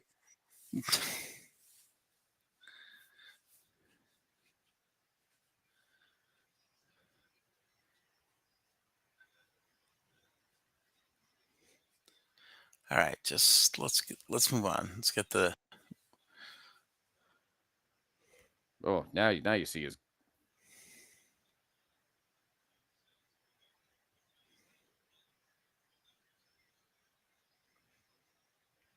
Now you knew that was happening. This really didn't do much to make the match any more enticing for me, anyway. But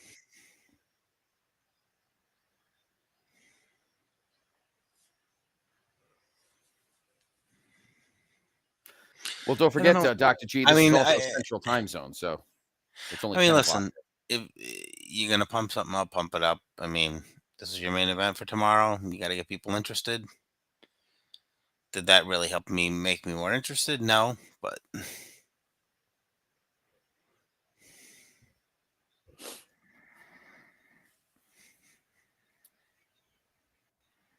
Tim's like, you know what this match could use? Me.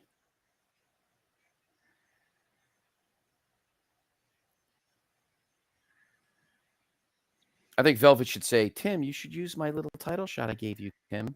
It would make the match better, Tim. This is what I'm thinking, Tim. Baby.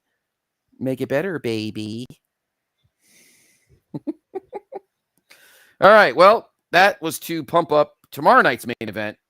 We still have tonight's main event. Now, there's the big announcement from the, look it up, Dr. G, the Sigger Civic Center in Chalmette, Louisiana. The Sigger, S-I-G-U-R, Sigger Civic Center in Chalmette, Louisiana. Saturday night, November 12th. It is Hard Times 3. I like the design with the thing and all that. It's pretty cool. It says in New Orleans, but Chalmette must be like a suburb. So that'll be our next pay-per-view outing on Saturday night, November 12th. So now it is time for tonight's main event, the NWA World Women's Championship. Camille, the hardest working person in this company, defends against Taya Valkyrie.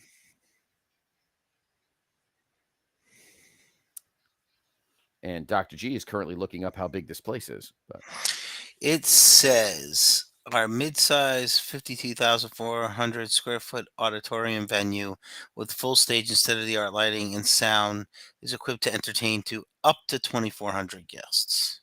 Okay, so that's pretty good. That's about what they're looking at. I don't know if they're going to use that big room. Maybe. So there's Taya Valkyrie coming to the ring. She's wearing green. Mrs. Nitro.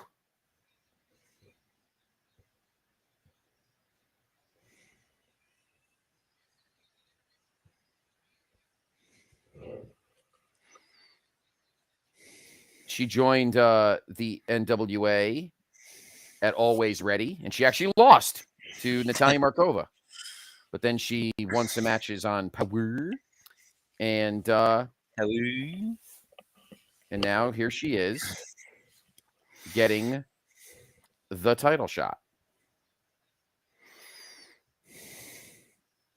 So the winner of this match will take on Max the Impaler tomorrow night for the World Women's title. Max, of course, won the Burke Invitational Gauntlet earlier in the evening tonight. So, and now here comes, in my opinion, the hardest working person in this company. She looks like a star. She is a star. She has held this title for over a year. And she has earned every minute of it. Do you agree, Dr. G? Yes, I am. You know, we were so critical of Camille, you remember, in Oh the yeah, we beginning? were. Yes, we were. So she's really come a long way. Yep, I agree 100%. Every main event she has Even her wrestled promo in. skills, you know, have Yep, gotten a little better. but they still don't have her talk a ton because she's just better at being great.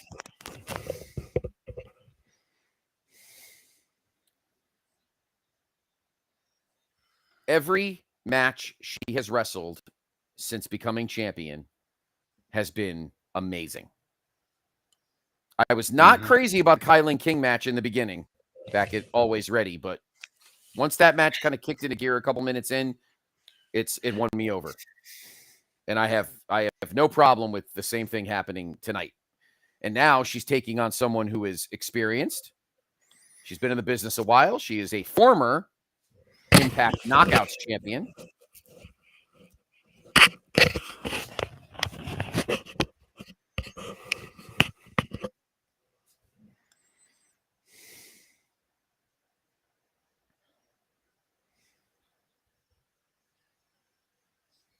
Do you like the fact that the Burke with the whole picture in the belt? I think that's pretty cool.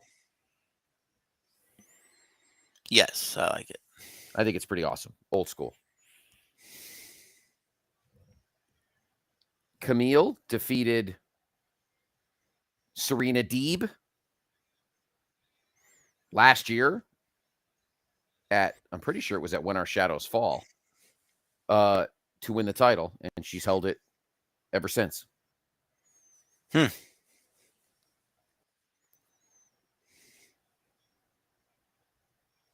referee is giving instructions to our main event participants.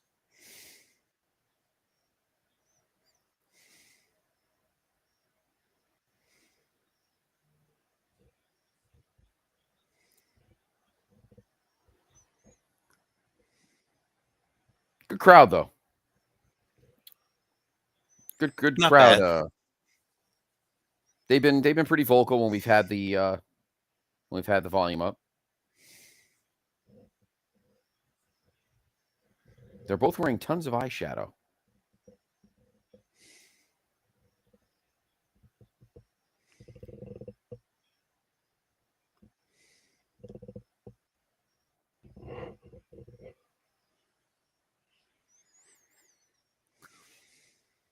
Wow, why are you still talking, ref? Jesus.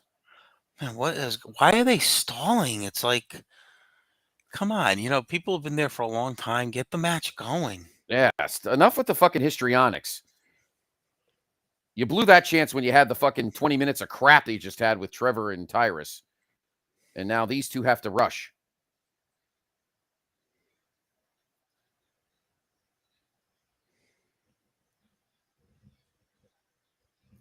What I also like about Camille is she's always wearing gold in terms of like her, you know, there's gold somewhere in her ring attire, which I think is classy because she's a champion.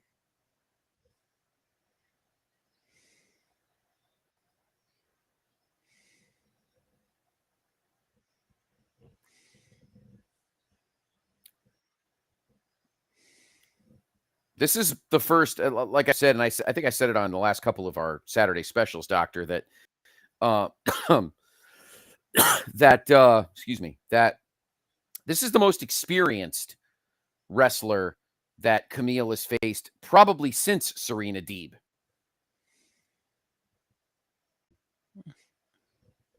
Most of the wrestlers she's taken on except maybe Mickie James, I guess. Well, Melina. So I guess she has taken on a lot of experience. I totally forgot about the whole Melina feud. Melina hasn't been around in a while.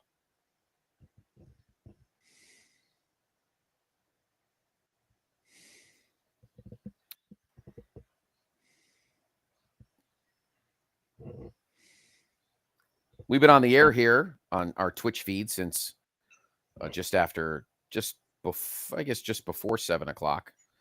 And we thank you for joining us tonight. Yes, it's been a better show than I expected.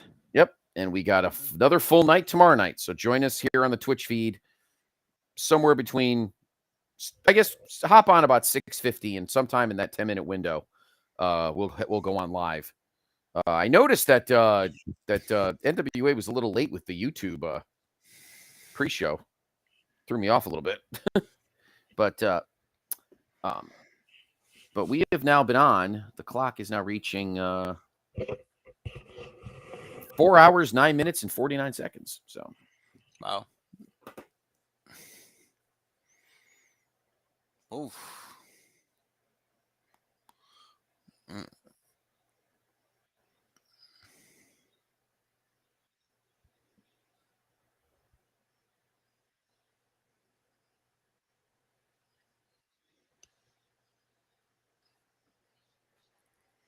here we go.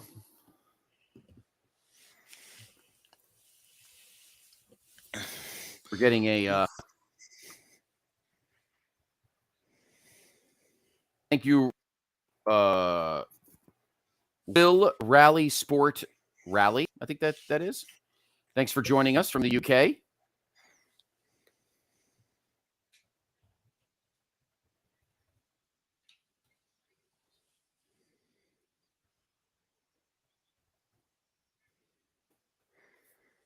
He's from the UK? He is from the UK. It's very early. What is he saying here? Oh, Scion. Yes, it's Scion with new national weight. So thank you for joining us. Sorry I didn't see the comments. For some reason, they're popping up on Twitch, but they're not popping up. Oh, now they are. Now they start. I'm just seeing them there. Yeah, the pops. No, it's weird. The chats just started popping up now. He's on YouTube, so.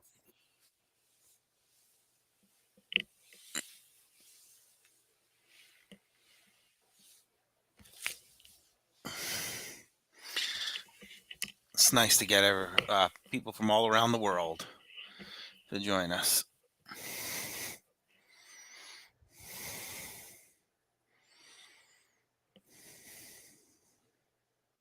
Okay.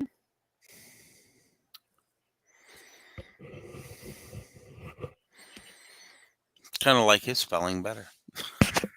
Yeah. I know. It sounds much more serious. Camille working over Taya's neck, I guess. It's an interesting move. Yeah.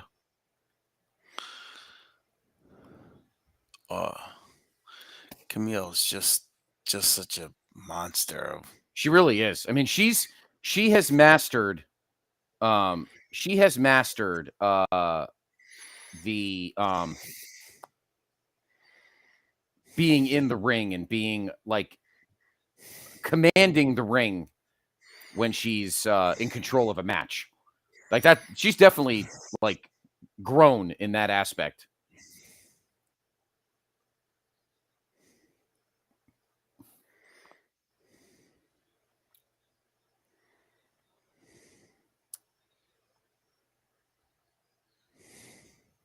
Just to recap, if you're joining us late, nice move.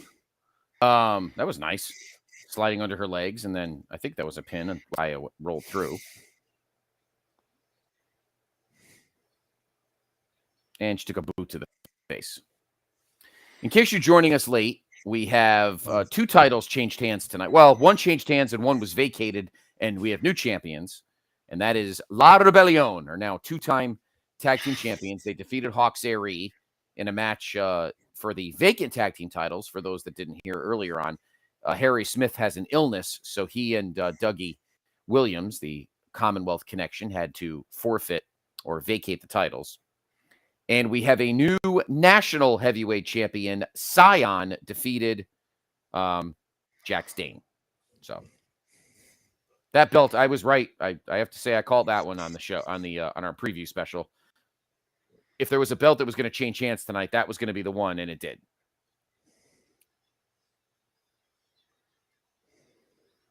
Technically, the tag belts didn't change hands because they were vacant. So yeah, we just have new champs. We just have new champs. Taya is now working Camille over on the floor.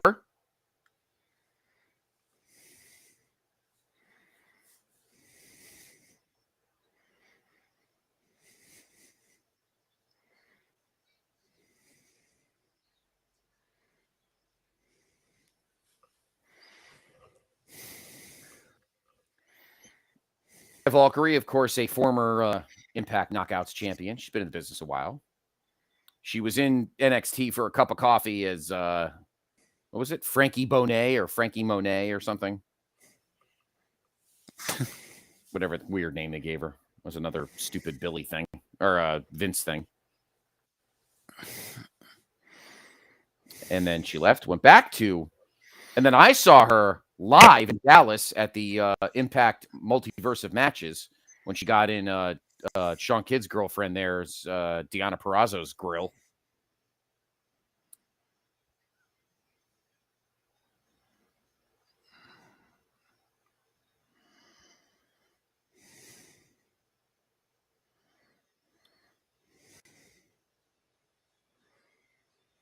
Oof. Wow, she's really bending her. Well, then she got it. Oh, yeah. She's giving Camille a run for her money right now. Yeah, this is the first time in a while that well, you got to remember now, Doctor, that Camille's kind of switching over to the babyface side, so she's got to start acting like a little more in peril than she was when she was a heel, just dominating people. So this is like the next evolution of Camille as a worker. Now she's taking on somebody that's actually a little bigger than her and has to be worked over as a babyface now. Not that Ty is a heel per se, but obviously, if Camille wins, either of these women, whoever wins now, will be cheered tomorrow night when they take on Max the Impaler. So they'll both be faces against Max tomorrow night. Oh.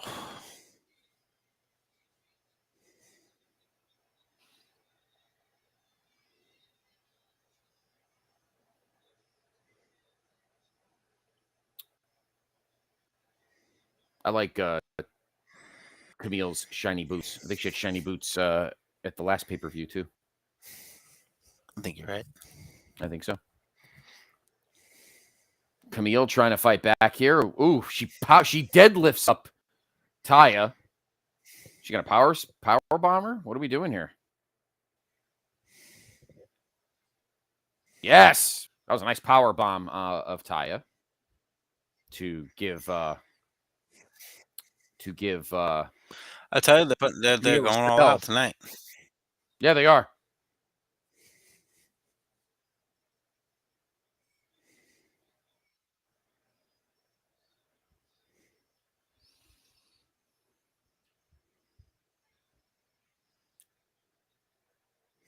But Camille has definitely been tested tonight as more of a face in peril than she has in previous encounters, as Sean Mooney used to say.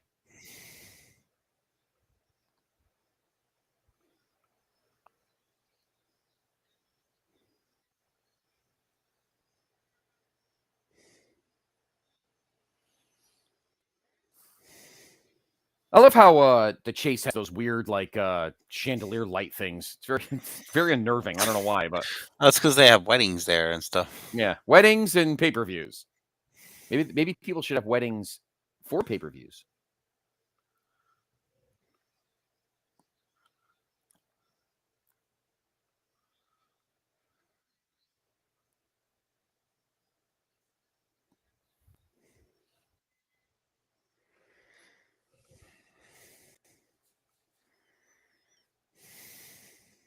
Oof, deadlifted her again.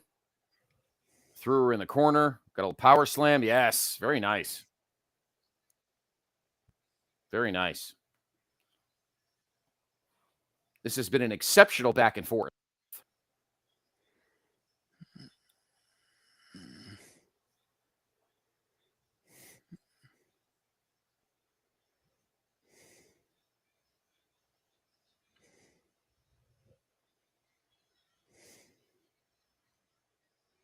Ooh, what is this?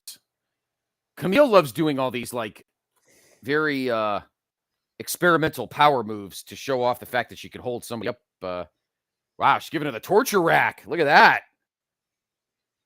An homage to, and then dropped her with a tilt-a-whirl. She paid homage to Drew Wardlaw's favorite wrestler, Lex Luger.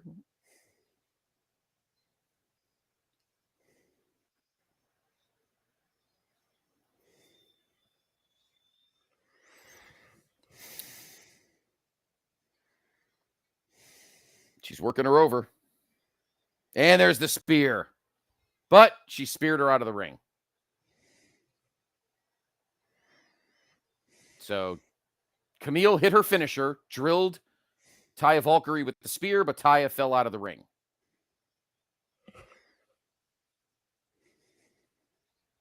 Of course, Camille is distraught because she can't pin her. But Camille, just let her sit back. If she doesn't want to get back in the ring, that's on her. Yeah, it's just Camille comes such a long way. It's like she knows how to play this role of Yep. Oh, she went in the ring. In peril. I agree. She threw Taya back in the ring. But, oh, nice move. Oh, what do we got here? An electric chair? Oh.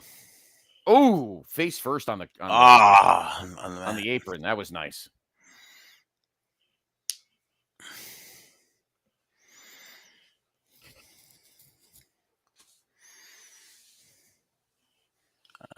Yeah, we're looking. This has been a good back and forth battle. We're looking past 11:30 at this point. We are. Jeez. I have a feeling tomorrow night will be a little shorter since there's less matches, but we'll see. We'll give you a quick rundown of the night 2 card before we go off the air.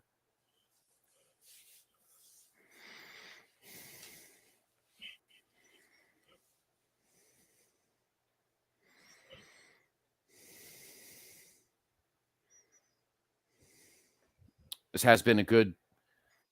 Now we're hit. I think we're hitting the home stretch though, because now it seems like we're doing the back and forth. So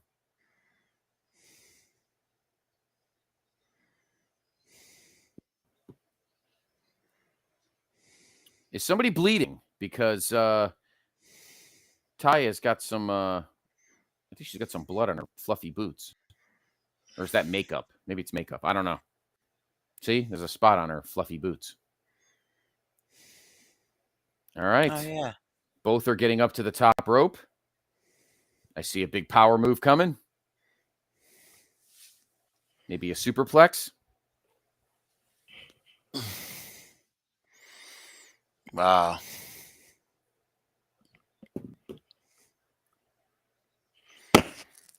And no, kicks out again. Oh.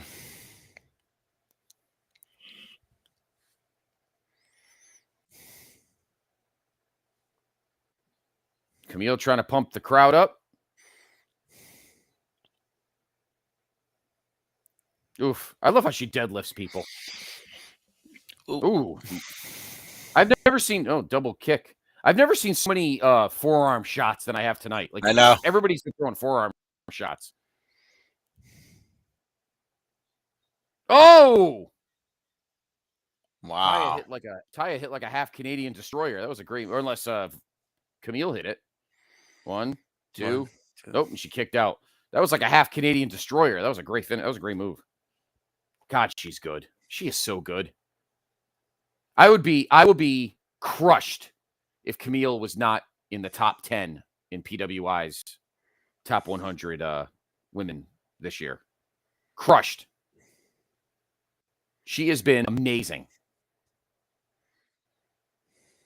I would say. Oh, Taya with the cross. Well, I don't know. She doesn't have to be number 1. I mean, I'd love it if she was like top 5, but I'd be happy top 10. Yeah, she should be in the top 10. Because, I mean, you're going to have some WWE ladies. You're going to have some AEW. They're going to take center stage. Although, I'll be honest with you, there's not many AEW superstars that are better than her. So.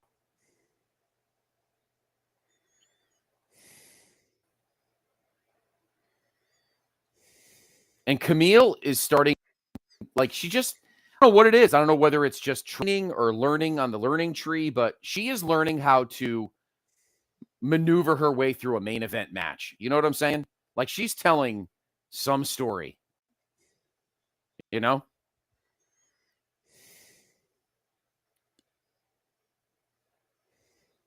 Oh! Uh-oh. Taya was going for a spear. Oh, nope. But then Camille went for a pin. So Taya accidentally speared the ref. Camille went for a roll-up. Would have had it, but the ref was out.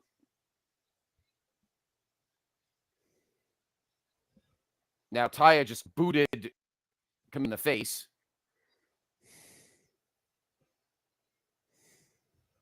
And I think Taya is going for another crossface. I don't know what she's going for. She's going for a bow and arrow? Something's got to happen here. Ooh. I don't know if she messed that up or... No, I think those are moves. Well, the NWA ref is still lying there out of it. Meanwhile, Taya is just kicking Camille in the back and smashing her face into the canvas.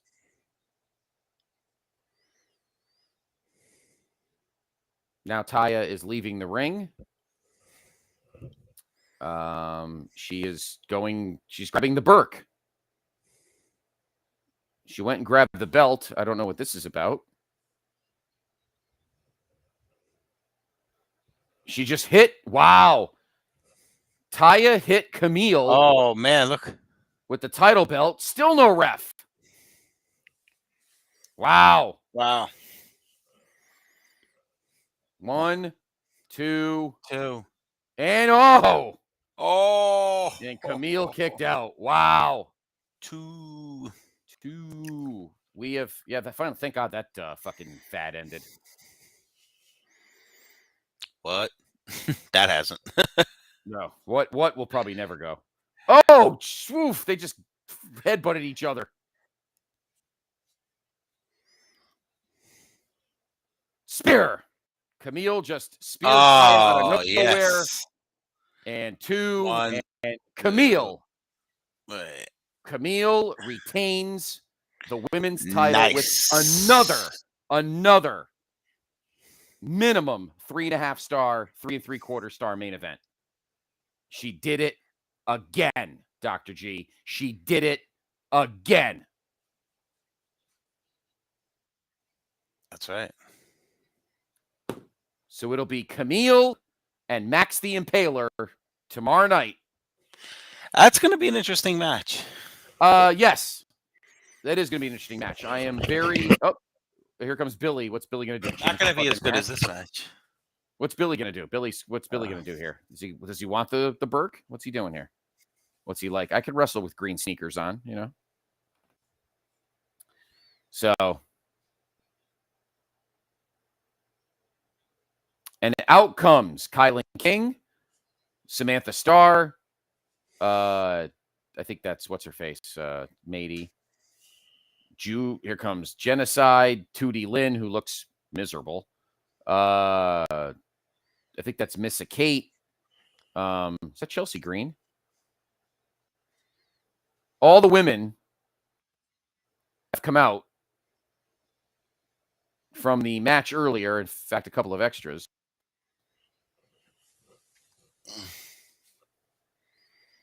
And she is getting a standing O from the women's roster. And you know what? She deserves it. No doubt. And out came the rest of the roster to give her a standing ovation. You know why they're doing that? Because they probably realize that this main event's better than tomorrow night. There's the copyright. That's it. And wow. We are out. And we are out. What a way to end the show. Camille gets a we said that was. Do you think that was the match of the night? Because that's what we predicted. Yeah, it was. I think the tag title match was really good, and I got to be honest, that fucked up 6-man earlier in the night was pretty good too, but not like this. What a first night, everybody! Thanks for joining us. Join us tomorrow night here on the Twitch feed. Again, we'll probably be up close to 7 o'clock for the pre-show on YouTube, and then 8 o'clock proper. Nick Aldis versus Flip Gordon, Colby Carino versus Caprice Coleman, Tom Latimer versus Judias, Mercurio will take on Magic Jake Dumas, Davey Richards will defend his MLW National Openweight title against Thrillbilly Silas. Pretty Empowered against the Hex. A Kings Highway street fight for the women's tag team titles. Camille will now take on Max the Impaler. We will have new United States tag team champions, and Trevor Murdoch will defend the World's Heavyweight Championship against Titus. Doctor, final thoughts before we go off. Well, I just want to say we predicted it. That was going to be the match of the night, which was at the end of the night, with Camille successfully defending her championship. So really enjoyed that. I have to say I enjoyed, for having a little fun, I enjoyed the Miserably Faithful match. And I thought the tables match, I would like to have seen it go a little longer, a little more beating, but I guess really the only thing you do is if once somebody went through a table, that was it. So right, exactly. Yeah. There wasn't going to be much. So overall, I thought night one was pretty good. I'm looking forward to night two, and even though we're not looking forward totally to see Titus and Murdoch, I do think that there's going to be some twist in there. Some kind of twist is going to get thrown into that. I think so too. Match. I think so too. Thanks for joining us, everyone. You can follow me on Twitter at Scott C. Podfather. You can follow the doctor on Twitter at Dr. GPTB. Please follow the brand on Twitter at PTBN Wrestling. Have a wonderful night from all of us here on the Place B Nation Twitch feed and the PTB Wrestling Network. Enjoy the rest of your night, and we will talk to you tomorrow night for night 2 of NWA 74. Ciao.